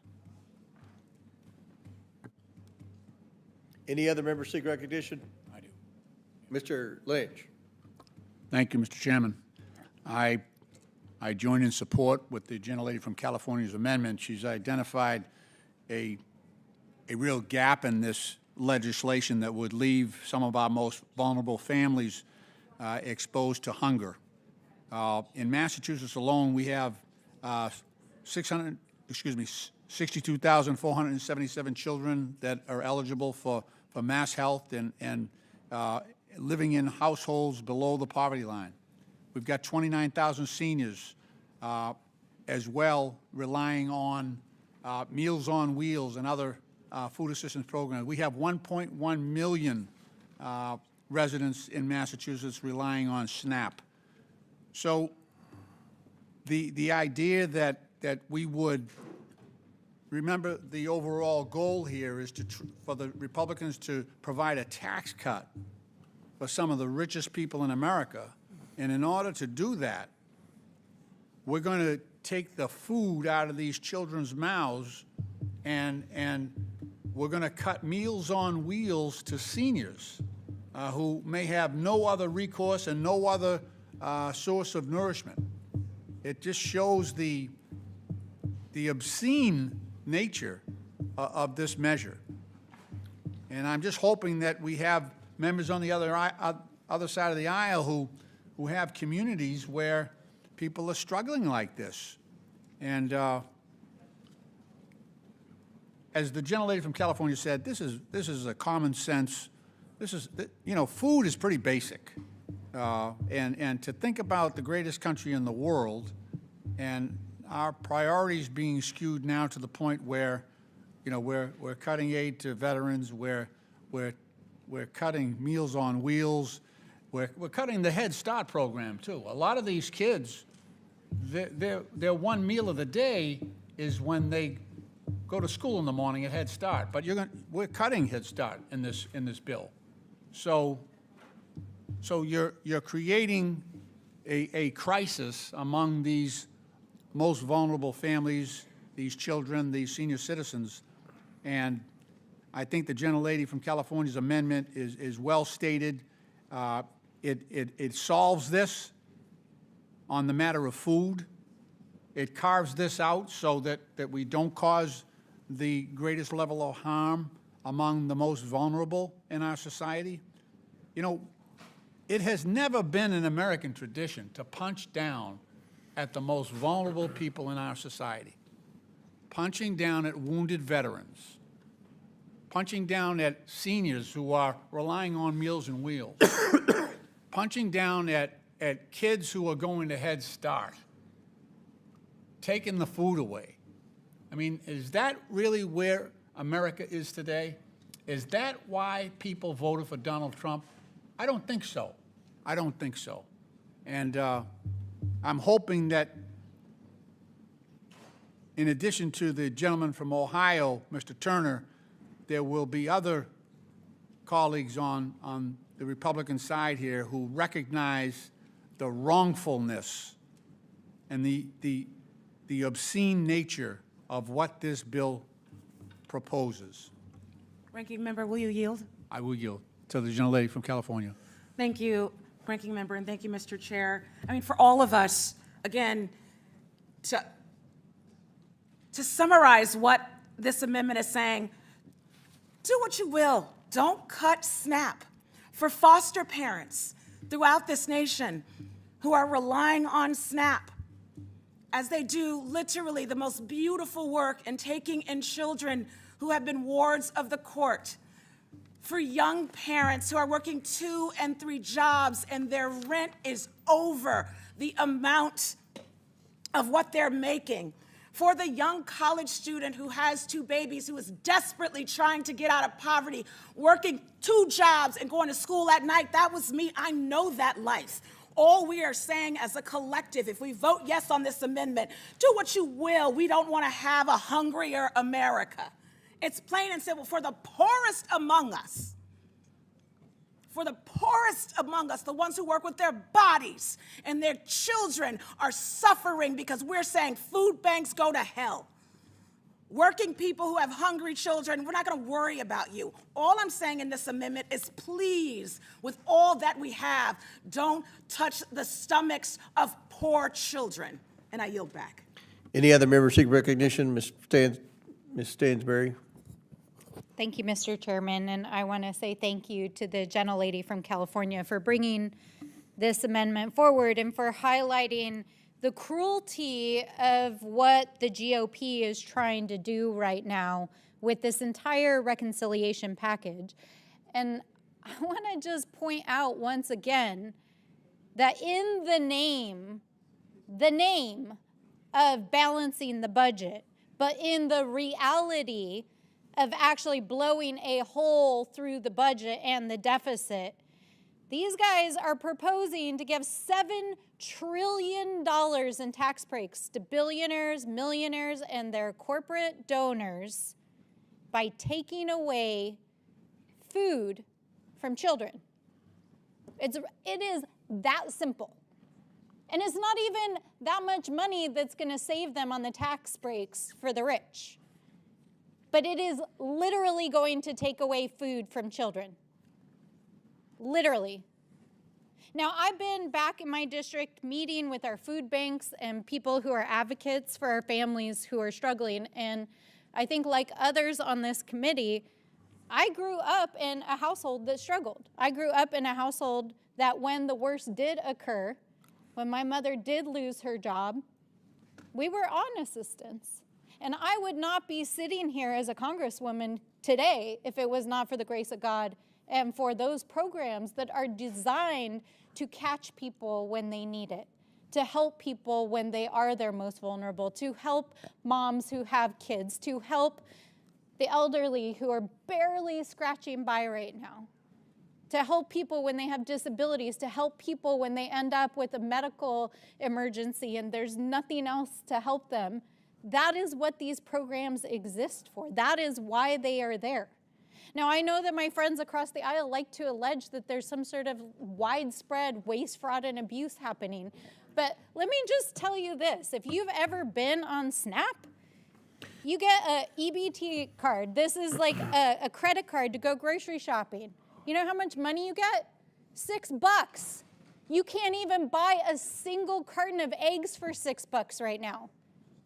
Donald Trump's on television literally saying right now that the price of eggs is down. That dude has probably never been grocery shopping in his life, more or less in the last week. And these guys want to steal food from children. And that is what this amendment would prevent. Now, my food banks in New Mexico, the food banks that serve my population in New Mexico, are telling me that if these SNAP cuts go through this reconciliation package, there will not be enough funding or food in the supply chain to meet the need. It will be not only worse than it was at the height of the pandemic, it will be many times worse than it was during the pandemic. So I want all of you guys to remember what it was like at the height of 2020, when literally our shelves were empty because there was a supply chain crisis, and the cost of food went through the roof, and people couldn't leave their homes, and there was this huge financial crisis. Literally, that's what we're hurtling towards right now, between the tariffs, the cost of living, between what's happening to the cost of food, and now they want to cut the most basic program that helps to stretch the gap for our most vulnerable people in our community. If you think the lines that were long during the pandemic were difficult to see, if you cut these food assistance programs, that's what you're going to see all across America. How can we claim to be the wealthiest country on planet Earth, and we've got billionaires in the White House who are literally talking about taking money out of the mouths of children? It is not only unconscionable, it's disgusting. It's disgusting. How do we live in a society where we're even debating this? We are a country of plenty, and yet these guys want to give tax breaks to billionaires by starving children. It's ridiculous. In New Mexico, 1 in 5 children are on food assistance. That's who your bill's going to hurt. And we will vote no. I yield back. Does any other member seek recognition on the Simon Amendment? Seeing none, the question is now on the Simon Amendment. All those in favor signify by saying aye. Aye. All those opposed signify by saying no. No. In the opinion of the chair, the noes have it. The amendment is not agreed to. Recorded vote has been ordered. The vote will be postponed. For what purpose does Mr. Bell seek recognition? Mr. Chairman, I have an amendment at the desk. Will the clerk please report the amendment? Amendment to the amendment in the nature of a substitute to the fiscal year 2025 Budget Reconciliation Committee print, providing for reconciliation pursuant to House Concurrent Resolution 14, offered by Mr. Bell of Missouri. Without objection, the amendment is considered as read. I reserve a point of order. The gentleman from Missouri is recognized for 5 minutes to explain the amendment. Thank you, Mr. Chair, Mr. Ranking Member. As a former public defender and elected prosecutor, I recognize when systems are being manipulated to suppress rights, and this provision sets a dangerous precedent. And so I rise to strike this section because it represents not only an unjust financial burden on our federal workforce, but also a direct attack on their access to due process. And when we talk about households that are struggling, as my colleague so articulately pointed out, well, we were a level under that when I was growing up. We were just broke. Syrup sandwiches and fried bologna were like fine dining for us. And so I think there's a disconnect when people think that things such as a $350 filing fee is inconsequential. When the average household income in my district is about $50,000 to $55,000, well, there's a lot of people that are making 40 and 30 and even less than that. And when you do the math and you've lost your job, the math gets a lot easier. You're just broke. So imposing a $350 filing fee and adding new restrictions for appeals sends the wrong message to working class federal employees and folks, and it tells them that their rights are negotiable. The text makes clear that this fee would apply to meals not involving prohibited personnel practices, including matters such as OPM, suitability determinations, performance-based removals, terminations of probationary employees, and denial of reinstatement. So to be clear, we are already witnessing the consequences of this administration's workforce reduction agenda. An estimated 200,000 probationary employees have been terminated and over 75,000 have been pressured into resigning. This isn't cost-cutting, it's an attack on the civil service. Federal employees deserve the right to challenge unjust actions without facing financial obstacles. By forcing workers to pay hundreds of dollars to defend their employment, we are telling them to choose between fighting a wrongful termination and paying for groceries or paying for the rent. These cuts should not come at the expense of our public servants, the very people who keep our government running. Now more than ever, we must uphold and strengthen the protections available to our federal workforce, which is why I've introduced this amendment to protect workers' rights, defend access to due process, and stand up for the values of fairness and justice. And I urge my colleagues to join me in supporting this amendment and standing with federal workers and with working-class families. I yield back. Gentleman yields back. Did any member seek recognition? Seeing none? Mr. Chairman. Mr. Lynch. Yeah. Mr. Chairman, in support of Mr. Bell's amendment, I would like to use my time on this amendment as a point of personal privilege. Today, Oversight Democrats are issuing more than 100 letters to the Trump administration demanding documents and information related to the chaos, the corruption, and the cruelty that has defined its first 100 days. In that short period of time, the American people have already endured unprecedented threats to democracy and repeated actions undertaken by Donald Trump and Elon Musk to commercialize government and public service into a for-profit venture. The Trump administration and DOGE have unlawfully slashed funding of public programs, as we have discussed here today.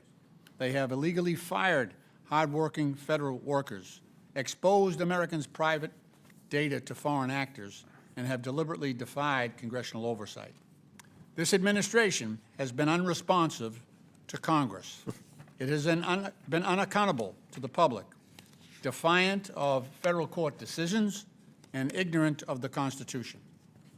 Oversight Committee Democrats are committed to holding the government of Donald Trump accountable and demanding transparency in government. Since January 20th, Oversight Democrats have sent the Trump administration nearly 200 investigative letters, including over 1,500 requests for information and documents. The vast majority of those letters have gone unanswered. That is why today we are escalating our investigation of the Trump administration, gross abuses of power, and we are asking for our letters to be entered into the record by unanimous consent. Without objection, it's ordered. Thank you, Mr. Chairman, and I yield my additional time to Ms. Ansari, gentlelady from Arizona. Thank you, and I yield to Mr. Bell. Again, I want to reiterate, we're asking federal workers to pay for due process. And again, as a former prosecutor, as a former judge, as a former public defender, that is not the values that our American system of government believes in. That's not how we do things in this country, in the greatest democracy on earth. And so everyone should have the right to say something is wrong and not have to pay for the access to be able to make that claim. And I urge my colleagues to join me in supporting this amendment. I yield the remainder of my time back to the ranking member. Ms. Presley or Ms. Ansari, would you like additional time? Are we good? All right. Thank you. I yield back, Mr. Chairman. Any other members seek recognition? Seeing none, the question is now on the Bell Amendment. All those in favor signify by saying aye. Aye. All those opposed, no. No. In the opinion of the chair, the noes have it. The amendment is not agreed to. Request a roll call vote, Mr. Chairman. Roll call vote has been requested, and as previously announced, further proceedings on the question will be postponed. For what purpose does Ms. Presley seek recognition? Mr. Chairman, I have an amendment at the desk. Will the clerk please report the amendment? Amendment to the amendment in the nature of a substitute to the fiscal year 2025 Budget Reconciliation Committee print, providing for reconciliation pursuant to House Concurrent Resolution 14 is offered by Ms. Presley of Massachusetts. Without objection, the amendment is considered as read. I reserve a point of order. The gentlewoman from Massachusetts is recognized for 5 minutes to explain her amendment. This should be a simple and unanimous addition to this bill. It directs the Government Accountability Office, the GAO, to study how this bill will impact people across our federal workforce. It's about transparency. Specifically, we need data on who is impacted, how many women, how many older Americans, how many workers of color, veterans, workers with disabilities, and something I know my colleagues across the aisle will really appreciate, we need to know where they live. Because despite the myths, most federal workers don't live in Washington, D.C. They live in your districts. They live in your communities, doing essential work for your constituents. My colleagues across the aisle argue that this bill is a good thing. They're advocating for a bill that cuts paychecks, eliminates earned benefits, and rips away health care from federal employees and their families. And make no mistake, this legislation is how Donald Trump, Elon Musk, and Republicans plan to give away even more tax cuts to billionaires by making working class folks fit the bill. Already, co-presidents Trump and Musk have attacked, fired, and intimidated federal employees, so it's no surprise that this plan continues that reckless assault, that's what it is, assault, targeting the public servants who safeguard the health, safety, and economic well-being of our communities. For decades, we have fought to build a civil service that reflects the diversity of our country. Still, workers of color disproportionately serve public service roles that are physically demanding, lower paid, and often fewer pathways for advancement. Older workers who have dedicated their lives to serving this country are now nearing retirement. They are counting on the pension rules and benefits that this bill aims to tear apart. Veterans, many of whom transition into civil service careers after military duty, they will see their protections stripped away under new so-called at-will employment schemes. So yes, let me make it plain. This bill will hit our most vulnerable, our most dedicated, and our most essential workers the hardest, all while making billionaires richer. My amendment simply demands transparency. It ensures that if my colleagues across the aisle go down this path of taking away people's livelihoods, if Republicans want to strip away their health care and retirement security, we have the data necessary to understand exactly who is being harmed. This is the bare minimum that people deserve from their representatives. So we understand exactly what we are doing and whom we are doing it to. I have thousands of constituents in my district, the MA 7th, who are federal workers and are seeing their lives completely upended. So my Republican colleagues, think about the mail carriers in your hometown. Think about the VA nurses caring for veterans in your district. Think about the food inspectors ensuring that your constituents are bringing home safe groceries to their children. Why are you so desperate to ruin these people's lives when all they do is make yours better? If you truly think this bill is good and fair for everyone, then you should have no fear about a GAO report confirming that. But if you can't support even a simple report, if transparency is too much to ask, then maybe it's because you know exactly who you are hurting. And perhaps you're worried that yet another piece of damning evidence will show what people already see, that you are attacking workers who have dedicated their lives to this country, all in the name of making more money for the wealthy and well-connected. But if I'm wrong, vote for this amendment and prove it. I urge adoption and yield back. Gentlelady yields back. Does any other member seek recognition on the Presley amendment? Mr. Lynch. I do. Mr. Chairman, I just want to support the gentlelady from Massachusetts amendment. We're always striving to make fact-based decisions here in government, and this amendment provides data that will guide us, hopefully, and also, since there is a disagreement about the the measure of pain that this is going to visit upon the American people. This is one way that we can have usable data, as the gentlelady has suggested. It will identify location. It'll identify veterans, disabled, other classifications that will be. It'll be actionable intelligence that we will be able to measure the negative impact on the families that we all represent. So I want to thank her for her wise amendment, and I ask members to support it as well. And I yield back. Gentleman yields back. Any other members seek recognition? Seeing none, the question is now on the Presley Amendment number 1. All those in favor signify by saying aye. Aye. All those opposed, no. No. In the opinion of the chair, the noes have it. Request And the amendment is not agreed to. A recorded vote has been requested. Please go on the That record. vote will be postponed. Thank you. For what purpose does Ms. Presley seek recognition? Thank you, Mr. Chairman. Yes, I have another amendment at the Will the desk. clerk please report the Presley Amendment number 2? Amendment number 2 to the amendment in the nature of a substitute to the fiscal year 2025 Budget Reconciliation Committee print, providing for reconciliation pursuant to House Concurrent Resolution 14, offered by Ms. Presley of Massachusetts. Without objection, the amendment is considered as read. I recognize myself for a point of order. The gentlewoman from Massachusetts is recognized. Thank you. My amendment adds a basic measure of decency to a bill that has none. Under current law, when a federal employee retires before they are eligible for Social Security, usually around age 60, after 20 or more years of service, they receive a monthly benefit to help bridge the gap until Social Security kicks in. It's called the FERS, Annuity Supplement. It is not a bonus. It is not a handout. It's a bridge, something that workers earned, that helps career public servants, especially those in physically demanding or early retirement roles, make ends meet after dedicating their lives to this country. In my district, the Massachusetts 7th, it quite literally keeps them out of poverty. Shamefully, on page 4 of this bill, they eliminate this benefit entirely for every federal worker. My amendment simply says it's a carve-out, that veterans and employees with disabilities can keep this earned benefit.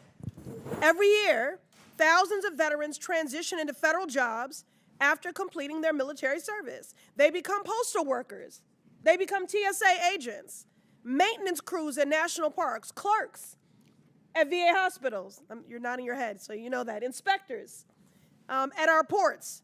For many, this is a second career taken on later in life, again after military service, and they don't have 40 years to work in it before hitting retirement age. Without this benefit, they'll face a cruel gap, retired, unable to work, but still too young to receive Social Security. We owe our veterans better than that after a lifetime of military and civil service. I'm sure you agree. In the same vein, federal employees with disabilities often retire early under the same system their colleagues use, and for them, this benefit helps them to make ends meet. It pays the rent. It fills a prescription. It keeps the lights on. Ripping this lifeline away from workers with disabilities is not only cruel, it is unnecessary. These aren't the people driving up the deficit. They're doing what Republicans often accuse them of not doing, working when they are able to. And instead, they're getting punished for it. With this administration, the cruelty is the point. This is just void of common sense and compassion, attacking, intimidating, and purging federal workers. So it's no surprise that co-presidents Trump and Musk are turning to them to pay for more tax cuts to billionaires. We should be striking this section, hell, altogether. Instead, we should be putting forth a bill that affirms federal workers as the essential workers they are. Instead, here we are. Republicans are gutting their benefits. All my amendment does is protect our veterans. Good patriots across the aisle, I'm sure you want to join me in protecting our veterans and those with disabilities, our most vulnerable, from these reckless cuts. Now, if we can't agree on that, then we are truly lost. We ask our veterans to serve, and they do. We ask our community members with disabilities to work if they can, and they do. When their service ends, the least we can do is honor it with dignity. And that's what my amendment ensures, and I urge passage of it. I yield back. Any other member seek recognition? Mr. Lynch. Thank you, Mr. Chairman. I rise in support of the gentlelady's amendment. She's correctly pointed out that the way the bill is currently drafted, it penalizes military service. So we have many veterans, many sons and daughters who serve in the military, and that length of service can be 10 or 15 years in some cases, 20, even longer. But as the gentlelady has correctly pointed out, many of them end up in service to the federal government, either the post office or Defense Department. Just the entire spectrum of our federal government is full of those who have served the country in uniform. What this would do, what this amendment would do, would be to provide that bridge. So when someone completes their military service and goes on to serve the federal government, even though they may choose to retire at an earlier date where they are not eligible for the full benefits that they might receive, this supplemental payment closes that gap that they would have otherwise received. It's a temporary bridge as well until they reach age 62, when they would receive their full Social Security benefits. So it's a good amendment. It provides fairness, and it removes the penalty that would otherwise be visited upon those who engage in military service on behalf of this country. And I yield back. Does any other member seek recognition on Presley Amendment number 2? Seeing none, the question is now on the Presley Amendment number 2. All those in favor of supporting signify by saying aye. Aye. All those opposed signify by saying no. No. In the opinion of the chair, the noes have it. The amendment is not agreed to. Request a roll call. A recorded vote has been requested. For what purpose does Mr. Lynch seek recognition? I believe I have an amendment at the desk, number 3. Will the clerk please designate the Lynch Amendment number 3? Amendment number 3 to the amendment in the nature of a substitute to the fiscal year 2025 Budget Reconciliation Committee print, providing for reconciliation pursuant to House Concurrent Resolution 14, is offered by Mr. Lynch of Massachusetts. Without objection, the amendment is considered as read. I reserve a point of order. The gentleman is recognized for 5 minutes to explain his amendment. Thank you, Mr. Chairman. This amendment would serve to protect the retirement benefits of federal workers who entered federal service prior to the enactment of this bill and its implementation of a revised retirement formula. Currently, the Office of Personnel Management calculates the retirement benefits of a federal worker based on their average highest 3 consecutive years of base pay during their federal service. In an attempt to unload the cost of proposed Trump tax plan on the backs of federal employees, the underlying bill would unfairly revise the formula to base retirement benefits on the average highest 5 years of federal workers' earnings. As reported by the American Federation of Government Employees and other federal employee unions, this new formula will reduce the annual retirement received by virtually all federal employees by at least thousands of dollars per year over the next decade. It will also severely impact federal workers whose retirement benefits have already vested. I offer this amendment with the expectation that if my Republican colleagues cannot agree to strike this unfair formula from the bill in its entirety, we can at least hold harmless our current employees and find common ground in a commitment to preserve the retirement benefits that federal employees have already earned. According to the National Active and Retired Federal Employees Association, the high 5 calculation would particularly reduce the value of earned retirement benefits for individuals on the brink of retirement. Such individuals have fulfilled their service to this country with the expectations that retirement would be based on the high 3. And now this committee is aiming to roll back that promise, renege on that promise, and take back a portion of the compensation that was promised to them in exchange for the services already rendered. Moreover, these pending retirees have already relied on these benefits in planning for the retirement.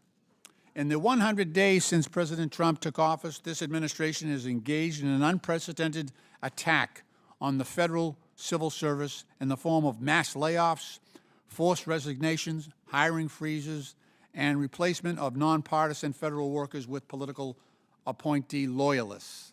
We simply cannot continue to target dedicated federal employees who have already sacrificed earned pay and earned benefits in consideration of their commitment to public service. In fact, since 2011, federal workers have contributed almost $300 billion to deficit reduction in the form of mandatory frozen pay, increased pension contributions, and higher health care premiums. And still they are on the job providing critical services to the American people. Members on both sides of the aisle also have long-serving staff who are affected by this legislation. Think about the best of your staff, especially those who have long service. Staff who are approaching retirement and whose retirement benefits would be greatly reduced if this provision becomes law. Think about your own employees.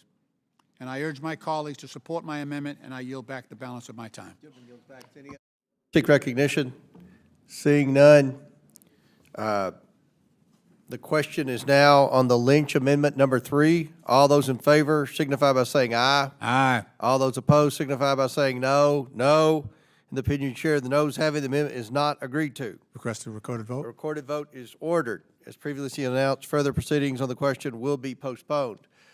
Before we recess, I asked unanimous consent to enter into the record the following statements of support from the following organizations. These are letters in support of our Oversight Committee budget reconciliation bill we'll be voting on in a few hours.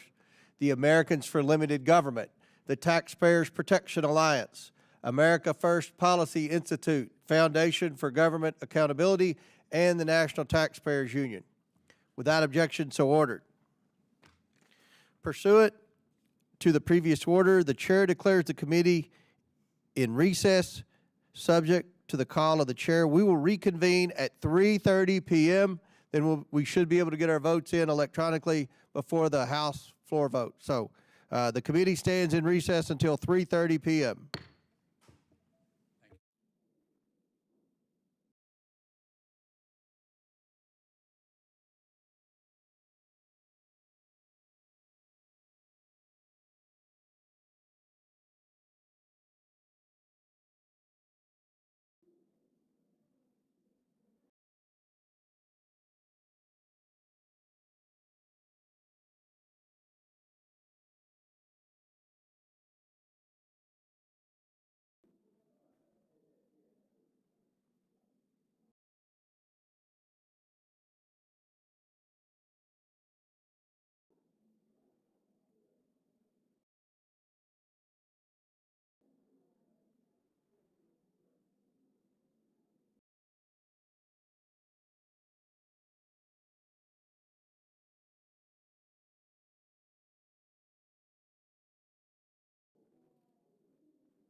We could go now. The committee will now resume consideration of the fiscal year. Committee will be in order. The committee will now resume consideration of the fiscal year 2025 Budget Reconciliation Committee print, providing for reconciliation pursuant to HCON Resolution 1, Continuing Resolution 14. The question is now on the previously postponed amendment to the amendment in the nature of a substitute offered by Mr. Lynch from Massachusetts. This is the Lynch Amendment number 1. Members will record their votes using the electronic voting system. The clerk will now open the vote on the amendment to the amendment in the committee. This is the Lynch Amendment 1.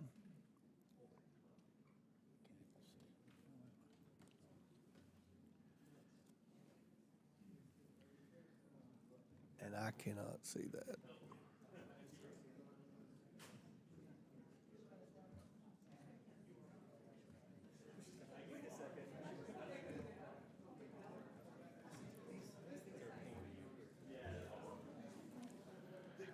What does that say? Can anybody read that? Oh, okay.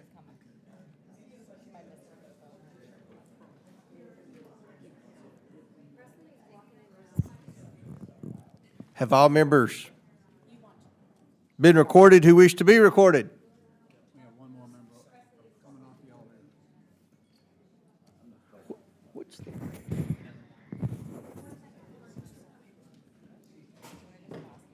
Does any member wish to change their vote? Yeah.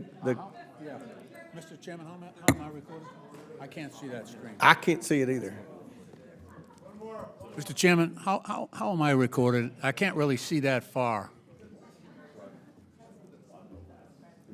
Can the clerk tell me how I'm recorded? Is Mr. Lynch recorded? Mr. Lynch is recorded as voting aye. Okay. How is Mr. Frost recorded? Mr. Frost is recorded as voting aye. Okay. All right. How about Ms. Stansbury? How is she recorded? Okay, we're good. Mr. Chairman, they can see this on Yeah, the board. yeah. Come on. The clerk will close the vote and report the vote total.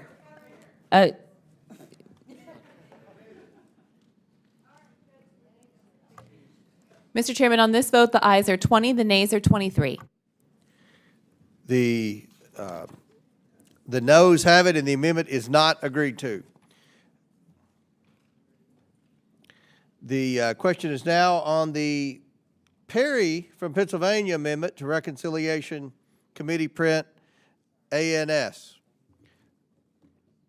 Members will record their vote using the electronic voting system. The clerk will now open the vote on the amendment of the committee print. The chairman votes no.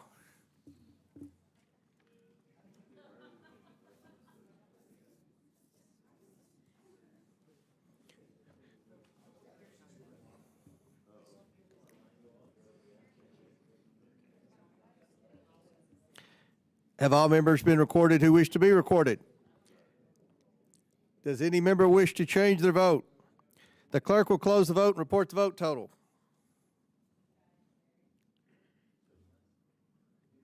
Mr. Chairman, on this vote, the ayes are 16, the nays are 27. The noes have it, and the amendment is not agreed to. The question is now on the previously postponed amendment to the amendment in the nature of a substitute offered by Mr. Infume from Maryland. Members will record their votes using the electronic voting system. The clerk will now open the vote on the amendment to the amendment of the committee print by Mr. Infume.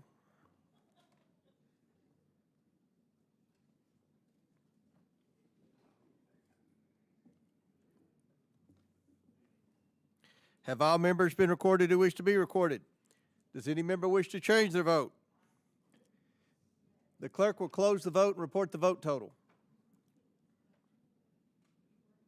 Mr. Chairman, on this vote, the ayes are 20, the nays are 23. The noes have it, and the amendment is not agreed to. The question is now on the previously postponed amendment to the amendment in the nature of the substitute offered by Mr. Infume from Maryland. This will be the Infume Amendment 2. Members will record their votes using the electronic voting system. The clerk will now open the vote.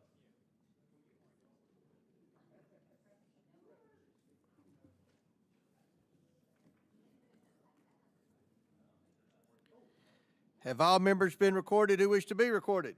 Does any member wish to change their vote? The clerk will close the vote and report the vote total. Mr. Chairman, on this vote, the ayes are 20, the nays are 23. The noes have it, and the amendment is not agreed to. The question is now on the previously postponed amendment to the amendment in the nature of a substitute offered by Mr. Lynch. This will be the Lynch Amendment 2. Members will record their votes using the electronic voting system on the Lynch Amendment 2. Clerk, please open the vote.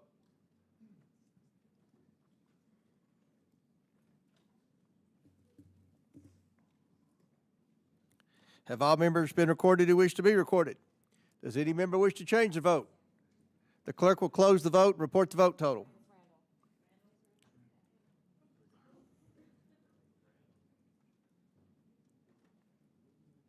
Clerk, report the vote total.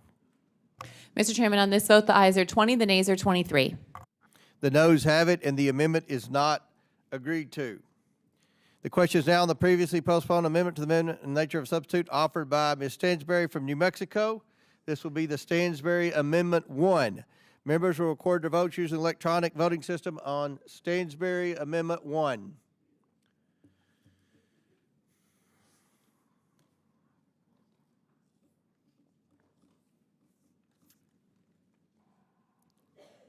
Have all members been recorded who wish to be recorded? Does any member wish to change the vote?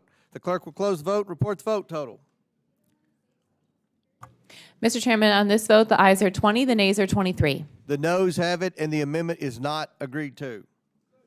The question is now on the previously postponed amendment to the amendment in nature of substitute offered by Ms. Stansbury from New Mexico. Members will record their votes using electronic voting system. This is on the Stansbury Amendment 2.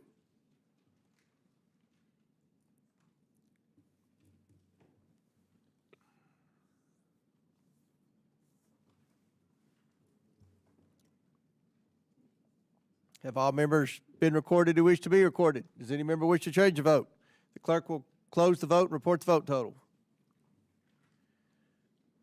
Mr. Chairman, on this vote, the ayes are 20, the nays are 23. The noes have it, and the amendment is not agreed to. The question is now on the previously postponed amendment to the amendment in the nature of a substitute offered by Mr. Frost from Florida. Members will record the votes using the electronic voting system on the Frost amendment.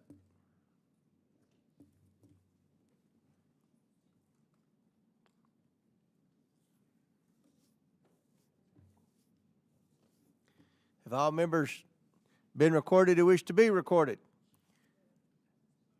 Does any member wish to change their vote? The clerk will close the vote and report the vote total. Mr. Chairman, on this vote, the ayes are 20, the nays are 23. The noes have it, and the amendment is not agreed to. The question is now on the previously postponed amendment to the amendment in the nature of a substitute offered by Mr. Casar.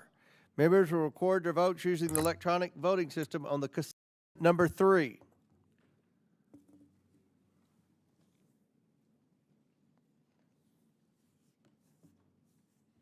Have all members been recorded who wish to be recorded? Does any member wish to change their vote? The clerk will close the vote and report the vote total. Mr. Chairman, on this vote, the ayes are 20, the nays are 23. The noes have it, and the amendment is not agreed to. The question is now on the previously postponed amendment to the amendment in nature of substitute offered by Mr. Casar from Texas. Members will record their votes using the electronic voting system on the Casar amendment number 2.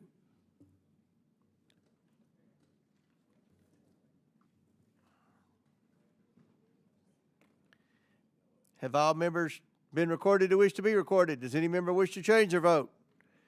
Seeing none, the clerk will close the vote and report the vote total. Mr. Chairman, on this vote, the ayes are 20, the nays are 23. The noes have it, and the amendment is not agreed to. The question is now on the previously postponed amendment to the amendment in the nature of a substitute offered by Mr. Casar from Texas. Members will record their votes using the electronic voting system on the Casar amendment number 4.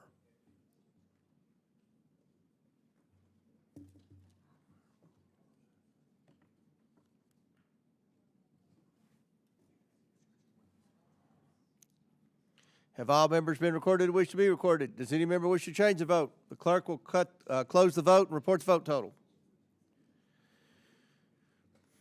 Mr. Chairman, on this vote, the ayes are 20, the nays are 23. The nays have it, and the amendment is not agreed to. The question is now on the previously postponed amendment to the amendment in the nature of a substitute offered by Ms. Lee from Pennsylvania. Members will record their vote using the electronic voting system. This is on the Lee amendment number 1.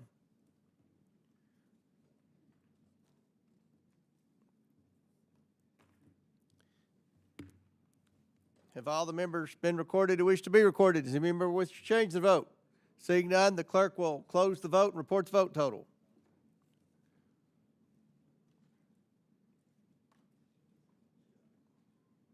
Mr. Chairman, on this vote, the ayes are 20, the nays are 23. The noes have it. The amendment is not agreed to. The question is now on the previously postponed amendment to the amendment in nature of substitute offered by Ms. Lee from Pennsylvania. Members will record their vote using the electronic voting system on the Lee amendment number 2.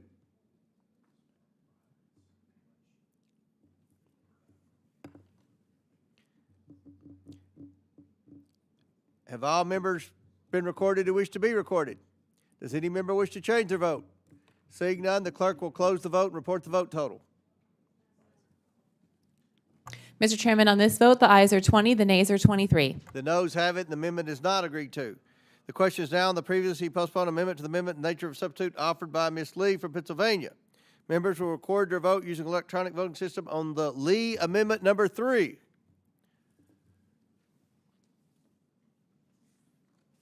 Have all members been recorded who wish to be recorded? Does any member wish to change their vote? The clerk will close the vote and report the vote total. Mr. Chairman, on this vote, the ayes are 20, the nays are 23. The noes have it. The amendment is not agreed to. The question is now on the previously postponed amendment to the amendment nature of a substitute offered by Ms. Lee from Pennsylvania. Members will record their vote using electronic voting system. This is on the Lee amendment number 4.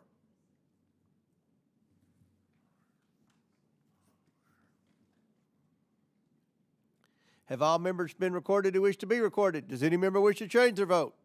Seeing none, the clerk will close the vote and report the vote total. Mr. Chairman, on this vote, the ayes are 20, the nays are 23. The noes have it. The amendment is not agreed to. The question is now on the previously postponed amendment to the amendment in nature of substitute offered by Mr. Garcia from California. Members will record their votes using electronic voting system on the Garcia amendment.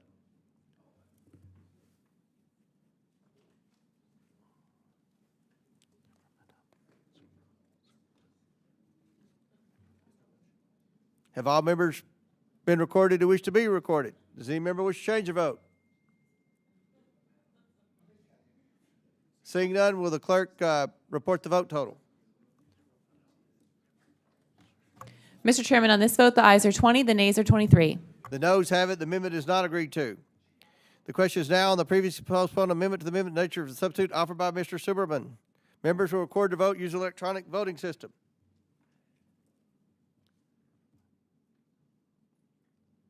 The Superman amendment.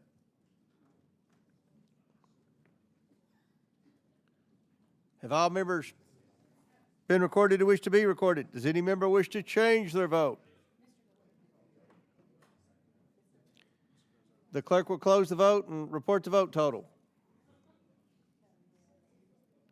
Mr. Chairman, on this vote, the ayes are 20, the nays are 23. The nays have it, and the amendment is not agreed to. The question is now on the previously postponed amendment to the amendment in nature of substitute offered by Ms. Randall. Members will record the vote using electronic voting system. The clerk will now open the vote on the Randall Amendment number 1.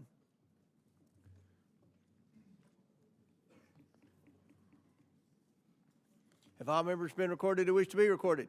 Does any member wish to change the vote? The clerk will please cut the vote, close the vote, and report the vote total. Mr. Chairman, on this vote, the ayes are 20, the nays are 23. The nays have it, and the amendment is not agreed to. The question is now on the previously postponed amendment to the amendment in nature of substitute offered by Ms. Randall. Members will record the vote using electronic voting system on the Randall Amendment number 2.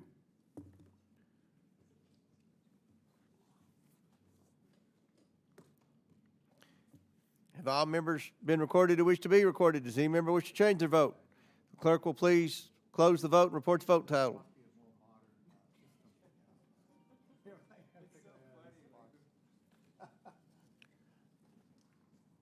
Mr. Chairman, on this vote, the ayes are 20, the nays are 23. The noes have it, and the amendment is not agreed to. The question is now on the previously postponed amendment to the amendment in nature of substitute offered by Ms. Randall. Members will record the vote using electronic voting system. This is the Randall Amendment number 3.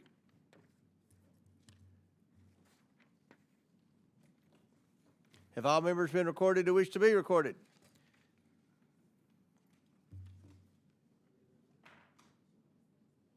Does any member wish to change their vote? The clerk will close the vote and report the vote total.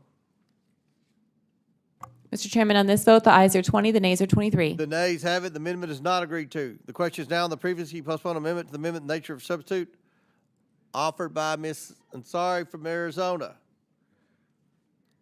The members will record their vote using electronic voting system on the Ansari amendment.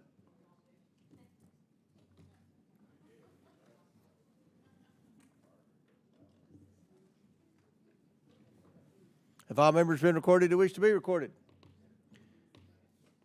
Does any member wish to change their vote? The clerk will close the vote and report the vote total. Mr. Chairman, on this vote, the ayes are 20, the nays are 23. The noes have it. The amendment is not agreed to. The question is now on the previously postponed amendment to amendment nature of substitute offered by Ms. Simon.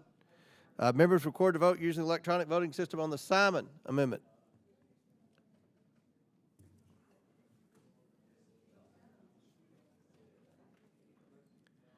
Have all members been recorded who wish to be recorded? Does any member wish to change their vote? The clerk will close the vote and report the vote total. Mr. Chairman, on this vote, the ayes are 20, the nays are 23. The noes have it. The amendment is not agreed to. The question is now on the previously postponed amendment to the amendment nature of substitute offered by Mr. Bell from Missouri. Members record their vote using electronic voting system on the Bell amendment.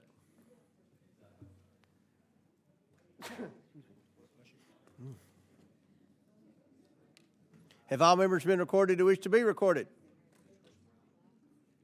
Does any member wish to change their vote? The clerk will close the vote and report the vote total.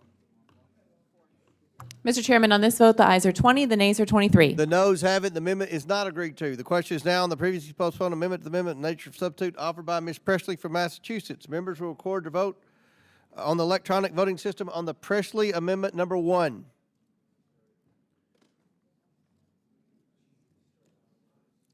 Have all members been recorded who wish to be recorded? Does any member wish to change their vote? Seeing none, the clerk will close the vote and report the vote total.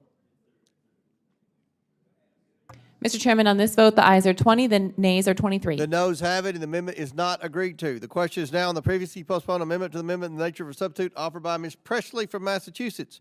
Members will record to vote using the electronic voting system. This is on the Presley Amendment number 2. Have all members voted who wish to be recorded? Does any member wish to change their vote? The clerk will close the vote and report the vote total. Mr. Chairman, on this vote, the ayes are 20, the nays are 23. The noes have it, and the amendment is not agreed to. The question is now on the previously postponed amendment to the amendment in the nature of substitute offered by Mr. Lynch from Massachusetts. Members will record their vote using electronic voting system. This is on the Lynch Amendment number 3.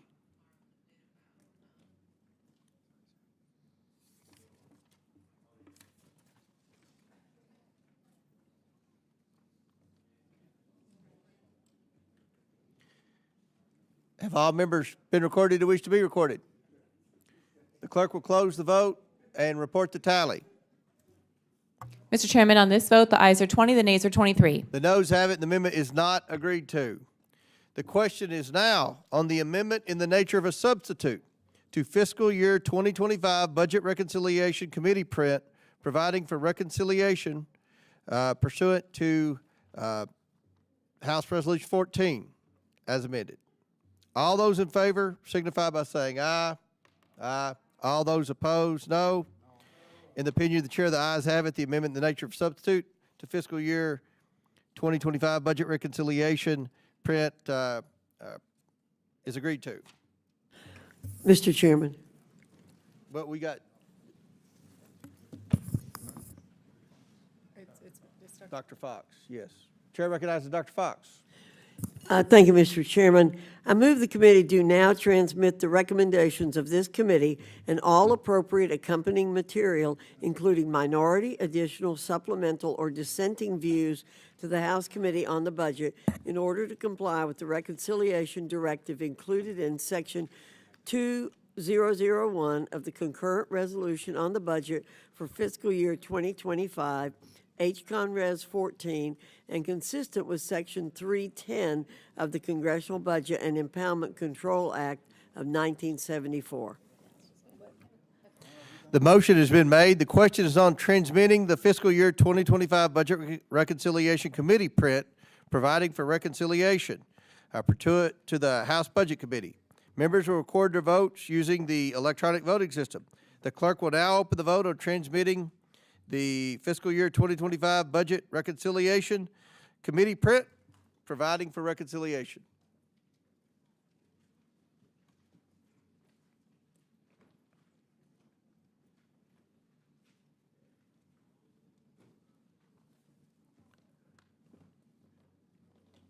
Have all members been recorded who wish to be recorded?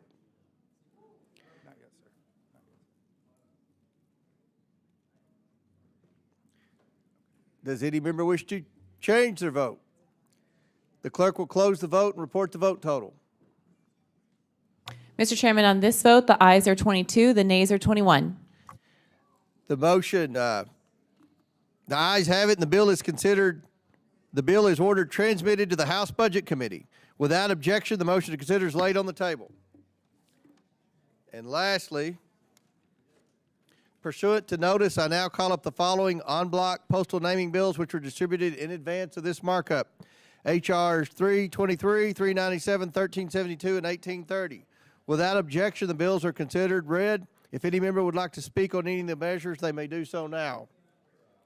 Does any member, Chair recognize Mr. Perry? Mr. Chairman, thank you for the time. I'm just going to say I'm going to call for a recorded vote, vote no.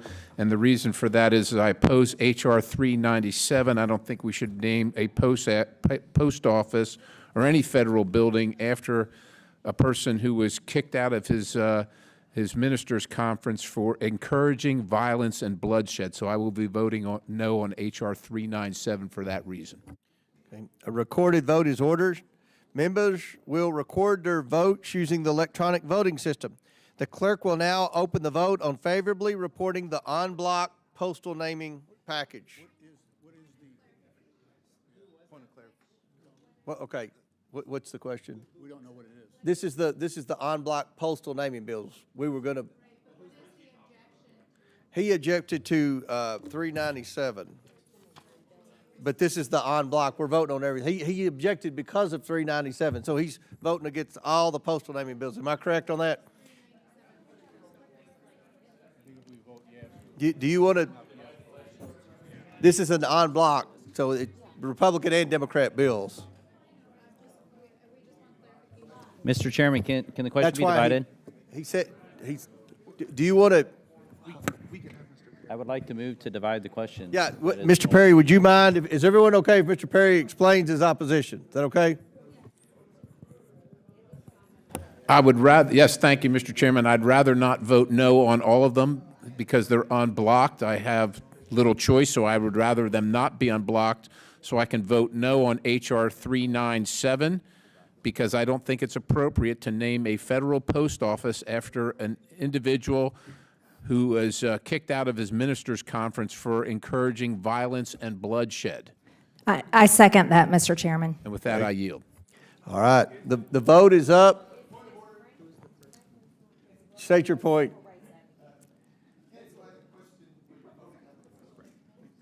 That's true. The vote has been open. This was a courtesy for Ms. Stansbury and Mr. Perry. I try to make everybody happy in this committee. Isn't everybody happy? Everybody happy? Everybody looks happy. Has everyone voted who wishes to vote? Does anyone wish to change their vote? The clerk will close the vote tally and report the tally. If it fails, it fails. I'm not going to care. Mr. Chairman, on this vote, the ayes are 23, the nays are 15, with 4 voting present. The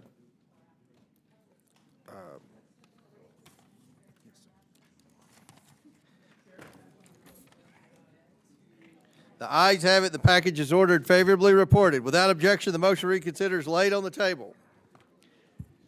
Pursuant to House Rule 11, Clause 2, I ask that committee members have the right to file with the clerk of the committee supplemental, additional, minority, and dissenting views without objection.